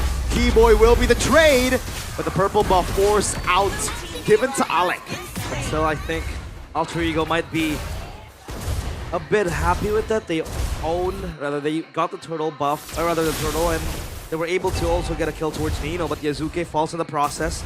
That's a kill towards Kairi. At least this Hayabusa will be able to rack up a few kills. And now the question was earlier on, was Kairi the one giving away that turtle in the hands of Alter Ego because he wasn't really nearby the ONIC players? Well, that also kind of conjugates with the main disconnect theme that ONIC has in this current game, in this current series. I think composition-wise, it's bad to go for the turtle, first turtle for ONIC. Yeah. They don't have a lot of that prio in the mid lane just because of the trap. If you get shoved in like that when the Lancelot pushed in mid and Hijime gets control of bushes, as a Kimmy, you won't be able to walk up. The fact that Keyboy was so low, forced to recall, having to go bot, especially because of the matchup, Hayabusa lands, it's just tough. That's the instant kill button that I was talking about. With the I'm Offended, Yin Yang overturn, and with Yazuke, Kairi's waiting in the bush there. That's going to be Skylar with Zaman Force up top. Yazuke's utilizing a lot of time. Ooh, Sans trying to bait in. Quad Shadow, and the Shadow kill has the Quad Shadow on him. He's going to jump in. Oh! Alec timing that perfectly to peel for Yazuke. That's the Ruby we talked about, to try and hold Kairi, to not let this Hayabusa have pressure. Wow. But then down bottom, it's a battle of trade. CC against the Yuzong. But Arfi, he opted for the Hunter Strike, so no Sky Piercer because he knows he has to hold his own. Because of the Hayabusa pressure, he can't really participate in the team fights as often. Demand Force popped for Skylar, only to get Prio in the lane. He's gonna get that gold trap as well. Keyboy shadows him. The turtle will pop and will spawn. It's up for the take for ONIC in the mid. Look, P, disrespectful, man. DOT, the instant damage. Again, realize, Furious Diver, I'm Offended. It will be followed up by the Yin Yang overturn. Alec has the I'm Offended. They're going to go for the top lane now. Shadow kill. Skylar picks a kill up. Black Dragon form, no Petrify. Skylar forced to flicker as Alec zones them, and it is turtle number 2 to Alter Ego. Yeah, small win for Alter Ego after conceding and relinquishing Arfi. D-Boy wants to go in. He has those stuns towards him in his body, but at least the taunt will be enough for him to get out with a dash as well. So yeah, again, like you said, right? That insta-kill button is crazy. Alec, he was fishing for an angle with the I'm Offended, and we have to note as well, Skylar has no Purify this particular reading. Hey! That's the GOAT. The GOAT in the jungle, Carl Teasy. Now the GOAT in the restreams. Hey, MPL ID X streamer by Good Day shows you how massive MPL ID is, man. When you have the GOAT watching, massive pull. Massive pull. We got him in the interview as well. So W Carl Teasy in the chat. W Goat in the chat. Did you ask him about Bigatron yesterday? Listen, he laughed at my team already, all right? Let's not make him laugh even more, man. Well, I think he is focused in this game because so far, we talked about the early game being the catalyst of, you know, how the game goes for both teams. But so far, it's been very close. And even the gold lead right now, not even 1K or 2K, it's 700, 500. It's triple numbers for both teams. And at least this time, both teams are also very disciplined in their approaches on what they want to prioritize next. That's why it's actually fine for ONIC, though. Yeah. Yes, Alter Ego have gone 2 turtles. They got a kill lead as well, but it's not over. It's far from it. ONIC are a scaling composition, so as long as they're able to keep the gold lead at, I would say, below 3K is already enough. The fact that they're down just by 600, this is impressive. ONIC, by all means, around this timing should be 2K, at least down. But again, they've done a good job at trading. They've done a good job at holding their leads. Look, P, though, in the bottom lane. This is what I'm talking about. The damage in the early game is quite ridiculous. So you have to be on point. Another kill given over, and the instant conversion up top. The AOG from Kiwi over to Arfi. That's a taunt, but look at the zone from Alec. Traction pulse will land, but Alec gets away. He is going to go for the turtle, so I thought Kairi for a second there wants to go in. Oh, no! Wow. Straight up with the overturn, already forcing out the Quad Shadow. He's gonna have to go for the Shadow kills. Nino waits for the timing, and he will be able to claim the turtle. Nino petrifying the Furious Dive. No Quad Shadow. Alec with the Dome Run will keep Flicker RP! He's down, and that's gonna be Kairi gone as well. Keyboy wants to go in, but Nino is able to survive. Arfi guns him down with a double kill. Realize that's 2 Sky Piercer stacks. The dreaded snowball that ONIC have tried They're darn hardest to avoid in the early game is now in the hands of Alter Ego. Skylar flickers in and solo kills him, denies him of that snowball on Skypiercer. Prince does not want to have this time around his kingdom up in the skies under threat. Shuts down Arfi. And finally, a silver lining for ONIC as to not let Alter Ego snowball with the Granger Prio. At 2 Skypiercer stacks now on hold and mobilized towards Nino. He is going to be fine. He has that option to get out of harm's way. And yes, Alter Ego with the insta-kill button, it seems like they have so much ways to approach the fights. Kyrie, 1v1. He's not going to quite get the range, and Hijime gets out. And this Kagura is actually quite safe too up against the Hayabusa. It's very safe because it really depends on the mechanics though, right? Yeah. If you're able to CC immune yourself from the quad shadow before he utilizes the blink, then you get out of it. Quad shadow gets erased. So it is very safe. Also against Keyboy, against all their lockdown, which is not many. That's the thing, right? Alter Ego are overloading ONIC with a lot of CC. ONIC have damage, they have outplay ability. And that's why for me, looking at it, at first I was like, man, that flicker is so risky from Skylar. But then you have to think about it, right? If he goes Purify, it's an easy dive for Nino. It's an easy dive for Alec. It's an easy dive for Mr. Yazuke, especially on the Lancelot. So he has to go for the high-risk gameplay here. He just needs to space it perfectly, and he comes in to clean up. Right now for ONIC, the easiest combo to time is probably the Gatot Kacha CC combo. Maybe the traction for Sans. Oh no, conceal play! Oh, Sans gonna be caught in there. Alec has the flicker, but he burnt out the Purify already. It's gonna be Nino with the Petrify on a killing spree. The beast is unleashed. The Keyboy wants to turn around with ONIC. Can they get the kill out towards Nino? He's zoned to the back line. That's going to be the I'm Offended, bringing Lutfi back into Don't Run Wolf King. Zaman Force already used earlier. Going to have to wait for the cycle to come back up as Alter Ego push in mid. Kai with the positioning right there, holding an angle to ambush the backliners, but the backliners are clean with the positioning. Look at how safe Hijime and RP are. And yes, Lightning Truncheon, that's a power spike for Hijime. Very worth it for ONIC, rather for Alter Ego as well. Only lost Nino in the process. Oh, I'm offended with the flicker. That's crazy right there, but a Shadow Cow! My goodness, damage! Skylar finishes him off, RP. I don't know what deal he made, but he lived with 1 HP. That wasn't the target that actually Kyrie wanted to go for. Alec, or rather RP, with a sliver of HP, and Alec takes and bites the dust. At least ONIC, now they have Prio on the Lord Pit. Will they get this for free? I think they will. And after this, they will try to clear up the waves because down bottom pushing for Alter Ego. ONIC, out of the smoke, they get something.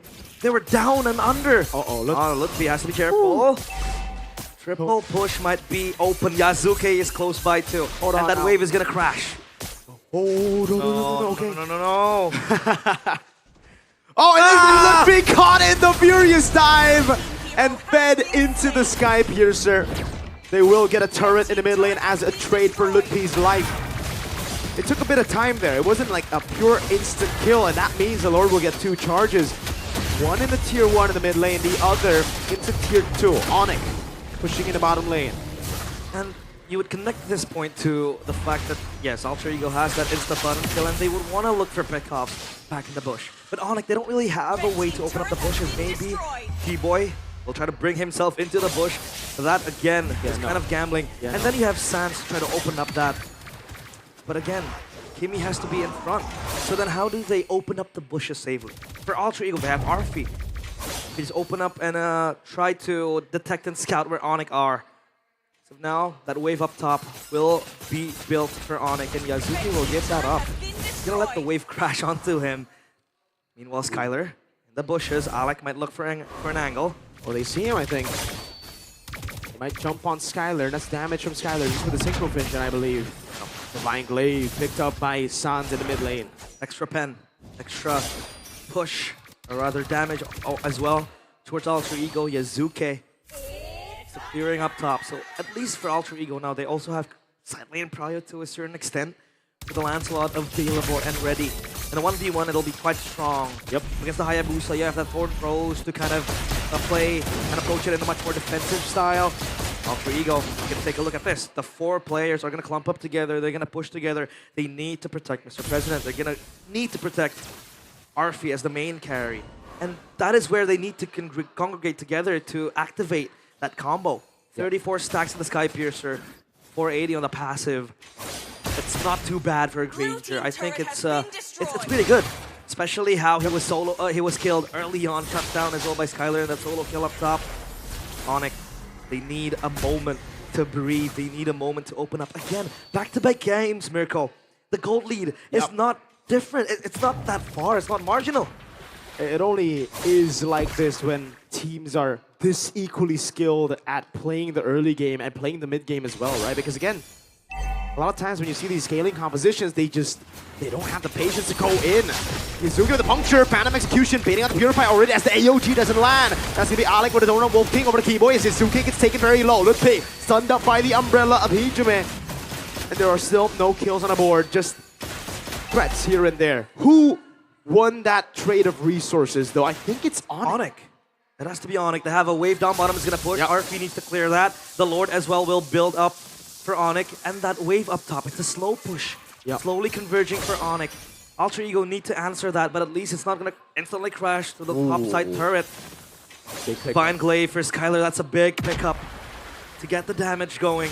Divine Glaive 2 for Hijume, it's Divine Glaive galore. I'm offended. Over the Keyboy. I don't think that's the right target though. They go for the Black Dragon form as well. As immobilization comes in. Hijume again, Yasuke! Able to get the pickup now. Kai in the back line now pops in the Shadow Kill! The Beast survives, but Kyrie gets Yasuke. The Shadow Prodigy is down. Nino has to survive! Baited in. Now a quad Shadow from Kai! Gets him a triple kill! A triple kill for ONIC as Kyrie, the god in the jungle, cleans house for ONIC. Alter Ego run for the hills. Hijume and Nino run for the hills as they concede that Lord. ONIC win the fight, and this might be the opening, the crevice for them to turn things around after constantly being in the back foot. That was a very beautiful fight. Alec, I'm offended towards Keyboy, not the target you want. And then they go in to the counter engage. Kyrie was looking for the flank angle. He got that. That insta-kill to Yasuke somehow seals the deal on towards Alter Ego. And even if they didn't really get the triple kill, at least ONIC would get prio on the Lord. Man, so close. So close indeed. Alter Ego playing through again the CC control, but ONIC, they're just not corralling in. They're playing it so decisively. The way that they layer their engages, layer their carries, being visible on the map, and when they go in, it was too much for Alter Ego to handle. That's going to be the win of nature built up already. Nino going to be caught in the Shadow Kill. Now he's going to the Black Dragon form, but the Quad Shadow is still on him. CC immune. That's not his name, by the way. That's just Nino. AOG in the back line. Finding RP has him in a crowd. Pops in time. Came on! Huge initiation as ONIC set their sights on the throne and on the crystal. Alter Ego, they need to hold. I think they can. Wave is big with the Lord. Nino's going to be taken low. Yasuke still able to back away right now as they go over to clear on the Lord. Another mini wave showing up. Yasuke can he do the impossible? He's holding it in. But ONIC are going to try. That's a double. Nino holding again. The cannon minion prevails. And ONIC equalize. With one huge moment, ONIC turn things around. They get the equalizer. Keyboy with a massive moment in his own pocket as ONIC take game 2. 1-1. But that was Kyrie with a redemption to do after a very, very shaky game 1. Constantly in Yasuke's pocket. In game 2, he shows up big time. Oh, we got a series on our hands, man. We do. The top 3 teams were all so close. Evos were able to take the Sky Kings to 5 games. Alter Ego then the next on the chopping block for the Sky Kings. We thought in the upper bracket finals, oh man. We thought before the season, oh man, ONIC are gonna dominate. But then Alter Ego took them a 5, and now we are 1-1 in a best of 7. Man, this was the 3rd team to make it to the playoffs. 3rd in the standings. And here they are. They stand tall, toe-to-toe against the Sky Kings, a worthy opponent. And back-to-back games again. it has been very close. Not a single marginal gap in the gold lead in the game. Pure discipline from both teams. A team known for chaos, toning down their identity in the eyes and in the sights of the Sky Kings. Their chaos suppressed. They play the long game. They play the disciplined game. But ONIC with that scaling. Look at this taunt though. Look at this 3-man though from Keyboy. So good. Yeah, Bang! the 3-man taunt is so good in ONIC. They set their sights on the prize, and that is the crystal. This was kind of, you know, was close, but yeah. It's just nigh impossible for Alter Ego to do anything about it. Sure, Yazuki did go in and go out. Win a nature clutch in from Sans. They had the minions pushing in too. So ONIC 1-1. It bears the question, will Game 3 be this close? Will we see a dominant game from either teams? Panelists, what do you think?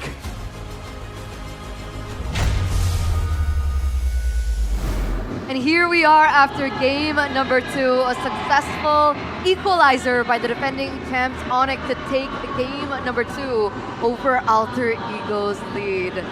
We're gonna throw it over to you first, Coach Aldo. What happened to Alter Ego in game number 2? I think it's from the drafts, because I think Alter Ego's draft is kind of so-so, because you want to scale, but you want the early game. So I don't see the consistency of what they want to do from the draft. But from ONIC, it's an honest scaling composition. You have the Harriet, you have the Kimi, you have the CC. It's pure scaling. And maybe from ONIC's point of view, because the game 1, the tempo is so slow, that's why they want to scale out the game. But from what I expect from Alter Ego is that they want to push the tempo. They want to dominate ONIC from the early game. So I don't understand the Granger last week. I understand, but I don't think it's quite effective, yeah, I can say.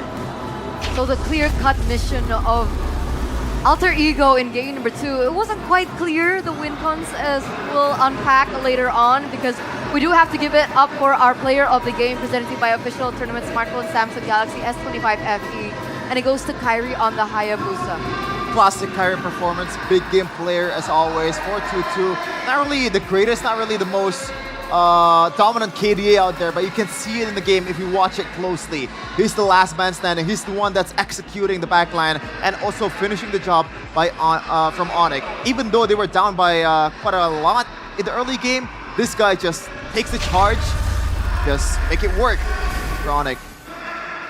Here's the player of the game highlights presented by the official tournament smartphone, the Samsung Galaxy S25 FE, where you can see in the early game, Alter Ego had more crowd control, so as I expected, they were trying to find more plays or make more things happen.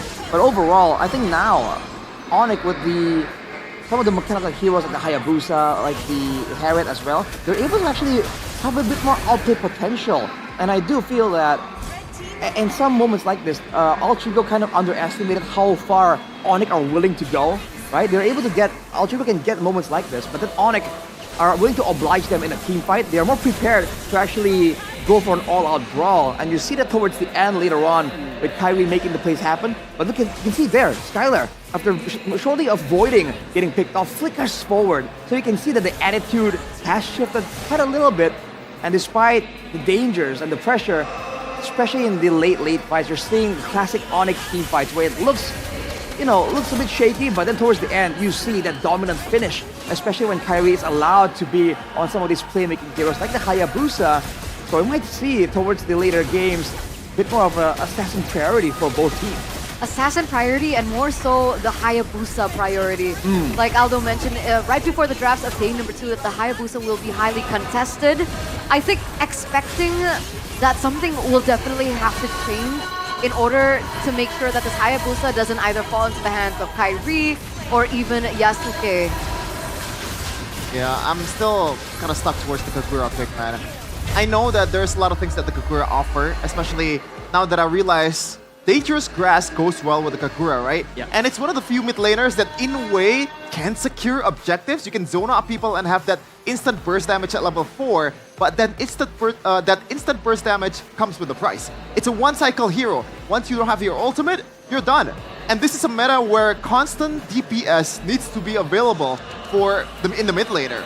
It feels like Alter Ego is playing a super ambitious draft, and they were able to execute it quite well in the early game.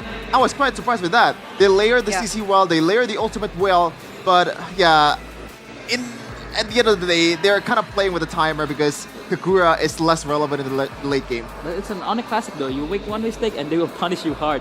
That initiation in mid from Alec, the misinitiation, they capitalize on that very nicely from ONIC. But I agree with Shafin that Alter Ego's draft is not easy to execute.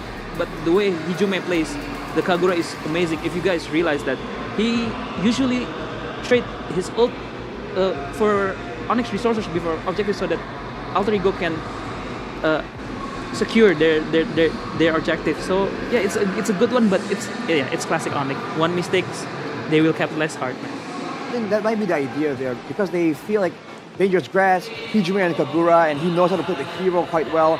Almost got a few pickoffs there, and even if he didn't, it was enough to zone, right? Because zoning is the name of the game here when you have that kind of damage. Maybe because they went with the Kagura, like you mentioned, Shevin, not a lot of quick cycles. They want to get a Granger to supplement the DPS. Yeah, and that Kagura pick, man, it concedes something that Alter Ego is abusing throughout the playoffs, which is mid-trio. Ruby and Kagura, yes, you get the safety, but you don't really win it out in the damage turn, right? You're playing super safe. Like, I get the idea of making it harder for Kyrie in the side lanes to be able to not burst down Nino and also Arfi, but you forgot the Alter Ego feast on mid-trio. So before we unpack the drafts a little bit further, we are going to throw it over to Alyssa for an interview. Sudah segmen bersama Alisa. Kayak di sini kita mau jalan-jalan nih, tapi Alisa sebelumnya mau dengar dulu Sonic mana suaranya? Wow. Alter Gems, jangan mau kalah. Alter Gems mana suaranya? Wow, pertarungan yang begitu sengit ya. Kita bisa melihat di Best of 7 ini tidak ada tim yang membiarkan mereka untuk kalah. Karena perebutan dari juara utama dari season 16 ini semakin panas. Tapi Alisa lihat-lihat di sini yang panas-panas bukan hanya pertandingan kita saja, tapi ada dua cinta yang membara juga. Kita akan masuk ke segmen MPL Date dan guys di sini sudah ada yang pakai baju couple. Boleh berdiri nggak sih temenin Alisa? Cie, namanya siapa nih? Aku Brian. Aku Servia. Oke, ada Brian dan Servia nih. Kalian pacaran? Ya. Udah berapa lama? 1,5 tahun. 1,5 tahun. Kalian berdua penyuka MPL nih? Suka banget dari awal ngikutin MPL. Dari awal ngikutin MPL ya? Yang ngikutin dia ya? Kalau kamu ikutin tapi enggak dari awal? Oh gitu. Jadi lama-lama mengikuti juga ya? Kamu ngelihat hari ini ONIC dan Alter Ego seperti apa nih? Untuk pertandingannya seru banget sih untuk antara ONIC sama Alter Ego. Paling berharap Alter Ego bisa menang lah, biar mencetak sejarah baru. Wah, Alter Champ sejati nih ya berarti ya. Oke, kenapa kalau ONIC bosen ya emangnya ya? Iya, soalnya ONIC udah dari season kemarin juara mulu, gantian lah. Yeah. Gantian lah ya. Kalau Servia sendiri gimana harapan kamu nih? Dukung ONIC. Jadi agak ada perdebatan ya di sini ya. Sempat berantem nggak tuh? Enggak sih. Tapi ONIC ya. Gimana prediksi skornya menurut Servia? 4-3. 4-3. Oke, kita akan lihat ya apakah harapan Brian atau Servia yang terkabul. Enjoy MPL date-nya. Boleh dong kasih love-love-nya dulu ke kamera. Apipi, kalian berdua dong love-nya dong, nempel dong. Apipi, cie, terima kasih lo telah malam mingguan di sini ya. Enjoy dan kita akan cari-cari lagi ya couple kita nih. Kayaknya ada yang pakai baju hijau-hijau di sini, boleh gabung gak sih sama Alisa? Halo, boleh berdiri nih. Ya, kita mau salaman agak. Oke, namanya siapa? Aku Alvin. Aku Joy. Alvin dan Joy sudah berpacaran berapa lama nih?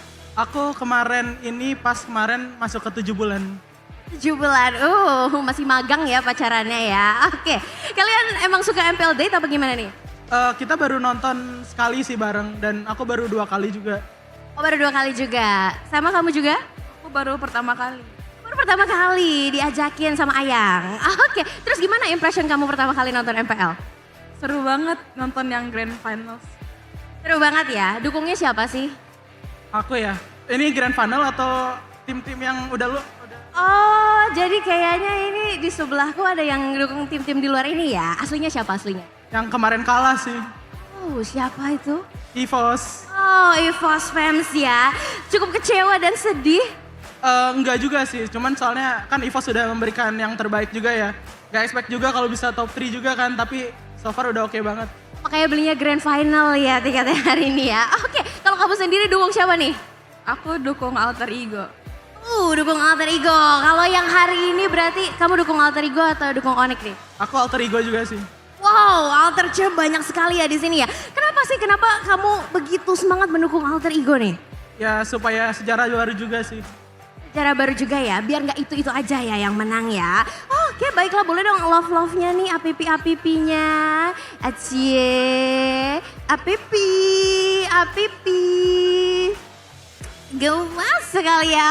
Oke, terima kasih banyak, enjoy MPL date ya. Kita akan cari-cari lagi mungkin pasangan-pasangan magang kita ya. Mungkinkah di sini ada yang punya pacar lagi dan kenapa tiba-tiba mati lampu gini? Lightingnya? Oke. Ini loh. Kok yang nyala cuman di spotlight ke sini? Coba aku boleh kenalan sedikit gak sih? Boleh berdiri nih? Namanya siapa kakak? Namanya siapa? Octaviana. Octaviani, kamu kesini sendirian aja? Sama teman aku. Sama temen kamu, oke. Temennya kemana nih? Kok di sini sendirian aja? Toilet dulu. Oh, lagi ke toilet dulu ya. Gimana nih kamu melihat ONIC dan juga Alter Ego hari ini? Sebetulnya aku kurang mengerti, tapi tadi seru banget sih. Oh my God, ada siapa ini? Teman siapa ini yang ada di sebelah Alisa? Boleh kita lihat siapakah ini temannya kah?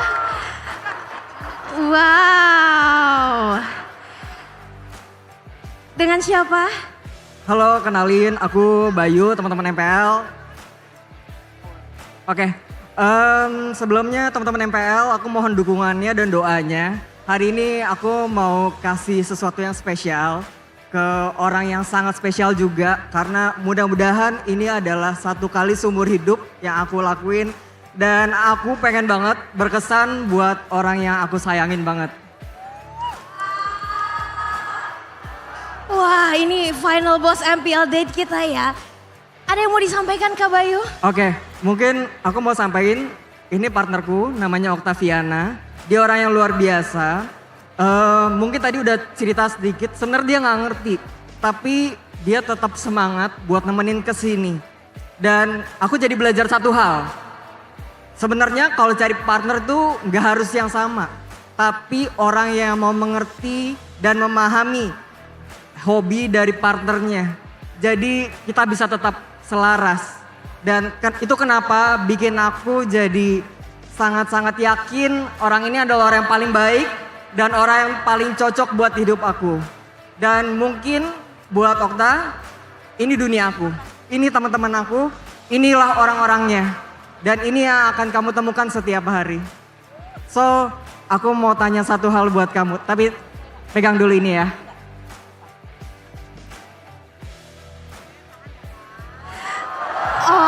Oh my God, ada apa ini? MPL Arena, bersiaplah. Octaviana, will you marry me?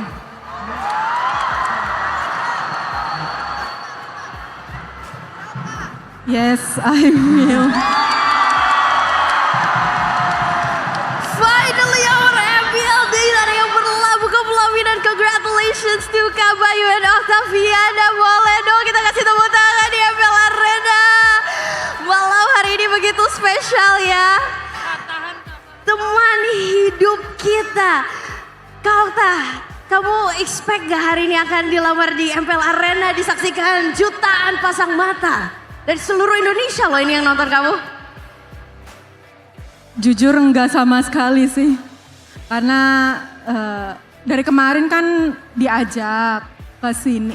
Dia nggak ngomong sih mau kemana gitu. Cuman ya tiba-tiba di sini aja. Oh sama sebetulnya kan kita emang udah tukeran cincin dari kemarin. Tapi tiba-tiba hari ini dia minta lagi cincinnya. Terus aku kayak, kenapa? Kenapa? Apakah jadinya kita akan putus? Iya, bingung banget. Ya, tapi ini gak expect sama sekali. Gak expect sama sekali, luar biasa. Boleh dong kita kasih tepuk tangan ya untuk pasangan kita hari ini. Tapi Alisa juga penasaran Kak Bayu, mengapa memilih MPL Arena nih sebagai tempat untuk melamar pasangan kekasih orang spesial kamu ini?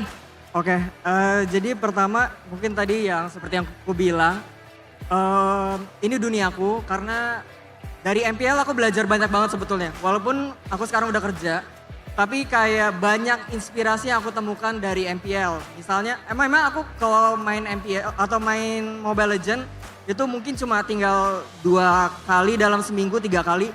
Tapi dari sekali aku main itu aku dapat banyak banget referensi, inspirasi karena kebetulan aku di dunia kreatif. Jadi dari warna, dari gameplay, dari strategi itu hal-hal yang menginspirasi aku untuk kerjaan aku. Itu pertama. Terus kedua juga kebetulan punya teman-teman yang luar biasa. Mau terima kasih juga buat Bang Oji, Profesor KB, dan semua teman-teman yang ngebantuin buat terjadinya hal ini. Thank you banget udah nyambungin ke teman-teman panitia MPL. Dan yang mostly paling terima kasih ke panitia MPL dan teman-teman semua. Berkat dari dukungan dan doa kalian, alhamdulillah bisa diterima oleh Octavian. Alhamdulillah, dan kita doakan semoga lancar ya nanti sampai ke pelaminan. Sekali lagi boleh kita kasih tepuk tangan untuk Kak Bayu dan Kak Octaviana. Inilah awal grand final dari MPL Day dan boleh dikasih lihat ke kamera. Boleh kita coba love meternya sekalian, boleh dong bikin love-love-nya. Apipi, apipi. Wah, walau hari ini begitu spesial dan kita akan lihat ya apakah di next season nanti mungkin sudah menikah atau ada lagi mungkin pasangan-pasangan yang melamar pasangannya di MPL Arena. So, malam hari ini yang begitu spesial akan kita kembalikan lagi ke para panelis. Silakan take it over.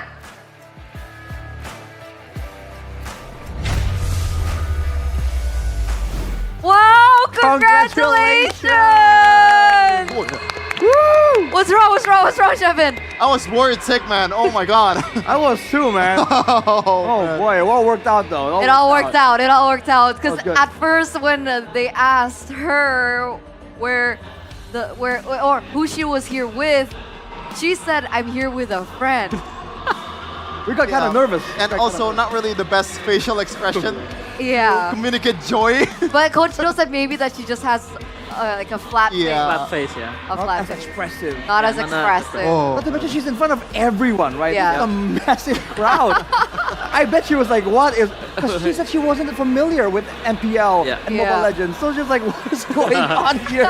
Why is my man bringing a bouquet? What's going on? But it all worked out in the end. Congratulations. Congratulations. Bayu. W man, Bayu, you W the man. man. Congrats. Arashi's next. Huh? I don't even have like a candidate, dude. I think it's gonna be quite a while before that happens. Hey, for all of those Indonesian cosplayers, Arashi, he needs one. Why cosplayers in particular? Because you like cosplay. Yeah. Well, yeah, I don't mind it, but you're making it sound like I can only date cosplayers. I mean, from the evidence, like the last girlfriend that you had. Oh yeah, but the one before that was not a cosplayer. So it's 50-50. Maybe. Maybe you forced her to cosplay. What? Never mind. Well, it's 50-50. 50-50. Like the situation right now. Exactly. Right? Exactly. Okay, gotta sweep that real quick. All right. Right out the way.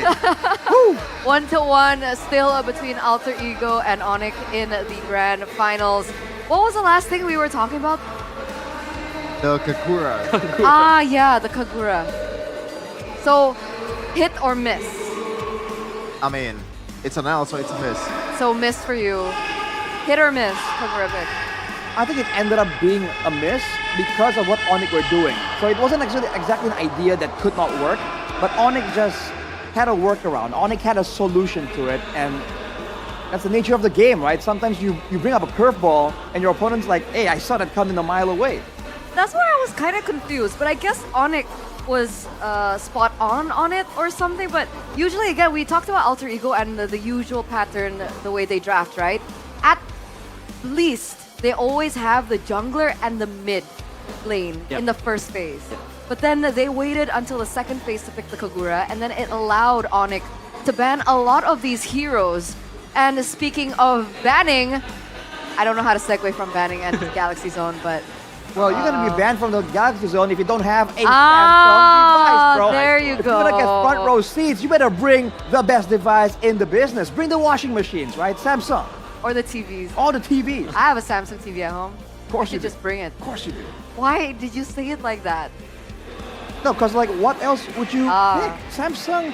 Dude, have you seen Samsung TVs? I thought it was like a chef in angle. God, come No, on. I'm bringing my air conditioner. Samsungs have aircon? Yes. Oh. This one they have almost everything. It's bigger than you might expect. I just knew that. But yes. Anyway, speaking of big, the big battle of generations between the best of the beast.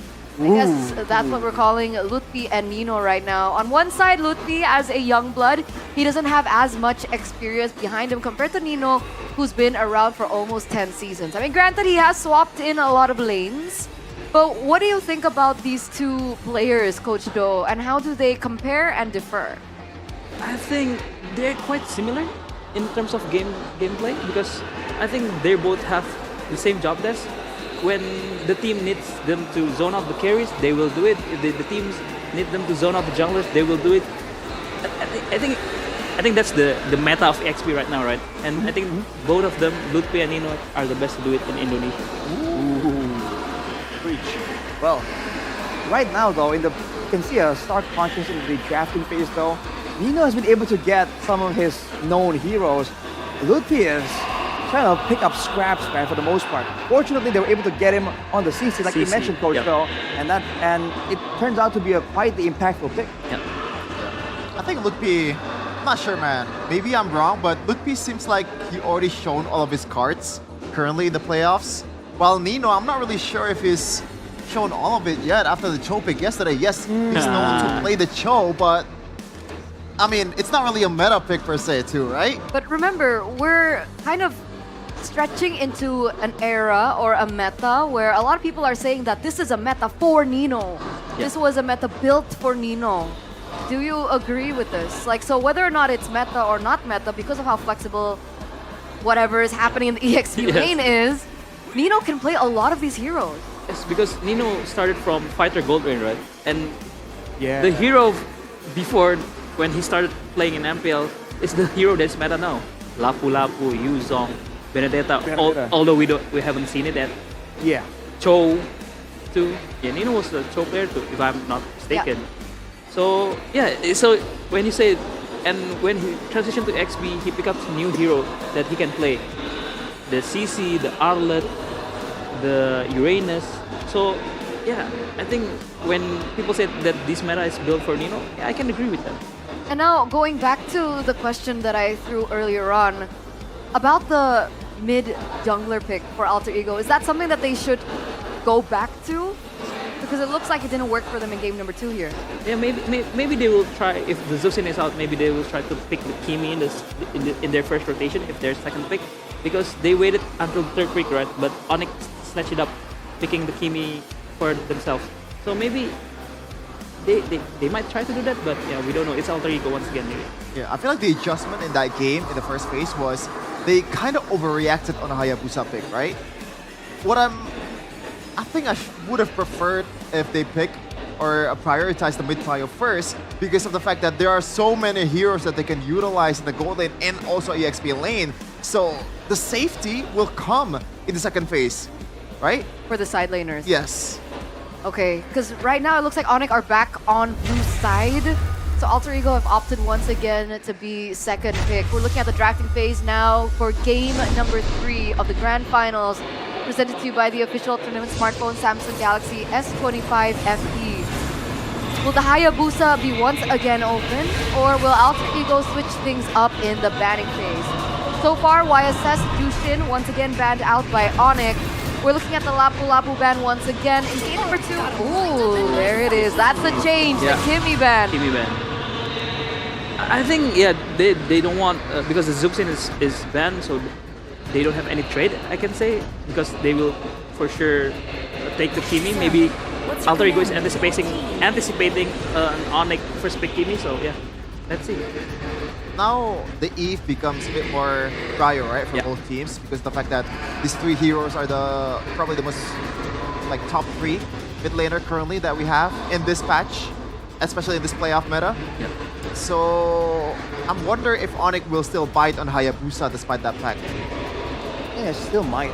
But it's funny how it's devolving into that, right? In the gold lane, Ranger Hareth or fighters. Now in the mid lane, hey, Lucian Kimi or high ground. It's like either or, kind of. By the way, I gotta ask, why the Esmeralda ban? The Esmeralda just has a lot more sustain, a lot more utility baked in, right? But remember, this is specific to ONIC. Because I think, to be honest, Cypher also banned Esmeralda against Navi. And I think 4 games for Esme bans, I think. They just don't want to face the flexibility of Esmeralda, right? Because if you want to play marksman, and also it's the only fighter gold lane that Skylar plays. Oh, there you go. Also, Ruby doesn't. Sometimes. Yeah, he plays Ruby too. I think it's not as But he also impressive gets as the Esmeralda, yeah. That's fair. Yeah. Also, it's the fact that Alter Ego is super, they like to use the Uranus, right? So that's why maybe the laning matchup does not work well against Esmeralda. But looking at the first 2 picks here, Pochaldo, Hayabusa, and Lancelot immediately. I think they will deny pick the CC again for sure, I think. And I think Suns will be looking at his Yif maybe, or his Farsha, or maybe just answer the roamer, maybe Grok. In this meta, coach, where everything is long duration, right? Of course, like a Yif spammable spells is desirable, but we've seen, we had some theories on panel where we're like, hey, it's gonna be a proper front to back because it's all fighters, no assassins. Where are these mages that can spam out spells like the Lilia back then, like the Valirs? I think Shevin was mentioning on one particular drafting phase, the Valir can work so well here. I'm just saying, there seems to be other potential spam heroes. Do you think they're going to show up, Coach though? I'm actually a big fan of the Lilia because in the meta of 2 fighters, Lilia is so annoying, right? Yeah. Yes. And yeah, look at Alter Ego just answering to the CC pick with the Uranus pick. So wherever the CC goes, the Uranus will go there for sure. Okay. And now there's an opportunity now though for ONIC to ban out heroes like the Farsa and the Valentina. Yeah. Valentina seems to be one of the best heroes that Hijume has used so far, but they are kind of lacking in damage, so they have to adjust if they want to put the Valentina with picking a traditional marksman for RP here. The Granger is still open, the Harith is still open, so maybe both teams, they want to fight that battle again in the gold lane. Yeah. I think if you're Alter Ego, you want to pick the Harith 4th pick because it's a good matchup too against the CC, because you can outscale, you can kite the CC all the way, and so the CC will have a hard time. Oh, and it's get bad. But they know it's a hard time for the CC. Wherever the CC goes, if there's Harith and Uranus, it's a hard matchup. It's a Hylos for Alter Ego as well. And they're trying to deny all these heroes that can kind of trade for long periods, like the Hylos with the constant pulse of damage. They're trying to use potentially the Uranus to zone out the backline right here, right? And instead of the CC, no real shred available for ONIC. Yeah, and I think I see where Cypher's going with the ban because they want to win out in the mid prio, and they're banning Hylos and Grok, in which is a very good matchup against the Gatot. So yeah, so it's still the same. It's prio mid for Alter Ego. Still the same story now as we're awaiting the last ban coming from ONIC. That ban is going to be the Yuzong, denying it away from Nino. That's the overthinking from the Uranus, man. You never know, it could go in the gold lane. Oh, it's a good matchup against the CC. Oh yeah. So Alter Ego needs to pick. I mean, they picked the Kakura in the first or in the second game, so you can't really rule out the mid laner to be some sort of utility for Hijume, mainly the Valentina, just for safety. But I'm still not a fan of that. Alter Ego really needs to play with the momentum and also be super aggressive in the early game if they want to make it work, because the scaling is definitely on ONIC's side currently with the Thief and also the CC. And yeah, and having the Lancelot instead of the Hayabusa is also a harder skill, I might say, because Hayabusa, you connect the shadow, you can all in, but Lance is more intricate, I can say, and that's the Hilda. for the Lancelot. I think Keyboy's job desk this game is only mirroring the Lancelot. Yeah. And the Alice. Oh, it's a CC That is close lane. nasty. Oh, okay. This is a Hilda in broken walls as well, so faster mobility. Yes. You can expect Keyboy to be very aggressive in the early game against the Lancelot. Seeing this, Alter Ego, what's the answer? I think it's only Lunox, no? It's either Lunox or you pull out the Lilia cheese pick, I don't know, but because if you don't pick the Lunox, I don't think you have enough shred for the front line, for the CC, for the Hilda, for the Alice. Yeah. It's also safe in a way. Yeah, in a way. Can cancel out the shadow kills and all that. See what the option Alter Ego goes for. Or if I they want to think go yes. insane, yeah, they just go Valentina and take the big ults from ONIC and just out-team fight them. I'm gonna go Selena for mid prio. Never mind. Yeah. Valentina. All right. Quick predictions. Arashi, start with you. I think ONIC has a scarier draft here because again, I'm looking at playmaking potential and ONIC has plenty this time. Coach? I still like ONIC stuff. All right, another unanimous vote from the panel on ONIC. Game number 2, it was correct. So let's see if the win streak remains here on the panel as we throw it over to the casters for game number 3. Equal footing in both games, and now it's a 1-1 situation where the draft looks very unique. Lutpi finally pulling out the Alice card, in which we haven't really seen him play that Alice, and ONIC finally respecting Nino's Yuzong. Yeah. Hey, they planned so much, man. They, I think, really went through all their plans throughout that short break. Plan A all the way to Plan Z, covered. Let's see if it can be executed in the game, because so far the series has gone through that. Drafts, whatever. It's about the in-game execution. And into the game we go. Game 3 of ONIC against Alter Ego in this best of 7 grand final of MPL ID Season 16. And Lutpi with the Alice is one we have to peel our eyes on. Meanwhile, Arfi will be given the task of playing that Ruby in the gold lane. Hilda, again with the damage early on, will try to push away Hijume. And this Hilda, obviously, will try to contain Yazuke. It's the Lancelot. And I think Eterna also mentioned it, the rotation might be quite quicker. Look at the damage. Yep. Quancha gonna be ready as well. Oh, he doesn't land it. Revitalize already baited out from Alec. Yazuke trying to get the range over to lethal. But Lutpi walks up as well. This is an all-out win. Wait, they still want to go for Yazuke. Oh, gets first blood. It's Alec in the end. Lethal still for Kai. And it's Alter Ego who walk out with a win. I think Alter Ego were able to measure their limits in that fight, in that skirmish. They kept on waiting, they kept on lingering around, and they wanted to go in for more. Thankfully for Alec, he got the final blow on towards Keyboy. Still a slight loss, but again, it's not the worst of everything. As Kyler on bottom obviously will have prio over RFA. The shred from the CC is insane. And now we're talking about the Valentina. The main concern that Aldo had in the draft. Hijume was... Oh my the poke. Oh my lord, Keyboy. Yeah, he's hovering around, man. He knows that he can flicker in forward. He wants to bait out the flicker, but he cancel the recall. Hijume is losing so much. Sean's gonna cancel again. And he cancels it again. This is exactly what Alter Ego did to BTR in the upper brackets. Match number 1, game number 1, I believe. It was with the Hayabusa as well. Keyboy. He baits out a little bit of time, so Yazuki will be late into it. That's gonna be a taunt coming down, but the shadow kill was already there as Kai gets the turtle and quad shadows out. That looked really close. RWM, no AOG to play with. Now the Throne of Ruin as well. Sans with a kill.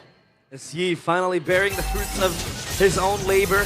1v1 down bottom. Skyler has the curtain call. Hijume is close by, but still not level 4 just yet. It's a 1v1. But Skyler is gonna be okay. Arfi walks away too. And I brought this point when we were talking about the draft, Mirko. Why is Sans so brave to pick up a Yve up against the Gato Kacha and a Lancelot? Turns out it's all about the poke. Oh man, the Quacha already landed. He's dead and he knows it, man! It's the back who is. Keyboy wins it. Flicker forward from Sans. Lutpi looking for the chase. It's not had Throne of Ruin. It's Keyboy with the target forward. Forcing the puncture and the Thorn Rose. Can he escape? He's in the bush. Dino able to pick up the kill over on Keyboy, who's now 0, 3, and 0. But it's still value for ONIC. Yazuke's recall cancelled again. And Kai invades, taking away a green camp. It's all about stalling Alter Ego to get their power spikes going. And ONIC, that was a very good Thorn Rose dodge coming into Yazuke. If not, he would be a dead man walking. Honest prediction by GoPay still favors ONIC 60%. And again with this Yves, so strong with the poke. Alec! Oh, shadow kill to the AOG. Popped in time, but Keyboy and Kai were on double time. Yeah, again, so much pressure with the Hayabusa and the hill. That's so much mobility, moving quick and close and fast too. And with this Alice in the fray, Alter Ego, they need to be careful of a certain combo that's going to wait for them. RWM into a 3-man Thorn Ruin.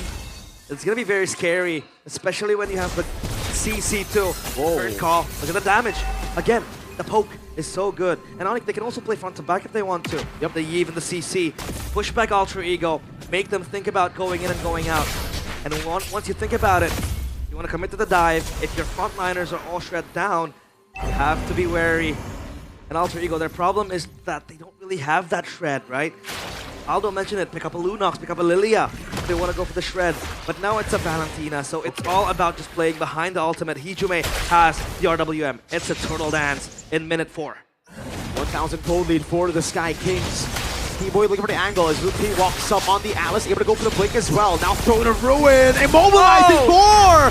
Kai wins the Rectory battles, Keyboy's in the back line, Yasuki with the puncture out of Skylar, gets the kill on RP, and Lutpi is sticking a Hijume under turret. It's the yo-yos of Skylar. Picking up a double kill, Nino shredded by the shadow kill, and a quad shadow on him. Lutpi's the one who gets the kill. But some execution into Keyboy. Sans taking a turret shot. And ONIC are running around in a rampage, on a rampage. And the Sky Kings finally smiting from above. Alter Ego. That might just be an overextension too. Let's take a look at the replay by Samsung Galaxy S25 FE. A very good 4-man Thorn of Ruin. Keyboy basically cuts Yasuke out of this fight. Alec wanted to re-engage with the AOG, but the main targets are all deleted. They have so many gap closes into getting the main targets of Alter Ego. You have the Hilda with the movement speed. You have the Alice with the orb that can always jump into the back, and Kyrie obviously with the quad shadow can always isolate Alter Ego. And I think Hijume picks up the Valentina to have more safety. Yep. Because you have the Arcane Shade to move around, but then again, you die twice. It's looking very, very grim for Alter Ego. And for the first time, Mirko, in the series, we have ONIC leading with a 3.8k gold lead. No longer a close game. It's kind of like a give and take, right? You pick up the Valentina, you think, all right, I'll be safer in team fights, which is true. But in the lane, that's why the Yves gets picked up here from Sans. He's like, all right, I'm going to dominate the laning phase. Now Curtain Call and the RWM. Enough to force out the Flicker, and that's worth it. 2 ultimates on low cooldown. Comparatively, compared to the Flicker. And the gold grab taken by Sans. The gold lead is just gonna grow bigger by the minute. Look at where Lutpi is. He's gunning a wave up top. Tier 2 Zuke also proxy. wants to respond to that top side push. And look at Kyrie confidently buys the Sky Piercer. Oh, a little bit more time now. RP trying to translate it over to the wave. But Kai gets a Sky Piercer stack on the Hayabusa. Alec! Oh, gets the AOG attack. Sans! Flickers forward, gets the read on him. And it's a free turret down below. Yasuke cutting into tier 2 of ONIC space. But ONIC are getting all the trades. That's the final turtle of the game. Perfect for ONIC. This game is all about the Void Blast from Sans. Look at the damage it's able to do. The front to back is insane. And there goes the quad shadow. With the RWM shredding through Nino. RP trying to cut away right now. Does not have that. Hijume flickering in, getting the current call. But there's no AOG. Shadow kill over to Hijume. How crazy are you, Kai? All right, not that crazy. He's not that crazy. He is calculated. Lutpi and Yasuke juking it out up top. And there are a lot of options to hold this Lancelot in place. Yep. Yasuke is so far back because Keyboy has been disturbing him. Lutpi has been gluing him to his back. And Lutpi is just no mana on pursuit of Yasuke. Yasuke has no mana. Okay. Oh man, Keyboy. Keyboy. If he can cancel the recall one more time, I think Yasuke is going to be forced to back away in the jungle. Yeah, but it won't happen. 10 stacks on the Sky Piercer for Hayabusa. Kyrie feeling confident. Game number 3. Look at that damage item from Keyboy. The Fury Hammer. Extra damage, obviously, to poke out Yasuke again. This time around, Alter Ego, they have a breather, but that gold lead, the map control from ONIC is so sublime. Up top, it's all shredded down. Down bottom, same story, same fate too. Real-time victory rate by Samsung Galaxy S25 FE, 65% for ONIC. And that is without a reason. That is not without a reason, excuse me. And realize this is what we've come accustomed to in the meta, right? The last two games were the anomalies. How close it was towards the mid game. Now we really see that snowball come through. Yes. Alter Ego do have pretty good scaling with the Uranus, but it's more of like sustained scaling. It's not, oh, there you go, just all in over to Skylar. With I'm offended, but he has the vengeance still. Oh no, he brought the sprint. Oh, Throne of Ruin from Ludpe. Skylar with a bait, and he lives with 1 HP. Hijume next on the chopping block, already falling. 3 members left. Alec with the AOG escaping, but leaving Arthur for dead. Kyrie on a killing spree. Goes in for the shadow kill, and it's yet another 20 stacks for that Sky Piercer on Kyrie. Alter Ego, all the 3 faces unmasked by the Sky Kings. 12-3, 9.1k gold lead. It's mounting bigger than ever. And Skylar with the damage. Alec is eating all inside. Uh-oh. Sans cutting away now. Yasuke clean punctures, but the peel was there. Sans got the flicker out in time, and now ONIC look to pop the holy shields. For the first time in this series, it feels like there's a distinction between the gods, the Sky Kings, and Alter Ego, the ones chasing the crown, the ones looking to etch their names into the history books of MPL ID. And ONIC once again shows there are levels to this game. 10.7k gold lead, up top, down bottom. It's gonna be a push. No freeze lane this time around. It's gonna be a try lane, but up top it's gonna stall because there is a turret. And this wave is gonna crash at the same time. Yazuke will clear it out down bottom as to not pop that holy defense.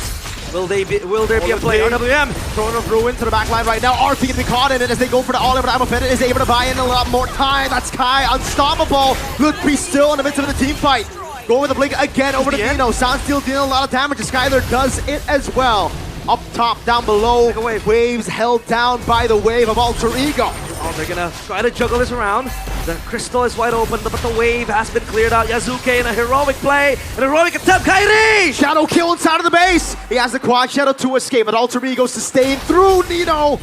Very, very low. Gets away in time. Hijume steals the Throne of Ruin, but I don't think he want to be that close to ONIC. Man, I was shivering because Kyrie popped the shadow kill right into the fountain, into the base of Alter Ego. Had he not been quick with the quad shadow reposition, he would be toast. And now ONIC take over a second engage. Sans with the real world manipulation to cancel the I'm offended flicker. A puncture back from Yazuki, but it gets caught by Sans again. Ludwig with a blink in backwards. Dino cover the quad shadow, and Kyrie gets a double Hijume. Forced back, caged in his own fountain. Bitten around in his own backyard, and ONIC are gonna be the ones to close this game. The crystal is gonna falter. And that's 2-1, the lead in the best of 7. ONIC dismantled Alter Ego, not just in the game, in the draft as well. That We is said coming into it, it'll be a battle of execution, but we didn't account for that mid gap. Yeah. Sans on the eve, 2 levels ahead by Turtle 3. That's wild. And it's that cockiness from Hijume. Picking up the Valentina. You can reposition, you have ability, but that mid-prio is just so hard to achieve. You had to gotcha with you, with the taunt, and with all the control needed. But the Yi, man, the Sans, with the insta-pokes, constant pokes, just pushing around Alter Ego in the back. Did you see the Sans RWM to deny the I'm offended flicker from Arfi? That ended up being them getting cooked in the base. Oh man, that reaction from Gila Sans. At this point, he's not Gila anymore. That's just Sans, you know? It's crazy how many times he can do that. Like consistently, the stability of this man.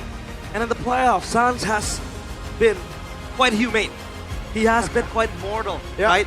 There hasn't really been a Gila Sans moment in the playoffs, but today he shows up in the biggest stage, in the biggest moment where he needs to be, where he needs to show why he is Gila Sans.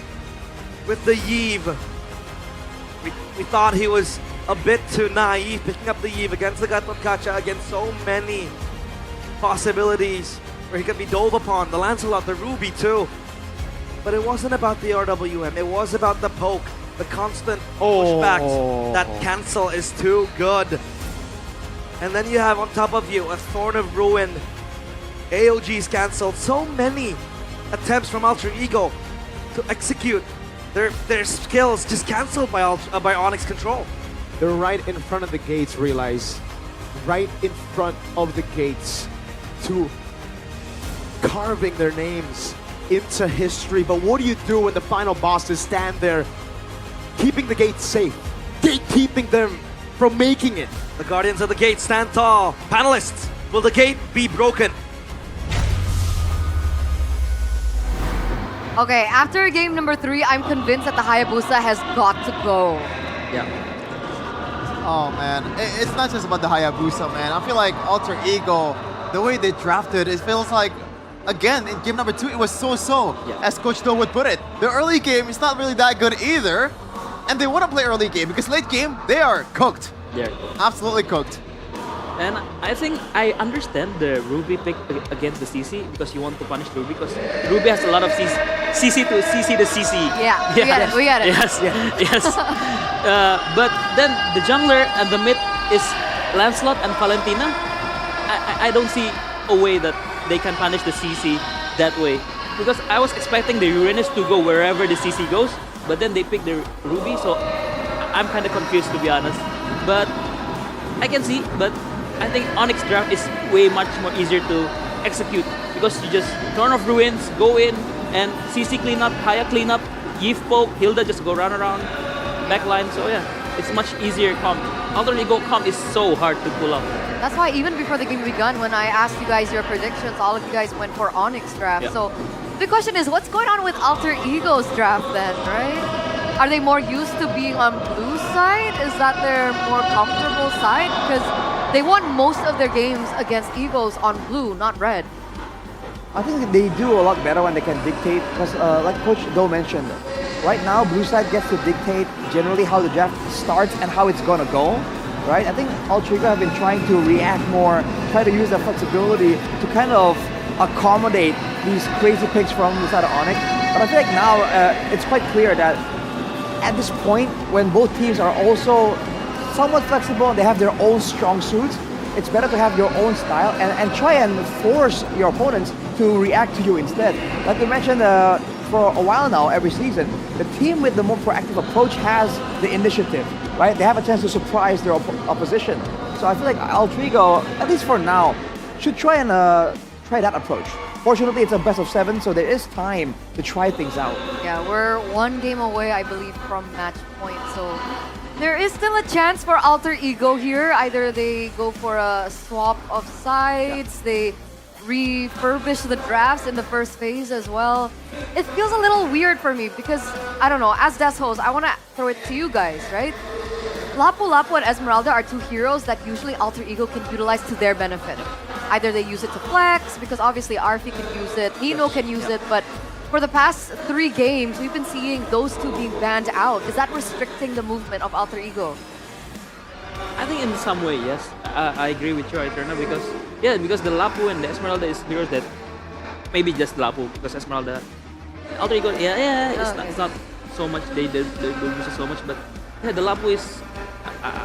To be honest, I don't know why it's banned. The Esmeralda ban, yeah, I understand because it's Skylar best fighter, but in this game he showed he can play CC too. So yeah, it just gave him more headache as a coach draft. So the side lanes have been so open now, honestly, and it has also paved the way and the freedom for Kyrie to really have mid control and also facilitate the player of the game, presented to you by the official tournament smartphone Samsung Galaxy S25 FE on the Yves. 3-1-12 KD, he was only taken down once, and you can see, like, no matter what we're talking about, there's a reason why we're not too focused on ONIC. And the reason behind that is, give them whatever heroes, give them whatever drafts. So far, they've still been okay in that execution. And given a draft that's winning now, especially in this 3rd game, you could see what Sans was able to do on the eve. I mean, yeah, he got a good draft as well, man. You can see from the itemization and also the emblem take, right? He's going for Inspire for more cooldown. Normally it gets a lot of dive if you want to go Tenacity, right? But it's only Yazuki. Literally, he only has to watch for Yazuki. The Ice Queen one, the Arcane Boots, that shows that Sans, he has a lot of confidence to stay alive, right? And once it got to the mid game, he got more, I guess, confidence to go for an early Wishing Lantern 2, which further boosts his damage. Yeah, again, I do agree, Trina. ONIC doing great with good picks. You know, that's no surprise, man. That's an old article from a couple years back. That's standard. It's a recurring piece of media. So we don't highlight it too much. That's the reason why. But Sans definitely stood out a little bit more when it comes to flashy plays. Because Kyrie on the Hayabusa, same deal, right? He's gonna perform well, crazy mechanics, crazy decision making. But Sans though, stuff like this, the reads, the reaction time, I think that's why a lot of our votes, well, the majority of the votes went for Sans here. Because even later on, in front of the base, there was that final ditch effort by Arfi to try and catch him, and he was on point with the ultimate to deny it. So this guy's reaction time is just so good. I think Sans this game really does his job really well. I think at this moment before he popped the real world RWP RWM. RWM. Right there, RWM. This one. He's still on point, man. Ever since his jungling days, his mechanics was still on point, and up until now, maybe his 10th season. He's from season 6. Yeah. And still on point. Crazy player, yeah. Gila Sans. Staying at the same level. Being around, man. I just realized one of the itemization that Kyrie goes for is that brute force breastplate. So in a way, he's not available too for Yazuki and also Arfi. And also the fact that Ruby punishes Hayabusa a lot, right? This is why the Ruby was picked super early in the draft for Alter Ego Esports. But now with the stacks that's coming from brute force breastplate, the CC, the crowd control that's supplied by the Ruby will be lessened. It's valuable, Right? Yeah. And also the cooldown reduction is valuable as a Hayabusa, right? Don't forget the movement speed. Yep. In a game like this, he was chasing. He was. But that's a very smart itemization from Kyrie because their team is winning. He also have stacks in the Sky Piercer. Exactly. So he can build more defensive so that he don't die. And also more cooldowns, more shadows, more ults. So yeah, it's very smart. And it's great for Kyrie as well that ONIC's composition he doesn't have to do too much to start things off, right? Because of the composition being so proper front to back, two very strong front lines, long range with the Eve, DPS from the CC as well, and general safety because Alter Ego has a lot of burst, but not a lot of DPS. So ONIC can just play slow front to back, and Kyrie can pick and choose when to go in. This is the situation where Yazuki actually found himself when he was able to win so many of those games on the Hayabusa. Something's got to change. Something's got to change. For sure. Or this might look like a 4-1 for ONIC. Do you think Alter Ego are okay? I don't think so. I think they gotta stop overreacting to the Hayabusa pick, man. Because in game number 1, they gave away what? Lancelot to Kyrie, Farsight to Sans, Grok to Keyboy, and Harith to Skylar, and they were A-okay. Play your game a bit more than reacting to your opponent. And that might be the change that they needed. Maybe blue side benefits Alter Ego more after this game. But at this point, it's all mostly on Coach Zephyr then. Yeah. Because back again, why game 1 works because they have the Hayabusa, they have the mid control. They can roam around and get kills. As a Lancelot, it's much more harder. It requires more skill because you need the minions to do so, to deal more damage. But as a Hayabusa, you just can go in, ult, go out, get a kill. So yeah, it's more of an execution battle. And since ONIC's draft has been much more easier because of the Hayabusa, that's why they've been winning. From your perspective, especially as a coach, what do you think is happening in Zephyr's mind right now? I've been there before, and what I can say is just dizzy, maybe. Dizzy. Because you've been planning. Of course, if it's the game of your life, it's the grand final. I think if for me, I cannot sleep. Oh. I cannot sleep. My mind is like always thinking like maybe it's on overdrive. So thinking what should we play, what they will play, and everything. So yeah. Right now, let's talk to Bude Clara Mongstar with this interview beforehand. Judo ditambah player sejati dari Mobile Legends Min Sitar ada Bang Jo Taslim. Aduh, langsung pada heboh Bang Jo di sini. Datang ke sini Bang Jo. Ya, Baru pertama kah ke MPL? baru pertama kali betul. Gimana experience-nya? Seru banget ya. Euforia anak semua pencinta gamer Mobile Legends khususnya. Dan mendukung timnya masing-masing dengan sangat loyal, sangat-sangat membuat aku merasa terinspirasi. Oh, Sangat-sangat ya. Keren banget kalian semua, keren banget sih. Karena sebagai seorang gamer, ngelihat komunitas gamer Indonesia begitu berkembang sangat pesat, aku jadi ikut happy. jadi sekarang memang pertama yang paling utama itu bukan aktor lagi ya denger-denger ya Bude ya? Kayaknya kalau spend waktu lebih banyak gaming dibanding acting kayaknya. Oh acting nomor Kayaknya 2? sih, kalau gaming tuh bisa, ya kalau belum dimarahin belum berhenti gitu. Waduh. Tapi kan ya diselang kesibukan, main film juga, syuting iklan, dan banyak hal lainnya itu memang selalu menyisipkan main game. Ya, dimulai pada saat COVID ya. Jadi kita semua ngumpul karantina, aku dulu main gamenya apa aja aku mainin. Tapi ya ponakan-ponakan ngajakin main Mobile Legends, memperkenalkan Mobile Legends. Karta Slim? Karta Slim, terus ponakanku yang lain. Jadi kita karantina bareng main Mobile Legends. Jadi walaupun dunia pada satu lagi susah, tapi kita selalu happy di dalam rumah. Gitu. Bersatu, menyatu dari sebuah game. Dan keterusan nih kayaknya sampai sekarang. Sampai sekarang sangat-sangat keterusan. Saat-saat keterusan, Bude denger, ini bukan gamers biasa loh. Bang Joy ini masuk ke dalam ranking dunia. Ya, Min Sitar, top global 34 sekarang. Wow, top global ke-34 Min Sitar. Bentar. Kenapa Min Sitar? Aku dulu main Johnson, terus main Akai, sempat main ke mid juga pakai Zas. Nyobain beberapa lah, tapi pada saat nyobain Min Sitar tuh karena aku suka crowd control ya. Aku nggak begitu kalau main game tuh aku nggak begitu nyari kill sih. Aku pokoknya support teman supaya teman bisa menang, jadi initiate war, nyari posisi gimana war itu menguntungkan buat kita. Dan Min Sitar punya ulti itu kan crowd controlnya bagus tuh. Jadi teman-teman kayak lawan-lawan yang jago-jago ngelak, jago-jago lincah-lincah itu kan kalau pada saat kita masuk ulti yang tepat, kayak Hayabusa nih misalkan lagi nyerang, kalau aku ulti dia udah nggak bisa kemana-mana gitu. Lancelot segala macam, jadi banyak ketemu core-core yang jago, Min Sitar tuh somehow bisa neutralize orang-orang yang jago ngelak. Jadi teman-teman kita bisa enak menang gitu. Yang licin-licin, berarti sebenarnya cocok nggak sih ini Min Sitar dipakai di grand final? Ya harusnya dipakai sih, cuman kayaknya jarang ada yang pakai tuh hero kayaknya. Tapi mungkin someday di final atau kejuaraan berikutnya ada yang pakai. Harapan besar ya, karena secinta itu sama Min Sitar ya. That's my favorite hero. Karena mungkin juga banyak yang bilang Min Sitar tuh nyebelin gitu ya. Tapi kalau aku kan selalu bawa Petrify ya. Jadi Min Sitar tuh kan somehow 5 kali tusukan itu kan dia stun kan. Jadi kalau bawa Petrify, kalau nangkep 2 atau 3 orang, berarti kita dapat stun 2 kali gitu. Nambah Jadi lagi. potensi menang untuk war teman-teman tuh lebih besar gitu. Udah pasti nggak bisa gerak, udah di King's Calling, ke Petrify. Mending lepas handphonenya kalau ketemu Bang Jo di sini. Cuman emang tantangannya nariknya harus dapat. Dan karena Min Sitar kan nariknya ketahuan tuh, nggak kayak Franco tuh. Min Sitar sudah ada indikatornya, jadi nariknya harus kita prediksi dia kemana gitu. Itu yang susah sih.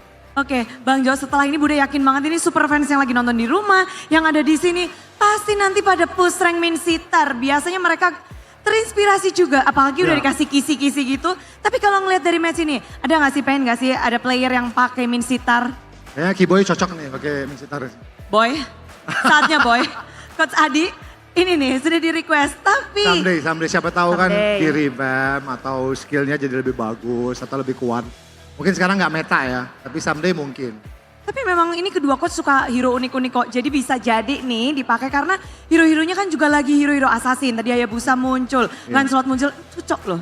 Iya, tapi tadi nonton kan babak 1, 2, ketiga kan berasa banget tim yang punya Hayabusa menang kan. Pada saat Alter Ego punya Hayabusa dia menang.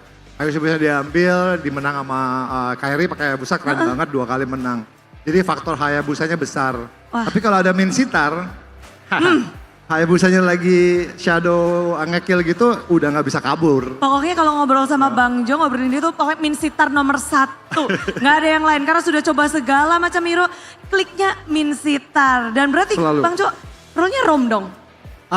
Kadang-kadang ROM, kadang XP. Tapi selalu build-nya selalu build support. Support sejati. Tapi kalau di sini Bang Jo, Bude penasaran, apakah memang mensupport salah satu tim atau memang lagi menikmati saja? Aku menikmati pastinya, mencintai Mobile Legends dan aku bilang dua tim sangat-sangat bermain sangat baik. Aku rasa emang faktor siapa yang blunder itu ya yang bisa bikin timnya kalah. Tapi aku rasa pertandingan masih panjang ya, masih 2-1 dan aku rasa siapapun yang bisa tim yang lebih fokus pasti bisa menang. Boleh dong langsung nih Bang Jo, mungkin buat super fans di sini atau buat tim-tim yang bertanding, kata-kata penutupan dari Bang Jo, kita pengen denger nih semangat dari Bang Jo untuk kita semua. Untuk teman-teman gamer dan teman-teman yang lagi bertanding sekarang semangat terus. Karena gaming ini bukan hanya sekedar hiburan lagi. Dan juga sekarang udah bisa sangat-sangat bisa berkarir. Jadi masa depan juga bisa cerah. Dan lebih penting lagi gaming juga membuat kita lebih positif. Dan kita juga lebih, karena aku orang betah di rumah ya. Aku jadi untuk orang anak-anak yang betah di rumah nggak usah kelayapan main game sama teman-teman masih bisa terkoneksi. Masih bisa berkumpul di dalam dunia game dan itu menurut aku sangat-sangat indah. Sangat indah, tapi kira-kira siapa yang akan mendapatkan kemenangan terindah nih Bang Jo, ONIC atau Alter Ego? Yang terbaik yang menang. Yang terbaik yang menang. Inilah dia, boleh kasih tepuk tangan sekali lagi untuk Bang Jo. Top global Min Sitar. Gak boleh dilupakan, tapi kita gak boleh lupa juga bahwa pertandingan Grand Final masih akan berlanjut. Pertarungan antara ONIC dan Alter Ego akan berlangsung jadi. Mari kita lemparkan kepada para panelis yang bertugas. Monggo. Thank you Bang Jo.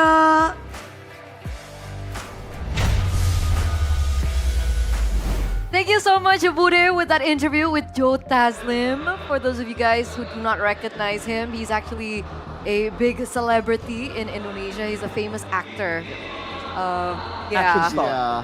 Action star. Huge. Humongous. Yeah. He started growing from The Raid, I believe. That's Oh, when he yeah. First raised to popularity.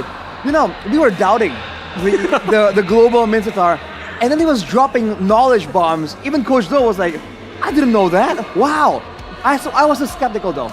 And then he said, hey guys, when he was encouraging the next generation, he said, it's cool that you can game, you can connect with your friends from home. I know he was legit right there, man. Yeah. That was the moment I'm like, it's a real one. Can't believe he's here. What? It's can't so believe weird. he's here. It feels natural. Man, like I saw one of his contents in the Instagram feed, right? I immediately think he gotta be capping, man. He's like big time international actor. You know, someone else might be playing for him. But again, the nail in the coffin on what he said that made me convinced that he actually played that account is, I'm playing a support Min Sitar. That is, for all the ranked game players out there, do not use damage Min Sitar as a roamer, right?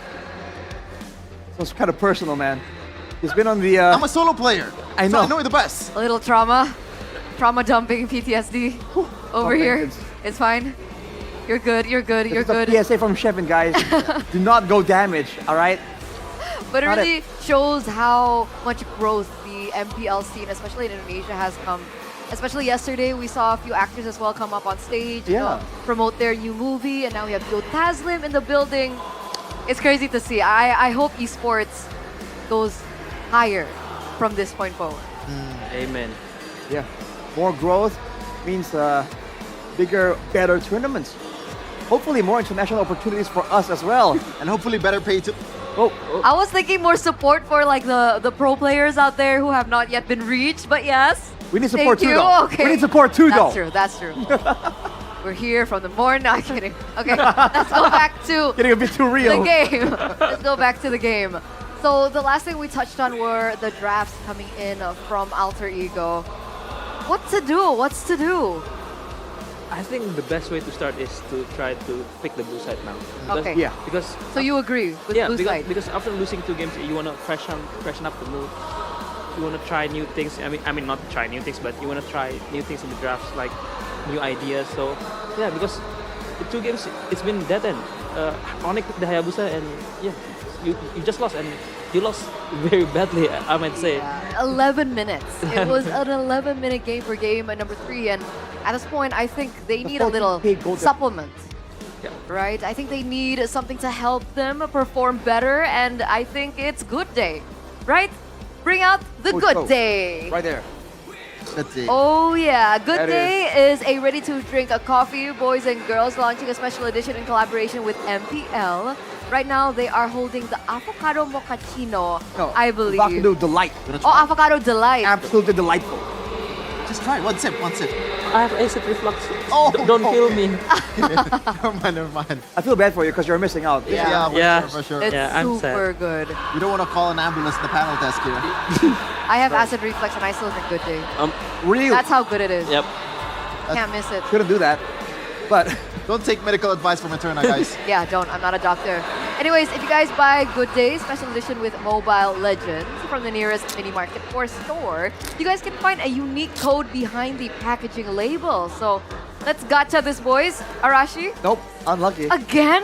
Not yet. We've been here like what? This is our 5th day, right? Yeah, I got a voucher from Doritos though. That's true. You got lucky with your Rito. Good Day, not yet. What about you, Chef? Any luck behind the packaging? Oh my god, I suck at opening this. All my friends have been getting lucky with Good Day though. I don't. Oh! You got it? No, Dude, what the heck, man? Bro, I was so excited for you. I like trolling. Why would you do that? Clearly. But Nino doesn't want to troll here, boys and girls. Sorry, Ko, I let you down again.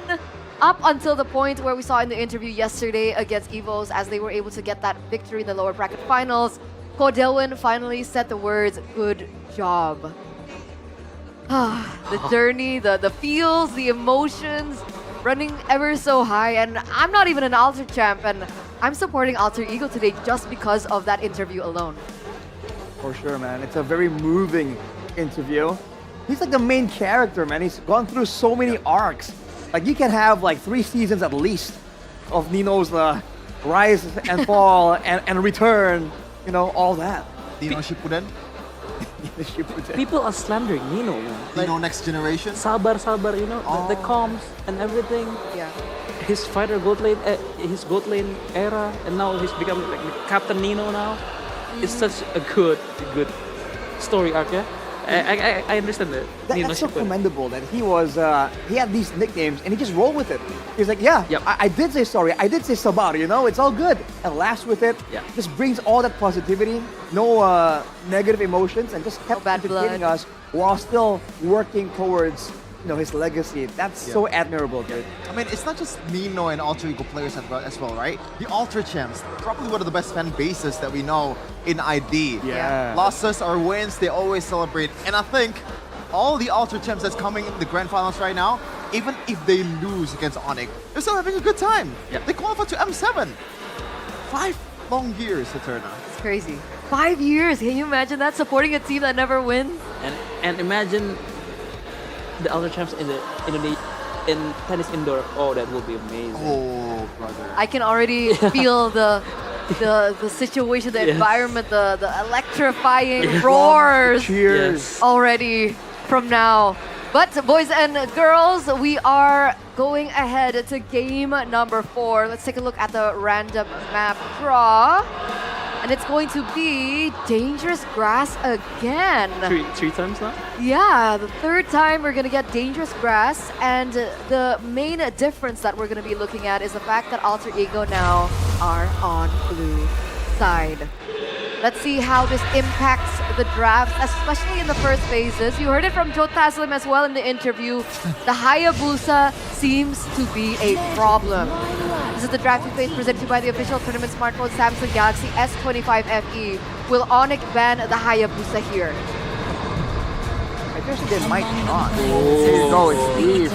The Coach Bam was saying as well, every series has its own thing. Seems to be the Hayabusa for now in this match. But for Alter Ego, they have a chance here to kind of make a move.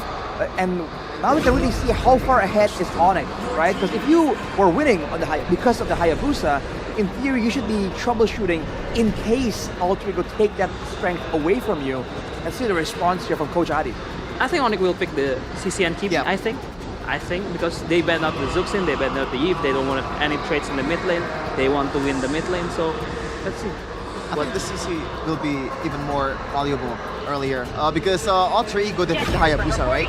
And one of the reasons why the Hayabusa, no, not the Harith and also the Esmeralda is banned is to make Skylar limited of heroes. And ONIC, the only gold lane that's not available for Hayabusa to burst, it's only the CC. Finally, a strong trio mid from Alter Ego. The Haya Fire Struggle is very strong, and yeah, it's all for sure. It's Lancelot, Kairi. Right. And again, let's see if hopefully Alter Ego will win this game, because if they win this game, it's basically Hayabusa and a strong trio mid. Gotta ask, Coach, following up on Arashi's statement earlier on in the drafts, what would be the right way or the proper way to shut down this Hayabusa? I think for me, it's either you play a utility jungler, so you just want to control and don't let the Hayabusa snowball, so you can win the objectives and you can also win rotation, or just play tanky heroes. But once again, it's the trio mid, because Hayabusa helps the trio mid to win outright, because he can help the mid lane so easily. Okay, it looks like ONIC are looking at a different approach. Either way, Ruby gets banned here. Yeah, it's because back again, if you have the Ruby and you have the Haya, CC will have a hard time. So ONIC is acknowledging that, and maybe it's another Uranus ban from ONIC, because they want to leave the CC in a good lane for the Honestly, it also helps the Lancelot. Yeah, exactly. Right? Now for Alter Ego, good call, Coach Aldo. Now you must be a coach. Yeah, probably. Like to play this game. I wonder if Alter Ego wants to ban the Yuzhong, because Lupi is also a notorious Yuzhong user. Plus, it does well against the Farsa. And it also complements the Lancelot's objective secure potential, right? Yeah. But if they ban the Yuzhong, I'm thinking the ONIC might be looking at a potential Alice win. Yeah. Yeah, it's a potential LS again. It's an LSCC again with Kimi and Lance, which is a very strong combo. And the opposite dwindling here for the side of Alter Ego. We do wonder what else do they want to kind of elevate the tempo even more. By all means, the Yuzhong still very valuable, can zone out the jungle, and in this case, Silence again on the Kimi, quite vulnerable. But here ONIC has the first move. This is why it gets a bit tricky for Alter Ego. So my big question is now for the gold lane, are Alter Ego going to use a conventional marksman? I mean, Harith is banned out now, so do you think Arfi will go and fall back to a fighter? Especially now, we see that the Kalea is brought in by ONIC. Yeah, this is what I like about ONIC's draft, right? Because they're hiding the CC where she's going by picking the Kalea first. So for me, I think it's either a Purify marksman or just go head on with a double fighter for Alter Ego, because I think a Uranus and an Alice maybe, I don't know, but wow. But I think if they do that, ONIC will just pick Yuzhong, right? So maybe they will deny pick the Yuzhong, but I think it's hard too, because they have the Kalea to punish the Yuzhong. So it's a little bit tricky for Alter Ego, but let's see what they pick, because I'm expecting the Yuzhong pick or a Uranus pick for Nino. Uranus is banned though. Oh yeah, I forgot. Uranus is banned, yeah. I want to show gold. Yeah, it's the Yuzhong and the Granger. It's a Purify gold lane. On the Granger here, but now with a lot more of a dangerous trio mid. By all means, there are opportunities for Yazuke to try and get some kills, like we saw in game number 1. So ONIC, with the Tsunami Slam, do they feel like that's enough to deter both the Yuzhong and the Hayabusa? They go for the Alice too. Alice. Oh, I think draft is more 50-50 this game, for sure. Because ONIC needs the execution with Alice and the CC and the Lancelot and the Kalea, but Alter Ego's composition is just a pure front to back with the Farsha and the Granger, and also clean up with the Hayabusa. So for me, I think I will go for Alter Ego.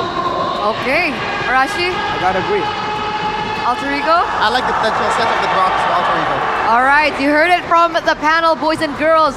Will we be heading to match points, the championship points rather, after this game, or will we see Alter Ego come back?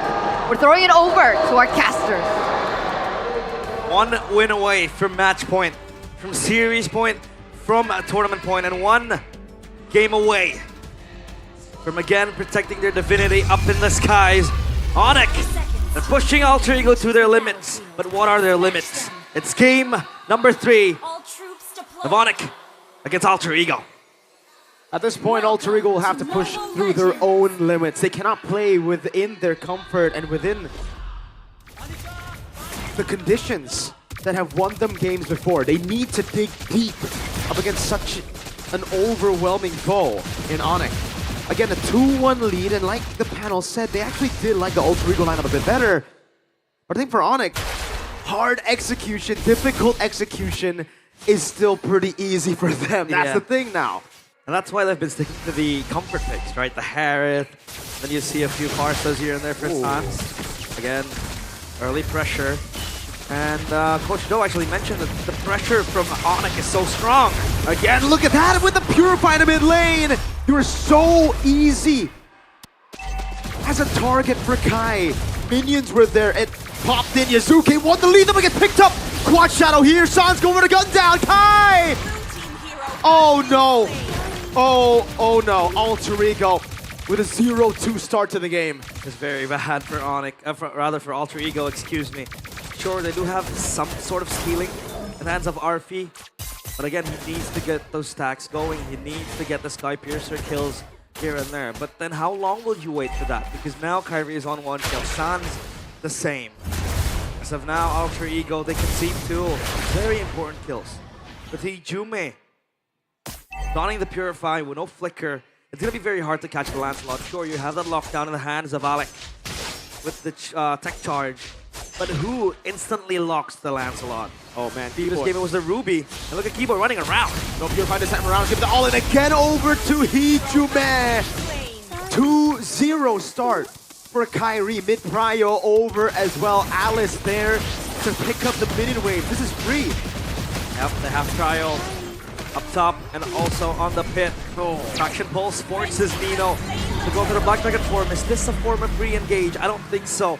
Sazuke is just there collecting the purple buff, and Lutfi with the Alice has been a menace.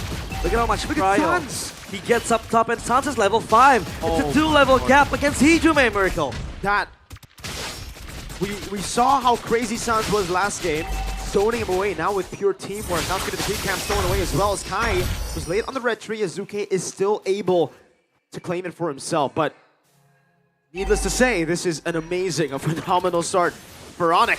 T-Boy has an Ami Slam. That's a Brock without Tectonic Charge just yet. He leveled up right as he was in the air. And now it's 3 kills to Kyrie. Nizuki with the Quad Shadow on the Feathered Airstrike just to clear up the wave. Realize. Man, they're losing Prio in mid. Even in the jungle, look at how many resources they're actually trusting to go and get Prio back. But Hijume has to force the fly around. The Shadow Kill doing no damage. That's giving the barrier and a tech charge as well, but Lutfi is able to dash it forward. Keyboy gets away with a flicker. They're outplaying Alter Ego. That's a Petrify and a Furious Dive, but it is an Alice. So much CC, but no damage. ONIC out-sustaining Alter Ego. 3v2, a Feathered Airstrike takes Keyboy down.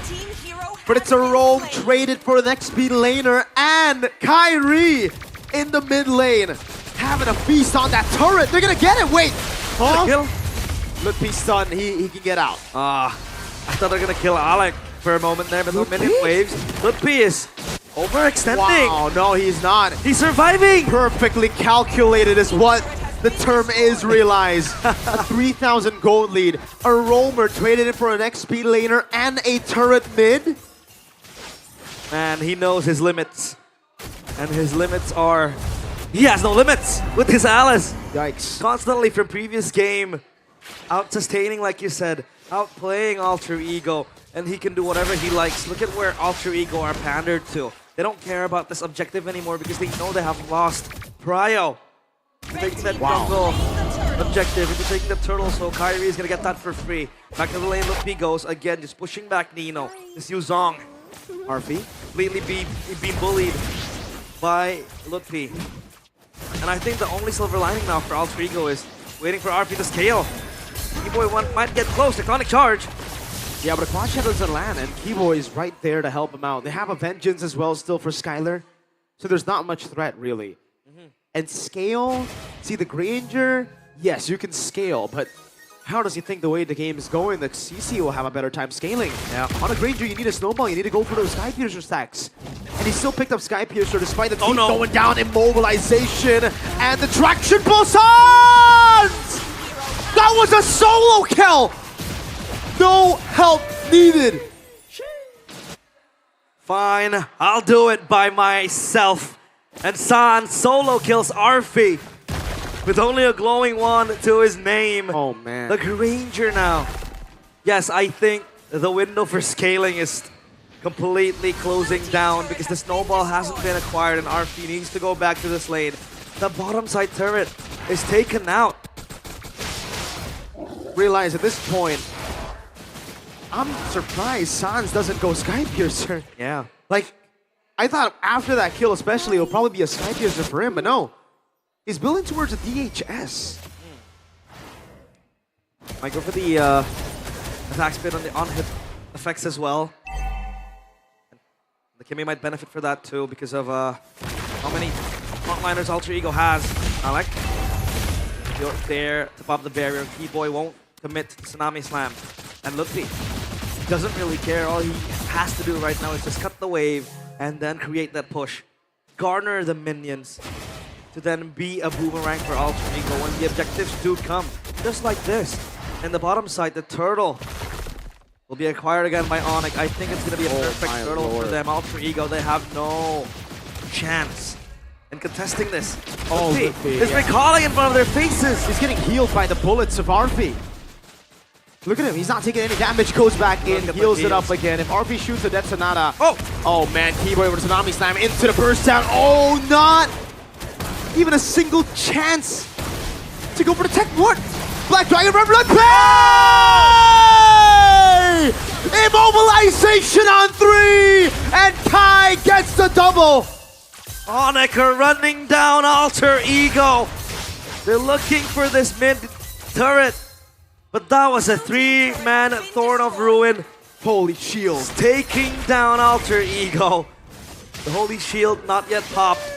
But man, Lutfi, the calm before the storm, quelling the silence and the tension built. This is by far the most dominant game we have in this series. 8-1, 7.5k gold lead. With almost all structures outside of the base taken down. They're gonna go for the Lord too after this. Alter Ego, what can they bank on now? Because everyone is slowing in terms of gold. Look at ONIC, they're building all their needs. It's a win of nature. Oh, I thought it was DHS, wow.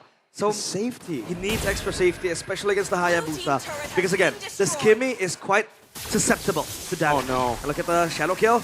It's just to clear the wave, it seems like. Traction pull doesn't reply. Alec, but that's about it. Oh! Massive tech charge, but they're just too far ahead as Keyboy is able to sustain back away. That's Lutfi again with the mobilization, but it won't land on anyone. And ONIC just say, all right, that's a good trade for us. That's 2 ultimates for the price of 1, 2, 3, 4 from Alter Ego. Just Arfi left on the Death Sonata. Yep, the tech charge was quite good, but again, no connection from Alter Ego to go and follow up that engage. And it seems like at this point, with this snowball, ONIC has an insta-kill button with the Kalea plus the Lancelot. Right, with a Tiger Wounds. Oh, that's a cool dive. But he doesn't want to. Realize, what do you do? I think right now I gotta answer your question. Man. You want to rely on next game. That's, I'm sorry, but like, I'm looking at the angles right now. Is it a holster? Unless ONIC die 5-man or they make some big blunders, I really think it's over.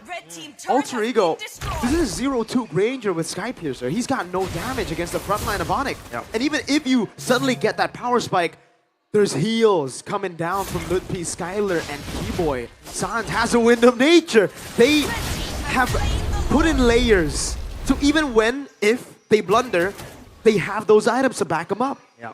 So much safety from ONIC, and even Lutfi going for the Oracle first item. Extra shielding, extra healing to Hunter Strike for Skylar. Keyboy, tech charge. Oh, beautiful Tsunami Sam. Lutfi again! That's a 2-man, but into the Black Dragon from the Purify. RP assassinated by Kyrie, who jumps in with the puncture again on a monster kill.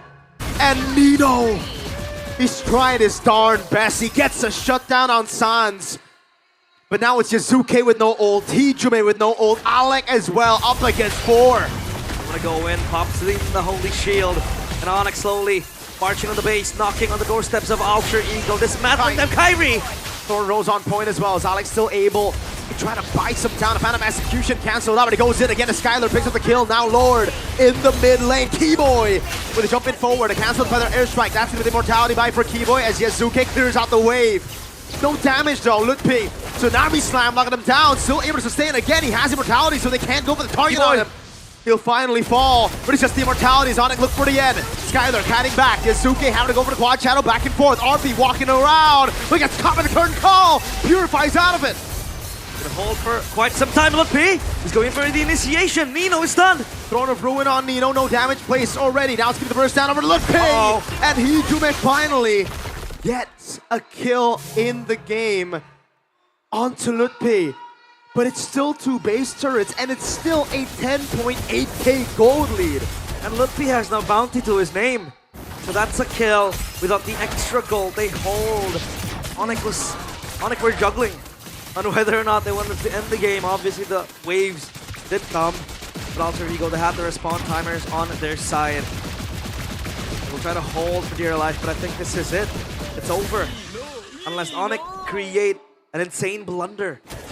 Then Alter Ego, man, they have to rely on the last game, possibly Kyrie. Malefic Gun, or Malefic Ore, excuse me, and Sans.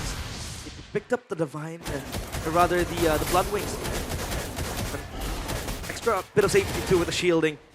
How much safety can you get, man? At this point, Sans is playing to survive. Kai! Whoa! Thorn rolls over. Oh, my lord! Man, look at the sheer pressure of this man, the god in the jungle. With the Lancelot going back and forth to scare away Alter Ego. Radiant armor for Lutpi. A bit of damage. And man, oh man, is this gonna be Alter Ego again with their backs against the wall? Look at the watch party here outside and in the venue. The actual venue here fully packed, booked, packed everywhere. The people watching back at home, millions as well. Just to watch right now, ONIC dismantle Alter Ego. I wonder what Podelwin is saying right now, right? In his watch parties, yeah. The hope was in the air for Alter Ego. They were so close to knocking ONIC down from the upper bracket finals, but now that ONIC are here, it's their territory. It's home. They're completely lost. Look at Alec. Alec on the flank. I look for a second charge, but again, members are way too far. He commits the recall. Same goes for Hijume, so now all they can do is just push out the side lanes. Again, ONIC are quick on the reply. They have a Lord queued up as well. I think it's gonna go out in the mid lane, obviously. With the structures taken down. Sans with the Kimi. Yeah, wondering why he doesn't go for the Sky Piercer, because it would have been extra damage. But I think he relies on Kyrie and Skylar too. With the Lancelot 6-0, it'll just get harder for Alter Ego. I think pre-playoffs, realized we would have seen Sans go for Sky Piercer, but after that, after going through 5 games against Alter Ego, against Evos, the respect is now there. Yeah, yes, respect them. Another Lord marching into the base, Feather Airstrike committed. Traction Pulse doesn't connect, and Kyrie looks for an angle. Puncture all around. Sans with the nature already has Blood Wings again as Kai jumps into the back line, goes in and assassinates RP in the back. Now Lutpi goes in and ONIC get match point. They are back on track.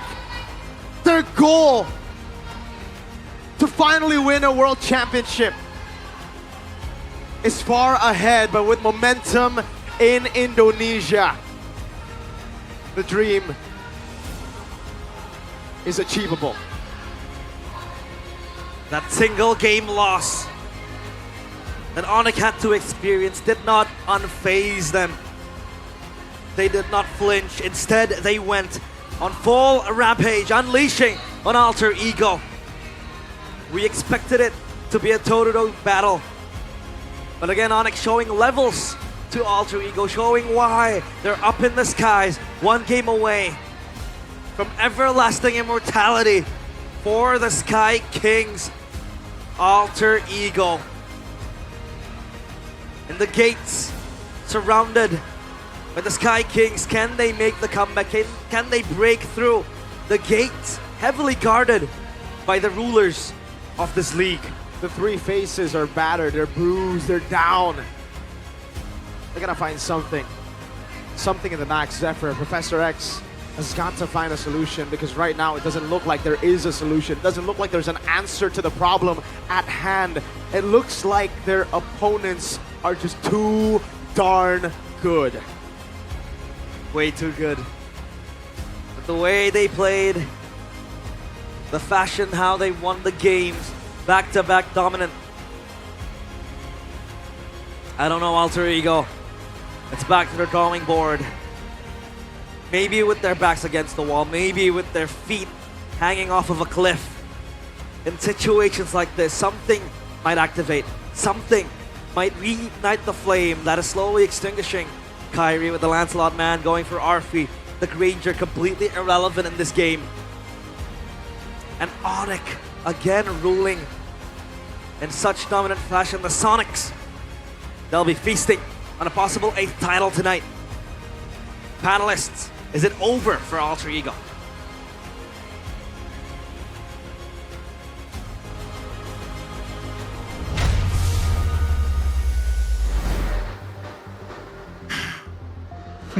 Oof.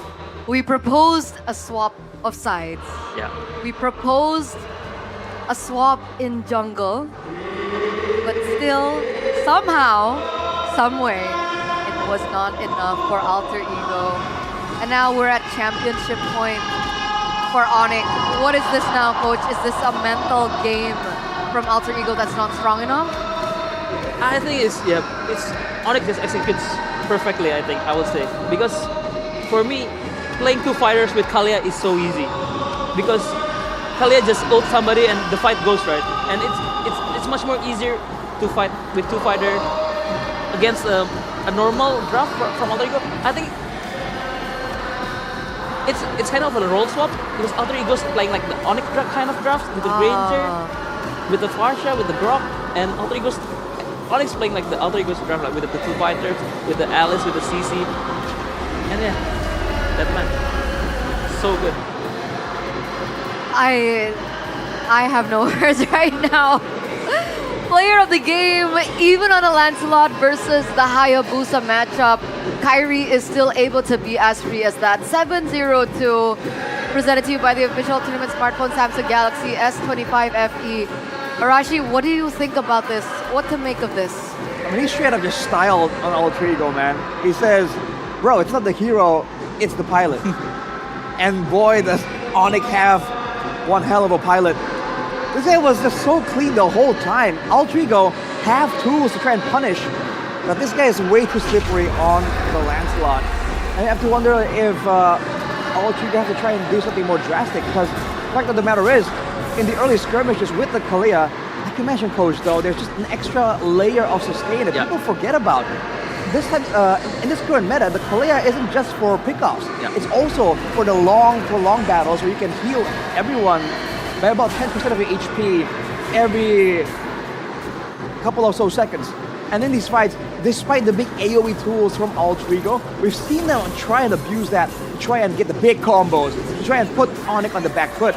But it really feels like somehow ONIC have gotten used to the surprise factor from the side of Alter Ego. So you're seeing moments like this where Sans, who was punished, who was forced to respect Alter Ego the last time they met, now moving forward, doing the recalls, being good old Sans.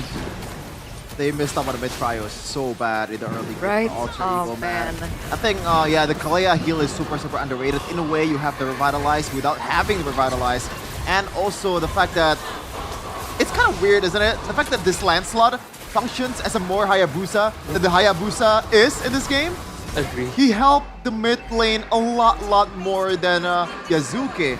And Lancelot, I think, scales better than Hayabusa too. And when you mess up the early game, that is just a death sentence.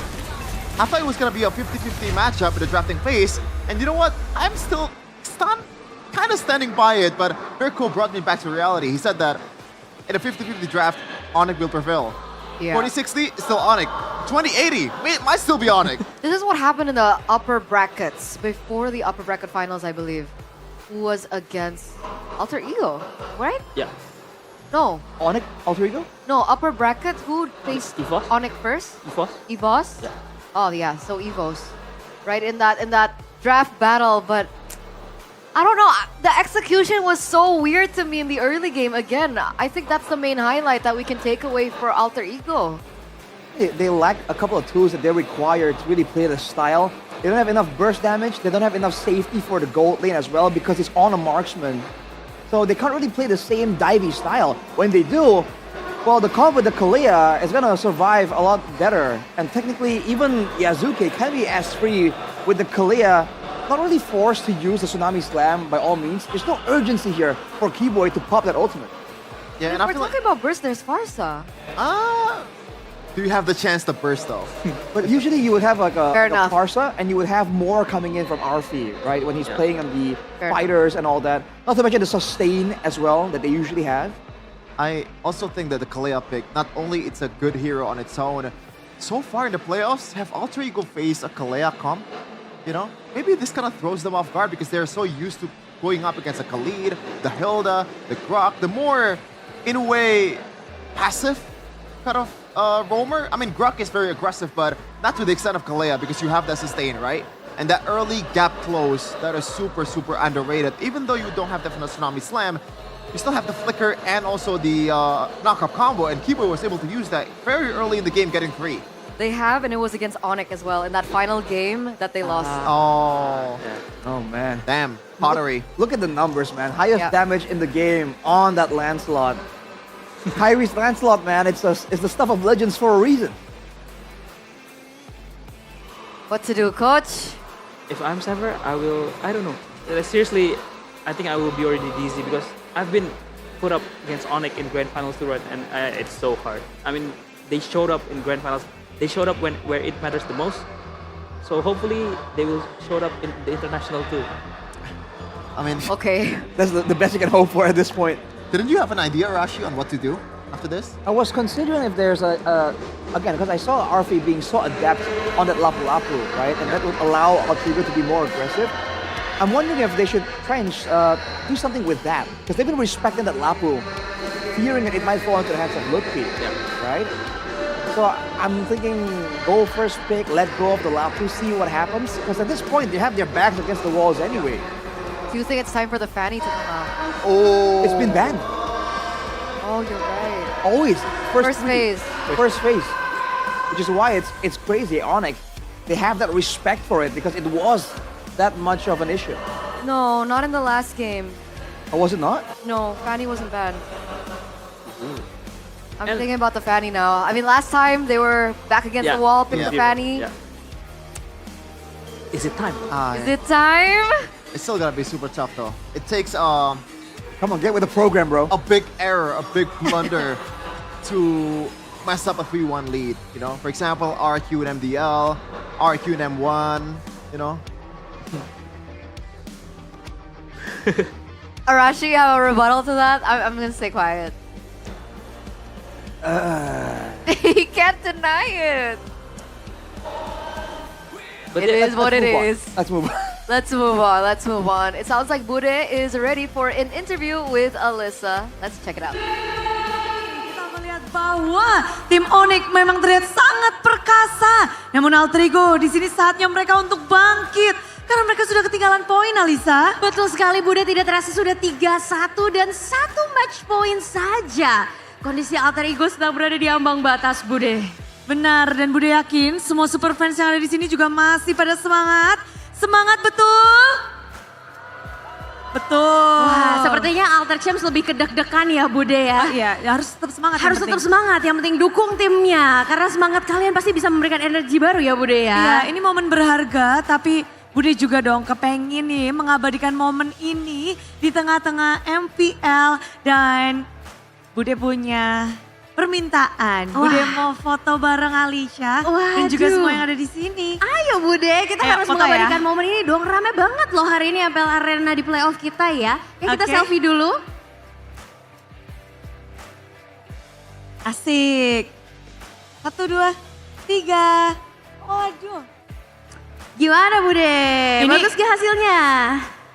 Wih, Budenya cantik banget. Kasih Alicia juga, tapi kenapa kamu harus autopis gitu di kepala Bude. Ya kan biar lucu gitu loh Bude. Nggak estetik Alicia.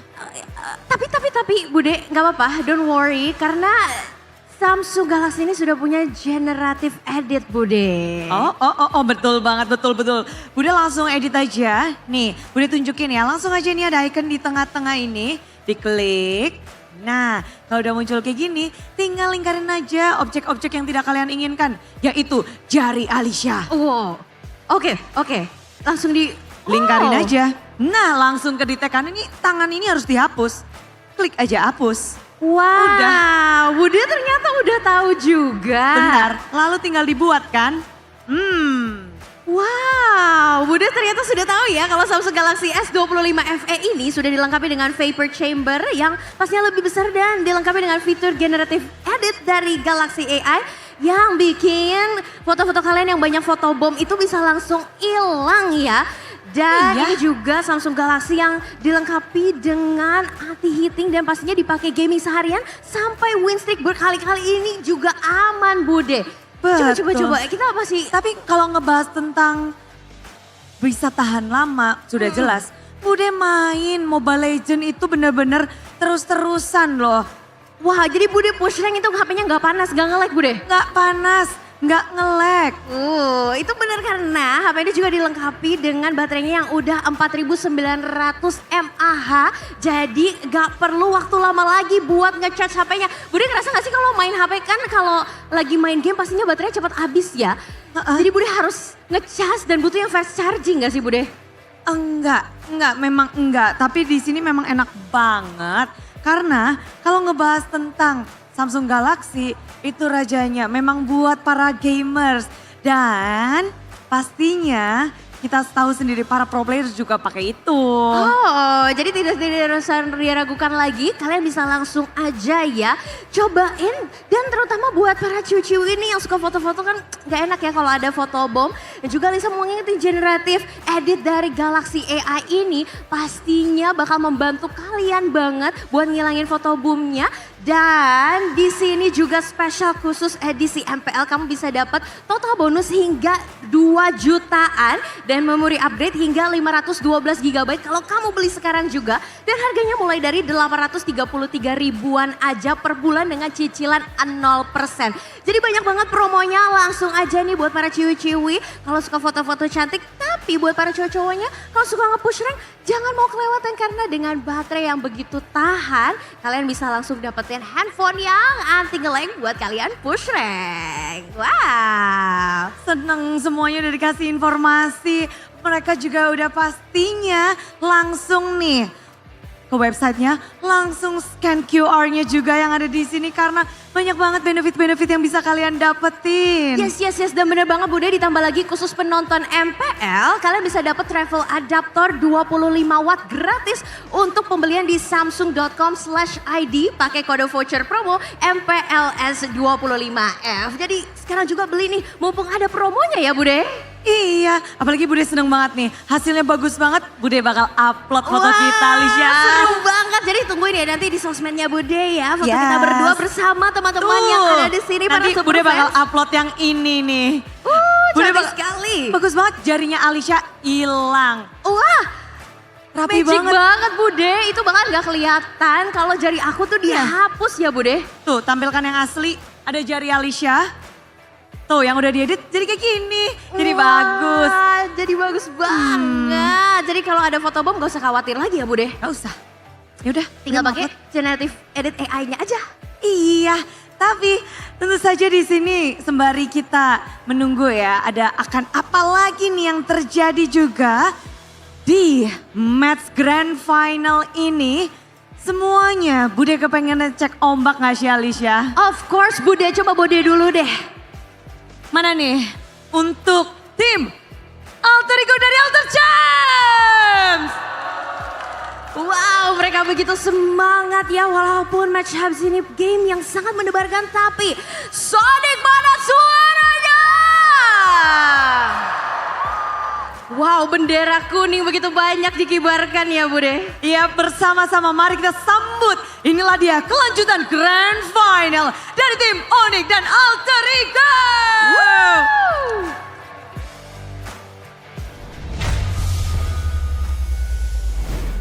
technology with the Samsung Galaxy. Did you see that? The peace sign and it got erased with the AI. Coach Do, are you not impressed? I'm impressed. I use Samsung myself. Oh, there you go. There you go. I mean, dude, this would be useful back then when I was getting bullied. Because the people would photobomb and like ruin my photos. I could have, you know, camouflaged it a bit better. I feel for you, bro. Yeah, I pity. Technology always comes too late. Moving on. You don't have something to say to that? What do you say to someone who gets bullied? Sorry, like There's a reason for that.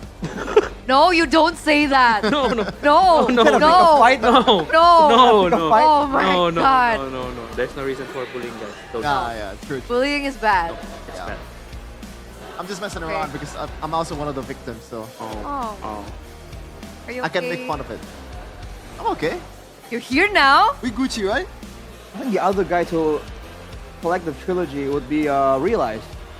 I think he has a saga of his own, so we can make a movie series. I know what will make you feel better. What's that? Sympathy. Oh, like metaphorically or Both. actual sympathy? Both. Sympathy and sympathy, ladies and gentlemen, because, you know, with sympathy, you guys can watch, you guys can game, you guys can go shopping, you can enjoy music, and of course, safe internet browsing. With a price of only 35K, you'll get 3 gigabytes of data plus 30 minutes of calls and SMS as well. So I've been using Sympathy since I first got my phone. My very first phone, I remember, used Sympathy, never changed ever since. Best coverage so far. Why are you laughing? The intrusive thoughts. Okay. Okay. Interesting. Well, as someone who goes into the sticks myself, I can confirm, man. In the Love going mountains, to the forest. everyone's going like no signal. They'll be climbing trees and all that, and I'll be on the ground safely going 4 bars in the mountain. That's true. That's different, man. Even in the middle of the ocean. Yes. You know, when you're traveling from one island to another, especially in Indonesia, I'm pretty sure like the Philippines would enjoy the same thing, right? They have a lot of islands. Yeah. No problems with connection. None at all. Crazy. It's crazy. That's not something you can do with every provider, boys. So what are you waiting for? Hurry up and buy it at the nearest outlet or visit tsel.it/simpat. Sympathy. Sympathy. Yeah. Especially in this day and age, you know, you want to keep up and watch MPL. If you lose, imagine you're watching the grand finals on a boat, right? And you're like, oh, they're gonna do it, and then it just freezes. That will be the biggest regret of your life, man. My other regret in my life is the fact that I haven't eaten enough good time, honestly. We have more. Let's take it out. We have some. There it is, Coach Do. You want to enjoy some good time? That's a double chocolate. That's the best one to my Yeah. Either double chocolate or the coffee one. Miracle Online enjoyed it with milk. Milk is also a good option for you guys to, you know, mix and match with. So what are you waiting for as well? Have a good time with Good Time. Was good time part of your childhood, Coach? What? Was good time part of your childhood? Yeah. Yeah, I know, right? Yeah. Are you guys a part of the same age group? Probably. Probably. You can't talk right now. You can't bite back. But yeah, Good Time is super good, guys. There's this one and there's the original variant. But I personally like the double chocolate. Did you remember the time when you attended the, you're eating good time while watching the Indonesian Independence Day? What? Wait, what reference is this? No, In because 1945. yeah, so you're Like the OG. actual, the actual Independence Proclamation? Yeah. I wasn't born yet. I'm not that old. Oh. How old do you think I am? Like at least 45. Do you guys No. agree? Back at home, do you think Arashi looks 45? But you have a baby face. Exactly. Where's the slander coming from? This is bias, Shevin. No, your face is a baby face, but your actual age is not. That's what I meant. I know, but I can pass for younger, not older. Like Shevin. This is brutal. People think Shevin's like the adult of the group. Really? Do he's the tall. viewers think that? Because he's tall. You guys actually think that? Thank you for saying I'm tall. No, but you are tall. Yeah. Bet you're jealous of that. Are you the tallest among all the casters? In English? Or is Miracle taller? Indonesia? In English. Okay, maksudnya, what I mean is like Indonesian Oh English. yeah. Yeah, I think so. Oh. It's because they play basketball. Basketball I don't think so. I feel a tragic knee injury. Gotta ask Coach Do, is it true that if you play basketball as a kid, you'll get taller? No, I play basketball, but I'm still short. Damn, you stepped on the landmine right there. Dang, that was not the play. Now it's awkward. How do we... Yesterday, guys, since yesterday. What is going with the panel? Help me out. You Oh, should help man. you out yourself, Eterna. You're inconsiderate of other people's. No, you're looking at Coach Bam. I'm also short. Because Coach Bam was so dry with his like punchlines, man. You're like, Okay. I mean, speaking of heartbreaking, heart-wrenching, cringe things, we saw a lot of hate being given over to dang. Owen. So Alec, before he was Alec, he was previously known as Owen. And that was season 14. 14. Oh, with you, Coach Do? Yeah, and I scouted Owen from on it. There you go. There you go. What do you make of him? Seeing his performance back then to how he has evolved now. I think he basically sums it up in yesterday's interview. If you guys remember, I think he now is a better person. More mature. And more mature. More, he doesn't take things to his feelings anymore. So he can. It's shown in his improvement, also in game. Because I think in season 14 it was never about his in-game or his gameplay. So it's an attitude thing. Was it mental then? Yeah, I think it's So it wasn't attitude, it was mental. So as in his attitude towards like, you know, the... yeah, towards the game, towards the day-to-day base. No, that's what I meant. What do you mean? Sure, buddy. So he got hurt by the comments then back in the day. Yeah. By feedback maybe. Maybe, but yeah, but he's shown his maturity now and he's showing himself that, and he finally deserves what he. I mean, he's a very good player. I mean, So you saw that potential even from season 14. Yeah. Okay. But what about Yasuke? Do you know anything about Yasuke here? No, I didn't scout him for sure. Yeah. Because he's a rookie, But but what do you think as a coach, as from a viewpoint? oh, amazing player. Amazing player. I mean, I think he's like the complete packet as a jungler. He has the mechanics, he has the hero pools too. He's also pretty smart in terms of like the rotation, his jungle pattern. Killer instinct. Killer instinct too, yeah, for sure. So I think, and this is his rookie season, so hopefully he will keep on improving, keeps on developing to become even greater. Because if we're looking at Yasuke's story, of course it's a little different to Fabian because Fabian never became champion of MPL. But for Yasuke, he was able to win the MPL trophy and then he moved up to the MPL and he's now top 2 in MPL. So I still see like a similarity of some sorts, right? Being so good in your debut season. And if we're looking at the history now of the finals MVPs, we saw this a little bit earlier on as well. If, let's say, this goes 4-1, because we are at championship point, right? Who do you think will be this year's or this season's finals MVP? Unanimous. No doubt, he's been performing so well. I mean, he's styling on the last game. And yeah, but it's again, he plays the Haya, he wins. He plays the Lance, he wins. So, and it's great to see the situation because for the longest time, Kyrie, people say he just hasn't been shining, right? He hasn't been having the highest of highs like Yasuke, like the other, like Albert, you know? But this shows again that when the competition gets tougher, right? When you are forced to do more than just the usual stuff, you can see Kyrie can deliver. Just hasn't been forced this far up. So good competition allows these players to just show off even more of their skills. So it's a great thing to see in our own region. Because for the longest time, no one gets close, right? Kyrie is Kyrie. Everyone's just fighting for scraps. Now, at least in the beginning of the match, there was an idea. Can he actually surpass Kyrie? I mean, we saw moments of like outplays from Yasuke in game 1. Yeah. Where did that go? Well, it's not just a one-man show in MPL Indonesia Grand Finals. I think ONIC as a whole did a really great job to disable Yasuke's potential, even on a Hayabusa, but it's not been coding. What does Alter Ego need to turn the game around against ONIC? 51% shut down Sansa's movement. What do you think about that, coach?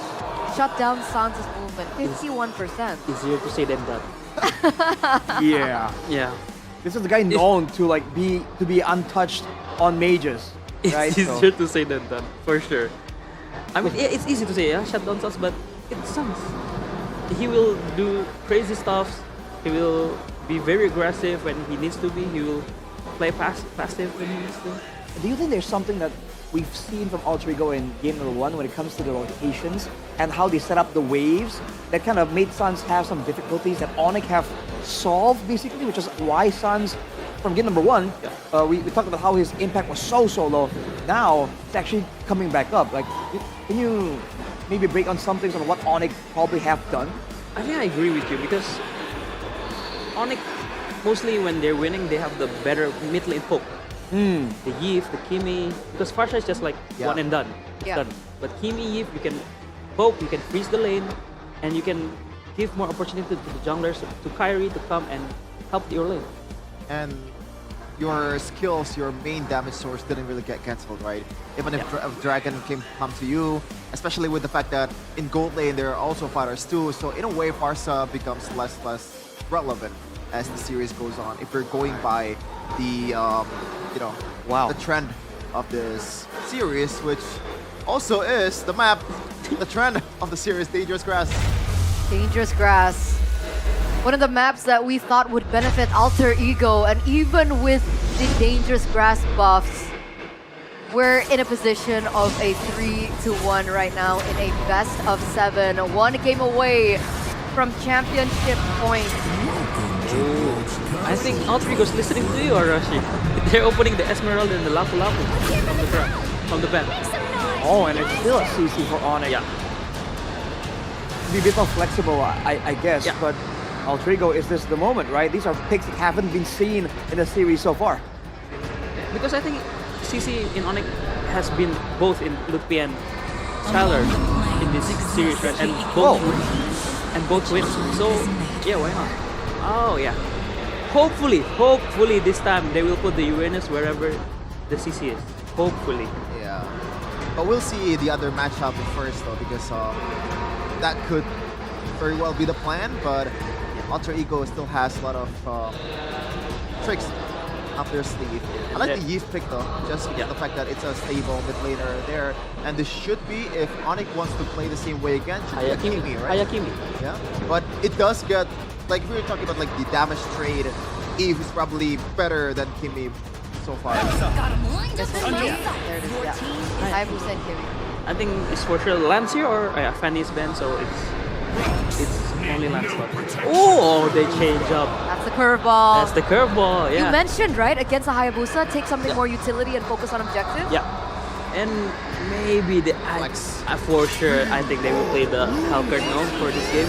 Oh, for Alter Ego, because they already have the Baxia. That is if the Baxia will very well go into the jungle. Yeah. Because it is still very much flex in this playoff so far. Have you even seen a jungle Baxia? Jungle Baxia? Yeah. Right? Once, I think. Once? Playoff. Yeah. Okay, but it's more dominantly roamers so far. Yeah, Especially on with key. Yeah, sure.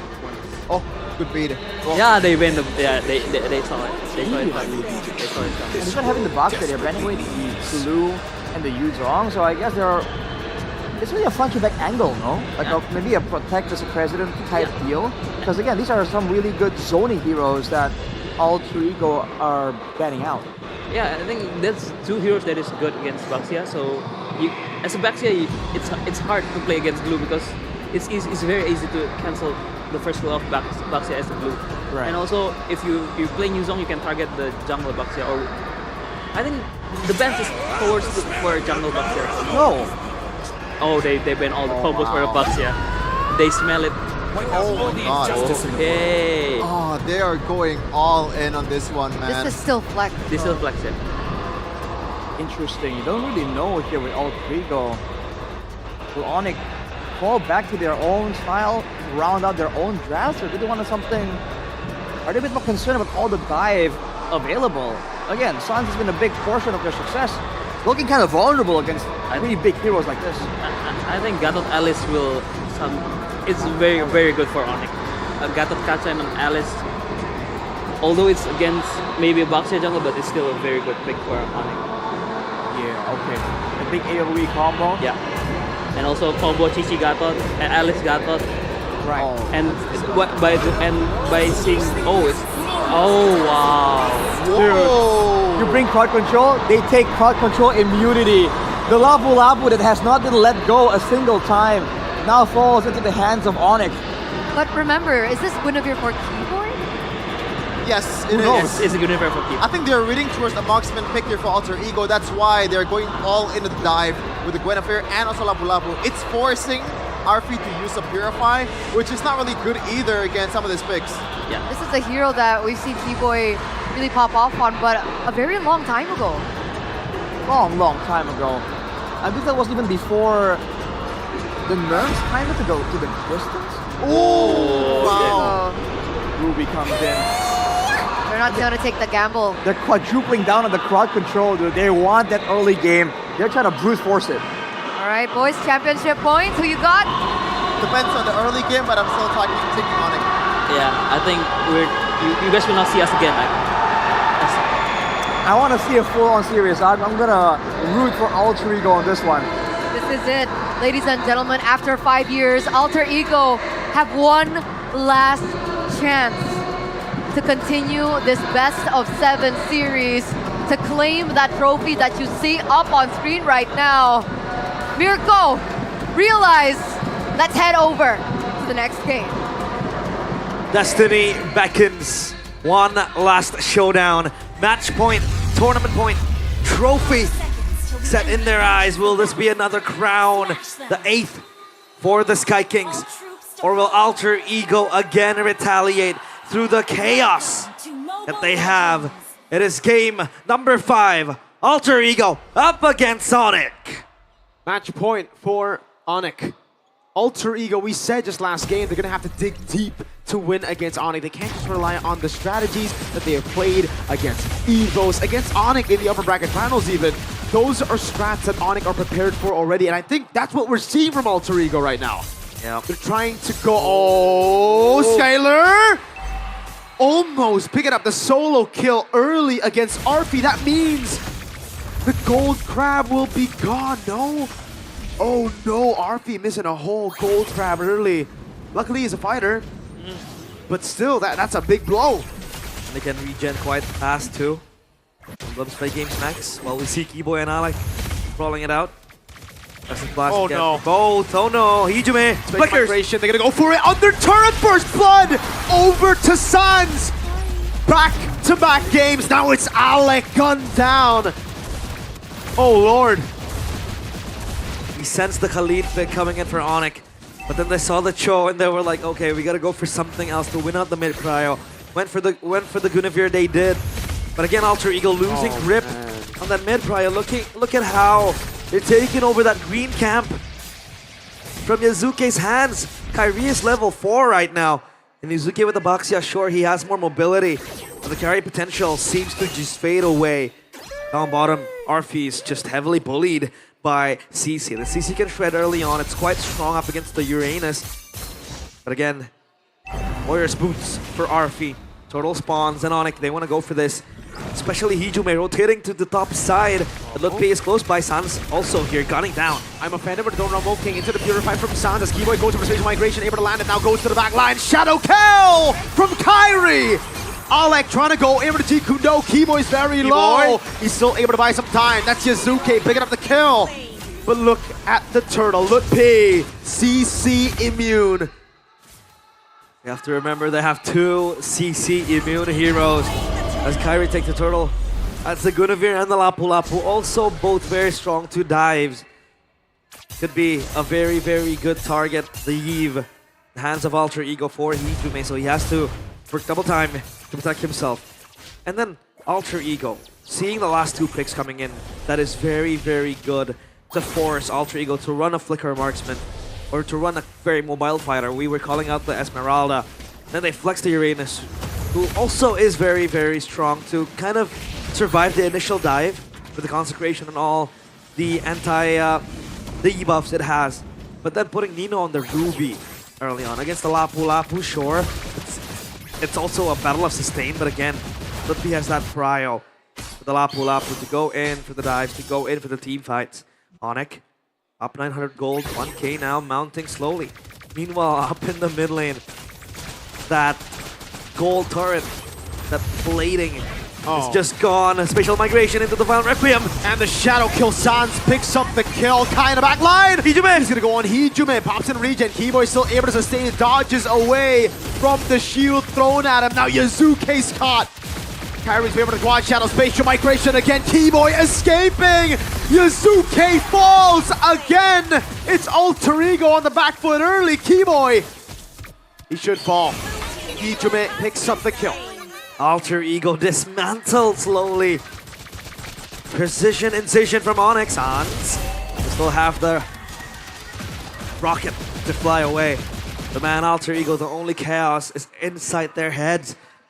They're going crazy and losing lead slowly on every portion of the map. Skylar Arfi is just gonna be a brawl.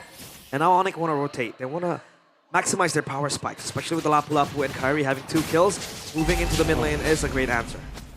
Everything is crumbling for Alter Ego, realize. That early game control that they double down on. Yep, the Oracle pick up there for Alter Ego. For RP in the bottom lane now. Chucked down by Sans. The DPS is doing a number on him. But the crumbling Alter Ego, those pieces are all falling in place for ONIC. Okay. To contest the turtle. It's gonna be an engage. Alec looks for a kick. Oh man, he can't even find it. Kyrie's still able to go for the Retribution. K-Boy with the Valor Requiem now. They fall under the RWM, but it does no damage over to the rest who's able to get out of it. Skylar walking in. Kai in there already. Now it's Nino who gets away in time. They get something back, but it's just Lutfi. Is this the end for Alter Ego? They're crumbling to pieces. Disintegrating against Sans, might overstep. Purify out, spatial migration cancelled. Now Hijume on a killing spree. Alter Ego trying to stay in the game. Ooh, Alec. Oh, Kung Fu against Ninja Arts.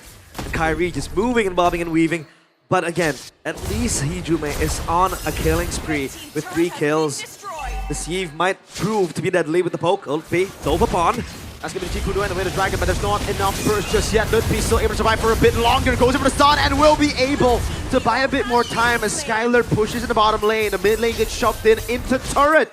Alter Ego, they got Lutfi again. That's another frontliner, but the mid lane falls, and again the trade is worth it for the Sky Kings. ONIC are out macroing Alter Ego. Keyboy has to survive. Under the turret.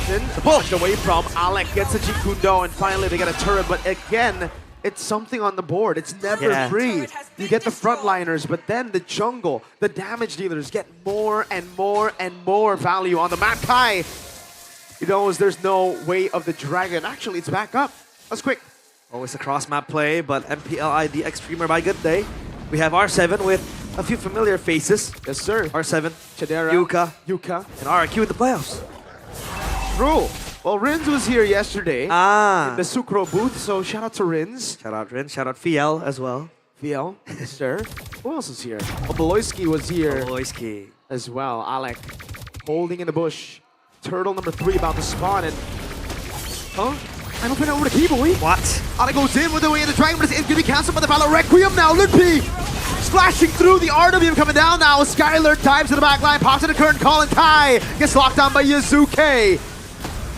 This is the silver lining that Alter Ego are looking for. Kyrie is taken down. And this might be their first neutral objective in their own hands. Unless Skylar has something else to say, I don't think they can contest this. They want to go in. Sans. Keyboy is just gone.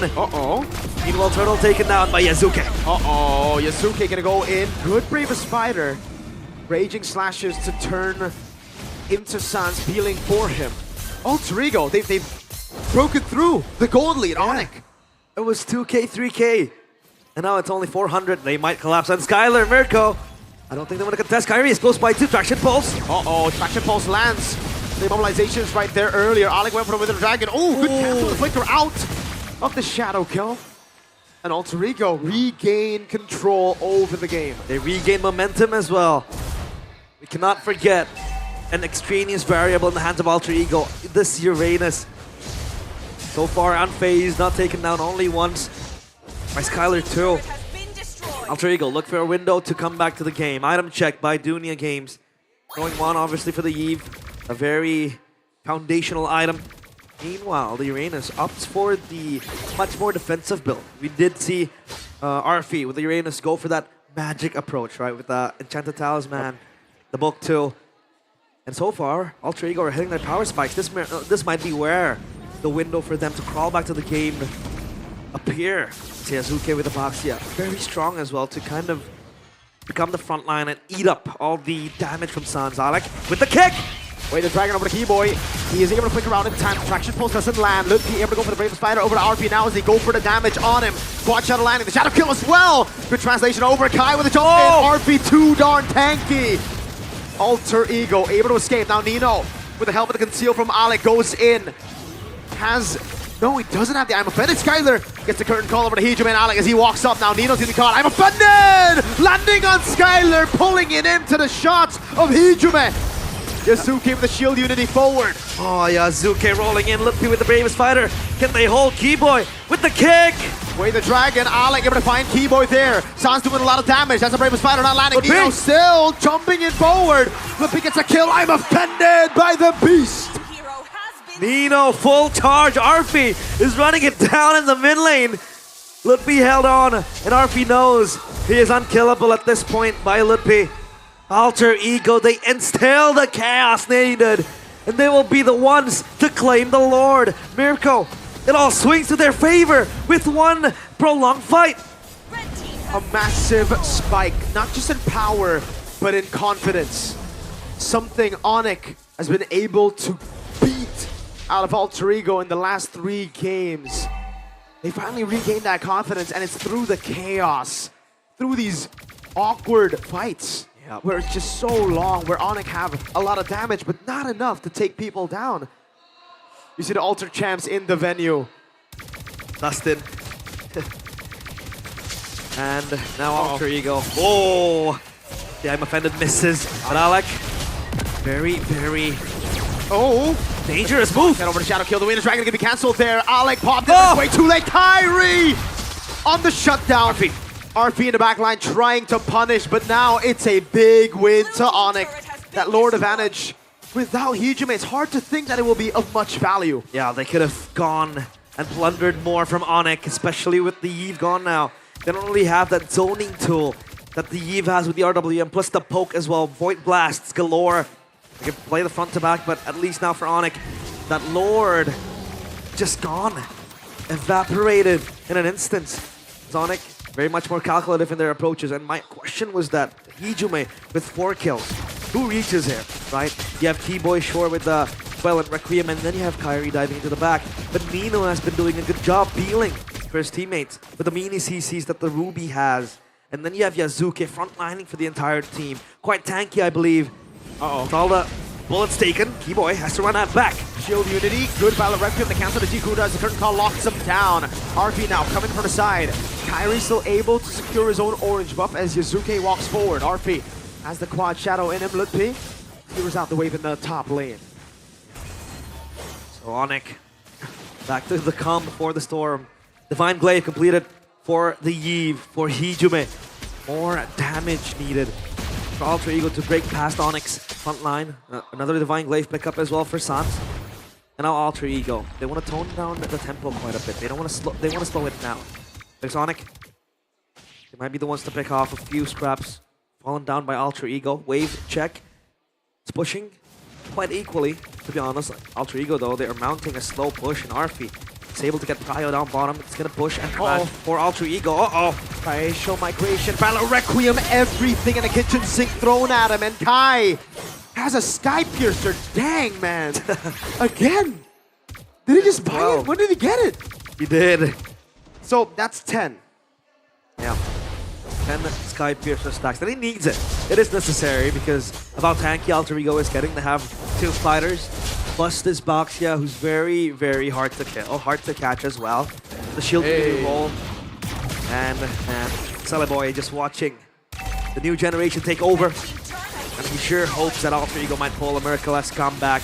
Dazuke has Gentic Kiraz. Extra physical damage reduction, and RP is eating all the bullets. Oh no, spatial migration, everything again on one dude. Alter Ego are two split up, and ONIC buying the angles.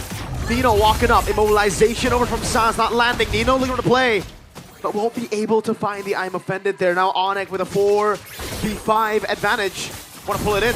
Oh, Pulse connects. As Keyboy looks for the jump. Famous Fighter! That's a Famous Fighter to the back line now. Skylar goes in as well. Let's give it the shadow kill over to Ijume! Wait, the dragon, but it's too darn fast. Kai gets to the quad shadow in time, evades away from an angled way of the dragon. And again, Arfi's down for 3 seconds. Alter Ego have used the resources. Lord down to half. This is free. It has to be free. Alec looks for a Hail Mary play, but that's not going to happen as Yazuke watches in vain. From afar, Kyrie, the one to take the Lord. Waves are pushing in for Alter Ego down bottom, but ONIC has been able to bounce it back with a very, very good slow push, mounting slowly. The Lord will march down bottom. Alter Ego, they have to clump up. They cannot be the one splitting away, because sure, it is a Uranus, it is tanky, but once ONIC throws everything, every resource they have on towards a single member, that member is definitely gone. And then Alter Ego lose momentum. They lose the very building block that keeps them alive, a tanky front line. And that's what they really need, especially when they want to activate Hijume for the Eve. Now the Lord will march down bottom. Mid also hit upon by ONIC. But Alter Ego, I feel like they might just lose the structure unless they can wave off this Lord. The window for Alter Ego was earlier. Now Lutpi, Bravest Spider stunning Yazuke. That's going to be RP jumping in. That's a traction post lock and 2 members down. The guy gets the stun. It's going to be the Violent Requiem onto 2 as Alter Ego are completely running away. Massive I'm offended. Now the base wide open. 2 base turrets fallen already. Now Alter Ego, they can clear. They can prolong this. Alec Raji Kundo already. Skylar still holding. ONIC back away. Alter Ego hold. A breath of relief from Alter Ego. In moments of silence, Keyboy cuts the tension with a single play, a single moment, and that was one of them. Falling apart is Alter Ego, their lead, their swing monumentally gone. As ONIC 3.1k now in their favor. Hijume ups the winner crown. He needs the defensive approach as Kyler. He goes for the Sea Halberd, much to the need of ONIC because Alter Ego, they regen quite strong. The Baxia and the Uranus too. So it was second item for Kai. Kyrie on the Hayabusa. Yeah. Sky Piercer. All needed. And now, all we have to talk about is Alter Ego defending their base. Their wave clear, not the best, but they have the Eve at least to space out, to gap away from ONIC, who wants to gap close because of the Guinevere. And then you have the Lapu Lapu too. Basically, Lutpi now. As Kyrie with the Hayabusa as well. Cloud Shadow galore will be the name of the game for him. Alter Ego, what can he do? Fun fact though by Gope, what a long journey. With a total of 506 games played in MPL ID, Sans has accumulated 146 hours of playtime throughout his MPL ID career. Wow. 146 hours of playtime. That's just in MPL ID, dude. Yeah. Imagine how many hours he has in the game. An MDL, M-Series. I think it's at least 50,000 hours, no? It has to. We got like other game esport title players having like 100,000 hours. Spending half their lifespan on a game, and Alec look for the angle here, but just can't find it. ONIC are they're occupying every single bush. Oh no, RP. You cannot be locked in all alone. Has the flicker, but Kyrie gets the killing spree. 3 kills since he got the Sky Piercer. Bad news. Super bad news for Alter Ego, who frontlines now. Yuzuki has to go in and get the retry.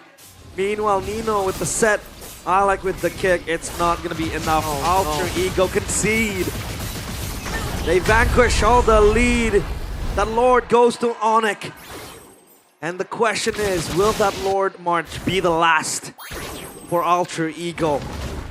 As Skylar, he has that adaptive glove, the expert gloves. What is he gonna build it into? Maybe a winner crown as well? For extra, yeah, winner crown completed first, Kyler. So again, extra defensive options. Alter Ego, they have to defend. Requiem. P-Boy again, able to find a spatial migration, and this time it's on to Nino with the Violet Requiem right before the Lord spawns in the game, and now it's in the mid lane. Oh man, no Nino for 38. ONIC, I don't even think they care about the base turret up top. They want to go for the end. DHS completed for Sans extra attack speed to potentially end this game. Will this be the final neck of blow towards Alter Ego? They pull it in, but Yazuke will fall! That's a stun from Lutpe! Hijum is trying his darn best! It's over! The 3 bases rose to chase the crown!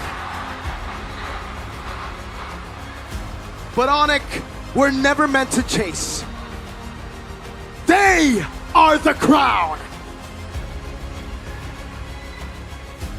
Order restored, chaos, silence. The crown still belongs to ONIC. Dynasty, dominance, divinity. Another season ends and yet the same gods stand tall. The sky remains theirs, unbroken, unchallenged, unbent. But above the skies where ONIC lies, their eyes are set on a new horizon. With all the crown they have, the M series elude them. M7 is their next destination. Will it be their next destiny?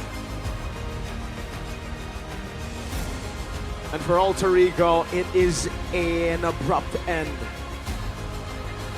to their run. A run that was special, a run that exceeded expectations, that shattered them for everyone, even the Alter champs who are here today. They didn't expect their team to get this far. They had all the support, they had all the hope, they had all of the picks, the heroes, but they couldn't get past the last hurdle. They couldn't get past the kings of Indonesia. They couldn't. Alter Ego, so close yet so far. But all they can do now is hold their heads up high. As the second representative of Indonesia in M7. But for ONIC, it's time for them to stand even taller in the international stage, setting their sights on an M Series trophy. What a road it has been for Alter Ego. And what a test of time for the rookies it has also been. One last show of sportsmanship between the two teams who battled it across the 9 weeks, across the 5 days of playoffs in Season 16 to get to this point. Some of them ex-teammates, some of them have worked together for so long, but they will have to accept the fate of today.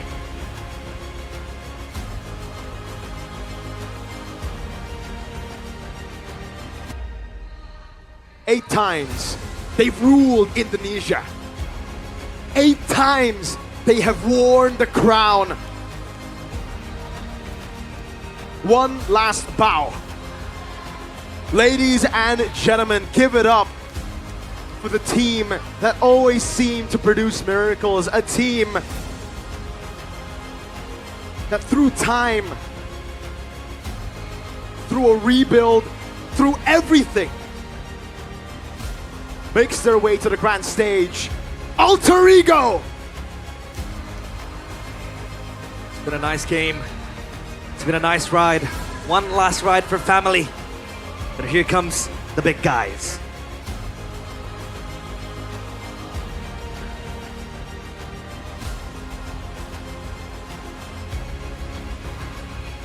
And for ONIC, this isn't the end. The throne is secure at home. But now they look to the horizons. The world awaits. Your MPL ID Season 16 champions, ONIC!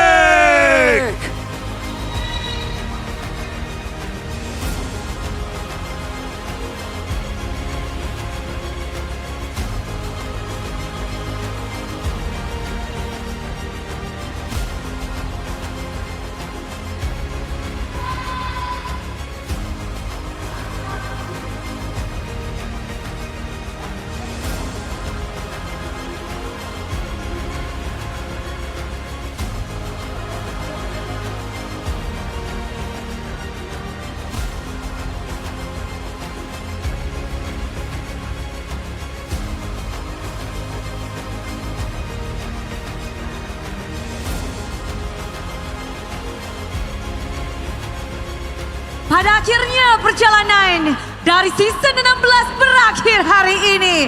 Hasil manis masih didapatkan dari tim ONIC. Mereka terus mengkoleksi kemenangan. Kemenangan demi kemenangan. Tidak mudah, namun disinilah mereka. Sang Raja Galaksi akhirnya telah kita temukan. Perjuangan panjang dan melelahkan kini terbayarkan. Selamat untuk tim ONIC telah membuktikan diri menjadi yang terkuat dan paling layak untuk menjadi perwakilan menuju M7 Indonesia. Dan kini tiba saatnya memberikan apresiasi kepada para pemenang. Untuk itu kita mengundang kepada yang terhormat Gloria Famiella selaku Wakil Ketua Bidang Kompetisi PBSI untuk naik ke atas panggung. Hari ini kita melihat ONIC mereka tak gentar. Kehilangan satu game di awal membuat mereka semakin mengganas. Sang landak siap untuk mengangkat piala. Pasukan landak tak memberi ampun. Oleh karena itu kita bisa melihat bahwa inilah yang akan mereka dapatkan. Kejayaan, kemenangan, dan juga pastinya hadiah yang begitu besar. Kita tahu Bunda luar biasa sekali, entah ini cincin keberapa atau medali keberapa yang mereka dapatkan, tak tujuh. Ini adalah suatu prestasi yang terus konsisten ditorehkan oleh ONIC yang lagi-lagi menjadi juara dari MPL Indonesia. Satu persatu player pun telah disematkan cincin. Kacing-kacing, babling-babling. Ini bisa dibilang adalah cincin perdana Skylar bersama dengan ONIC. Namun kita melihat juga bahwa setiap playernya akan menunjukkan bahwa jari mereka telah disematkan cincin. Yang mana menandakan bahwa mereka lah sang juara. Jari jemari mereka lah yang membuat mereka bisa menjadi juara. Tentu saja perjuangan panjang dari tim ONIC. Dari regular season mereka sudah menunjukkan bahwa mereka begitu konsisten dengan winning streak yang hampir tidak terkalahkan. Dan hari ini Nice Pick 2 menjadi saksi prestasi yang baru kembali ditorehkan oleh tim ONIC. Golden Ring ditambah dengan medali disematkan kepada tiap playernya dan juga jajaran coaching staff. Kita tahu mereka adalah The Dream Team. Dan juga bukan hanya dari tiap playernya, namun the best coaching staff pun mereka kantongi di season ini. Apresiasi terbesar untuk tim manajemen coaching staff. Wow! Jarinya hampir penuh dari Coach Yap. Coach Yap begitu luar biasa. Aku dengan jari-jari yang luar biasa penuh dengan Golden Ring yang miliki. Iya, udah hitung-hitung ada 1, 2, 3, 4, 5, 6, 7 dipamerin, udah disiapkan. 6-6-nya setelah di bawah. Kita abadikan momen ini bersama dengan pastinya Ibu Gloria. Ibu Gloria Famiella, kita akan mengabadikan momen ini terlebih dahulu. Boleh merapat Ibu? Baik, mungkin boleh berdiri di tengah. Ya, sebelah Coach Yap, baik. Boleh kita abadikan momen ini, boleh lebih merapat. Baik, boleh lihat ke arah kamera dalam hitungan 3, 2, 1. Boleh dikasih tunjuk cincin-cincinnya dong ya. Wow, begitu penuh sang Golden Ring menyemati jari-jari para coaching staff maupun pemain dari tim ONIC. Medali dan cincin sudah mereka dapatkan. Selanjutnya tentu akan mereka nantikan juga. Selanjutnya kita akan mengundang Ibu Aribah Messi selaku MX Product Marketing Samsung Electronics Indonesia untuk juga turut memberikan hadiah dan apresiasi terbesar untuk tim ONIC sebagai juara dari MPL Indonesia Season 16.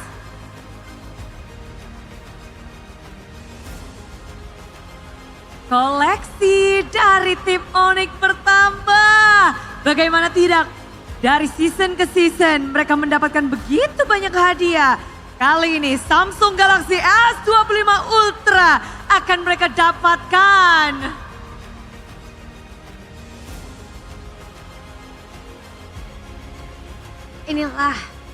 hasil kerja keras yang begitu konsisten dan apresiasi diberikan oleh Samsung sebagai official turnamen smartphone yang senantiasa menemani kita sepanjang musim MPL Indonesia.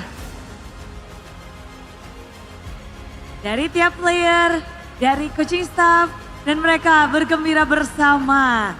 Dan ini kita akan berikan momen bersama kembali, di mana tim ONIC, mereka pula mendapatkan Giant Jack juga, ditambah dengan Samsung Galaxy S25 Ultra.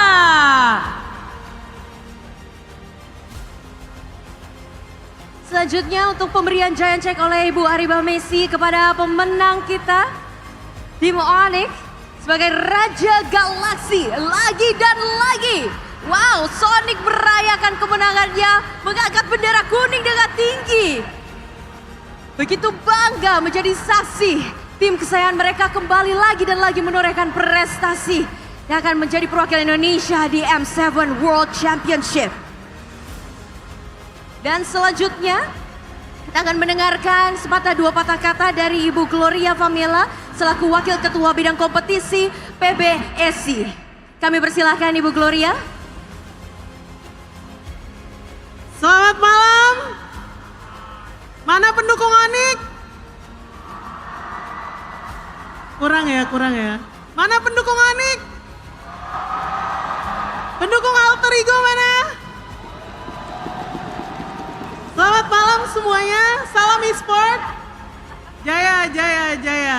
Sekali lagi ya, kalau aku bilang salam e-sport, jaya, jaya, jaya. Gitu ya. Salam e-sport.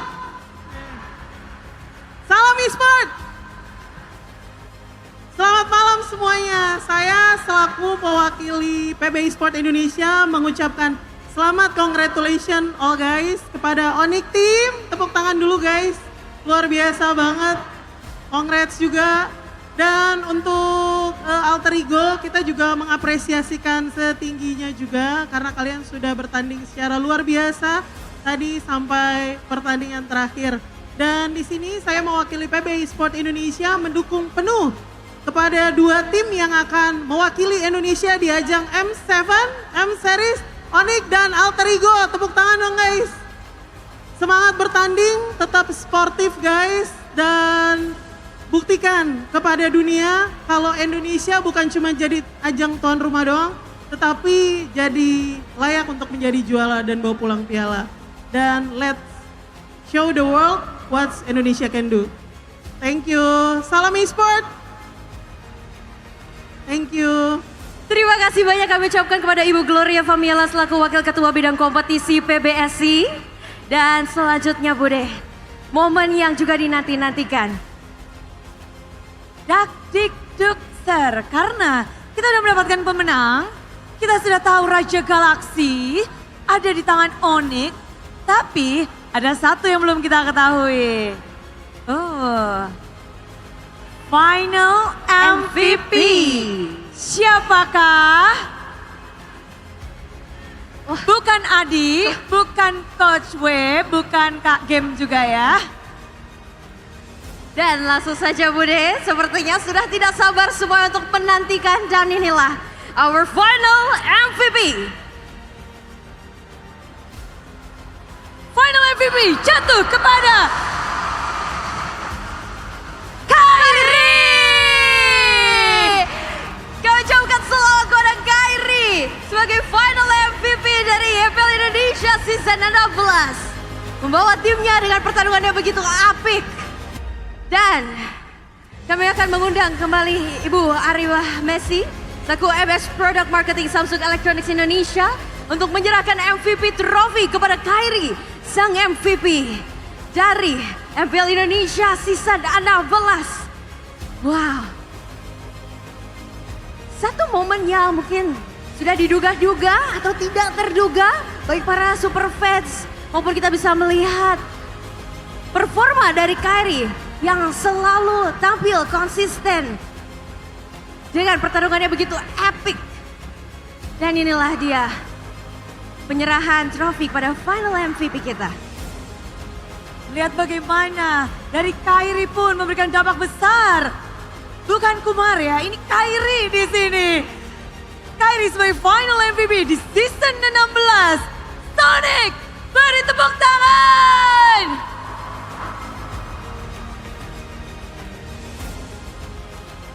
Dan juga pemberian trofi disertai dengan mock check. Dan tentunya Golden Thumb sebagai simbol apresiasi tertinggi kepada juara MVP, juara dari MPL Indonesia season 16. Di final ini kita melihat Kairi memainkan begitu banyak hero. Kita bisa melihat bagaimana eloknya Kairi berdansa dengan hero-hero assassin yang dia miliki. Lancelot, Hayabusa, wow, semua sudah dikerahkan. Dan hari ini pun kita melihat bahwa banyak sekali yang telah diperbuat oleh tim ONIC untuk bisa mendapatkan kejayaan. Namun, inilah dia momen untuk Kairi sebagai final MVP. Terima kasih kami ucapkan kepada Ibu Haribal Messi selaku MS Product Marketing Samsung Electronics Indonesia. Dan juga pastinya kita ingin mendengarkan ya Bude sepatah dua patah kata dari final MVP kita. Begitu langsung saja Kairi. The stage is yours, kita ingin mendengarkan sepatah dua patah kata dari our final MVP. Ngomong. Iya dong. Yang pertama pasti mau apa ya? Puji Tuhan bisa dapat final MVP dan juara lagi sama teman-teman gue ONIC. Terus mau thank you juga sama staff ONIC, sama Coach Paddington, Fatur, Kanian, bos-bos kita, Sir Justin Wijaya, dan semua staff ONIC. Sama Coach Chef. Dan apa lagi ya? Ya tunggu kita di M7 guys, tunggu kita di M7. Kita pasti lakuin yang terbaik buat Indonesia. Thank you. Kairi telah membuktikan diri dan di sini pasukan landak. Mereka telah berjuang, namun kita juga pengen mendengarkan nih sepatah kata mungkin dari Skylar. Kemenangan pertama Skylar bersama dengan ONIC. Masuk ke dalam ONIC, Skylar kali ini mendapatkan kesempatan langsung bisa menjadi juara. Skylar, boleh sepatah dua patah kata untuk kemenangan ini. Wah, apa tadi Bude? Sepatah dua patah kata untuk kemenangan. Alhamdulillah bisa juara. Ya gue termotivasi karena ada yang bilang Mbappe keluar RRQ juara UCL. Dan gue bersama Coach Adi dan teman-teman gue yang selalu bantu sama gue lah di backstage. Thank you. Semuanya tentu merayakan, tapi Coach Adi, ini adalah momenmu Coach Adi. Best coaching staff di season ini, juara juga. Ya intinya mau bilang thank you aja buat manajemen ONIC yang karena masih percayain gua di ONIC. Ya intinya mau say thank you juga kepada anak-anak karena tanpa mereka juga gua nggak bisa sampai sejauh ini. Dan pastinya thank you juga buat coaching staff, cewek, game, Kainda sama Kogeri yang selalu bantu gua dalam coaching staff lah ibaratnya. Ya intinya banyak yang bilang mendapatkan piala MPL ini susah. Tapi ya alhamdulillah gua udah pernah angkat 6 kali. Jadi ya semoga ini jadi motivasi gua ke depannya untuk mendapatkan lebih piala internasional untuk Indonesia. Makasih.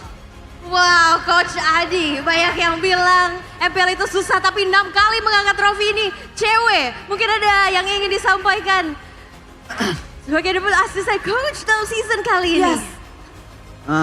Sebenarnya kalau dari gua ya pastinya gua mau mengucapkan terima kasih banyak kepada Sonic yang udah datang, keluarga gua juga di rumah yang pastinya sedang nonton di Medan, sama pacar gue juga yang kebetulan nggak bisa hadir di sini di Pontianak. Dan sebenarnya kalau buat jadi coach season ini ya gue lumayan terbantu banyak lah sama anak-anak di sini. Gue juga masih belajar dan semoga kita bisa improve terus. Dan buat coach Chef ya makasih juga kayak Adi game juga bimbing gue lah buat jadi coach. Semoga kita bisa improve di M7. Thank you. Dan pada akhirnya merekalah yang berhak untuk mengangkat trofi ini. Merekalah sang Raja Galaksi. Merekalah sang Raja Langit. Inilah dia. Sambutlah tim ONIC.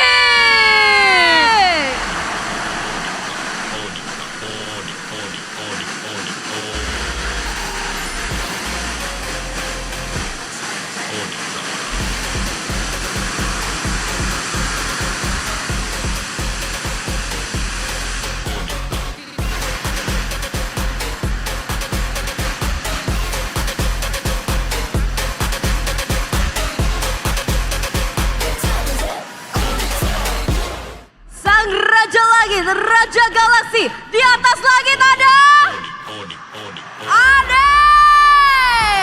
It's ONIC time. Season 16 masih menjadi season ONIC. Mereka benar-benar membuktikan diri. Namun kita akan menantikan bagaimana mereka akan melanjutkan perjalanan ini menuju M7, menuju juara. Karena kita ingin perjuangan mereka tidak usai di sini. Mereka masih harus membawa kembali pulang M-Series ke tanah air. Tentu saja perjuangan yang seharusnya menjadi double beban karena M7 kali ini Indonesia menjadi tuan rumahnya. Kita ingin M7 di M-Series kembali ke tangan Indonesia. ONIC, perjalananmu masih panjang. M7 Series menantimu. Tiap kejayaan bisa kita rasakan. Sonic sedang merayakan kemenangan tim ONIC. Begitu ikonik, mereka benar-benar tim yang sangat menarik dan apik. 7 cincin di jari mereka menjadi tanda konsistensi dari setiap musim ke musimnya. Back to back winning, dan inilah dia ONIC. Sekali lagi Bude mengucapkan terima kasih sebesar-besarnya kepada dukungan super fans. Dari awal season ini dimulai dan bahkan kita melihat semua bersatu untuk menjadi satu suara mendukung Indonesia. Dan juga Bude ingin besar-besar terima kasih kepada semua sponsor dan partner. Acara ini begitu meriah tentunya karena dukungan seluruh pihak. MPL Indonesia Season 16 powered by Bunton, supported by PBSI, presented by Official Tournament Smartphone, Samsung Galaxy, Official e-wallet, GoPay, Official Coffee, Good Day. And our partner in eSport ada Simpati, Dunia Games, Games Max, Good Times. Our advertisers ada Kacang Sukro dan Yoritos. And our suppliers ada Head and Shoulders, UBS Gold, Killa Food, Royal Guard, Imaginary, dan Nice Pick 2. Tak terasa, kita akan meninggalkan panggung ini dengan kejayaan tim ONIC. Kemenangan Grand Final yang begitu ikonik. Dan di sini Bude Klarawasana mengucapkan terima kasih. Bude akan pamit. Dan saya Alisa Natali pamit undur diri. Terima kasih banyak, dukung terus tim kesayangan kalian dan tentunya di M7 Series World Championship yang ada di Indonesia. Tentu saja untuk ONIC dan juga Alter Ego, mereka akan berjuang untuk nama Indonesia. Dan kalau begitu saatnya kita menutup MPL Indonesia Season ke-16 ini Bude. MPL Indonesia Season 16, we OD!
Dari dulu gue cuman punya satu mimpi, ngangkat piala M Series. Champions of the world. Gue selalu di alter ego dari awal sampai sekarang. Tapi jujur, gue belum pernah ngerasain berdiri di panggung internasional. Dan ini adalah momen terakhir di mana perjuangan mereka berakhir. Dari M3, M4, M5, gue udah coba segalanya, tapi gagal terus. M6 malah lebih pahit lagi. Setiap musim lewat dan setiap kali gagal, rasa kecewa itu makin besar. Gue kecewa bukan cuma karena nggak menang, tapi karena gue belum bisa nepatin janji ke orang-orang yang percaya sama gue. Tapi gue nggak mau nyalain nasib, karena dari semua gagal itu, gue belajar. Karena gue tahu selama masih ada kesempatan, gue harus terus berjuang. Dan sekarang, akhirnya penantian itu mulai terbayar. Dan sekarang gue punya kesempatan itu lagi di M7. Kalau mimpi nggak bisa didapetin cuma dengan pengen, tapi harus terus dikejar sampai benar-benar jadi nyata. Buat gue, ini lebih dari sekedar turnamen. Ini langkah pertama buat nepatin janji yang udah lama gue simpan. Jadi sekarang bukan cuma soal mimpi pribadi, tapi soal kebanggaan. Gue bakal ngelakuin segalanya. Buat bawa pulang piala itu ke Indonesia.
Terus berlari, terus ke arah puncak tertinggi. Ku takkan berhenti, hanya sampai di sini. Kemenangan abadi menanti. You know we won't miss if we unite our focus. And if you haven't noticed, we all live. Nyalakan apimu, hadapi semua tantangan. Hadang semua serangan, jatuh bukan halangan. Bakar semangatmu, janganlah engkau menyerah. Kita akan buat sejarah. We all miss, we won't miss. We all miss, we won't miss. Saatnya beraksi, jalani ambisi. Aku kan menyawa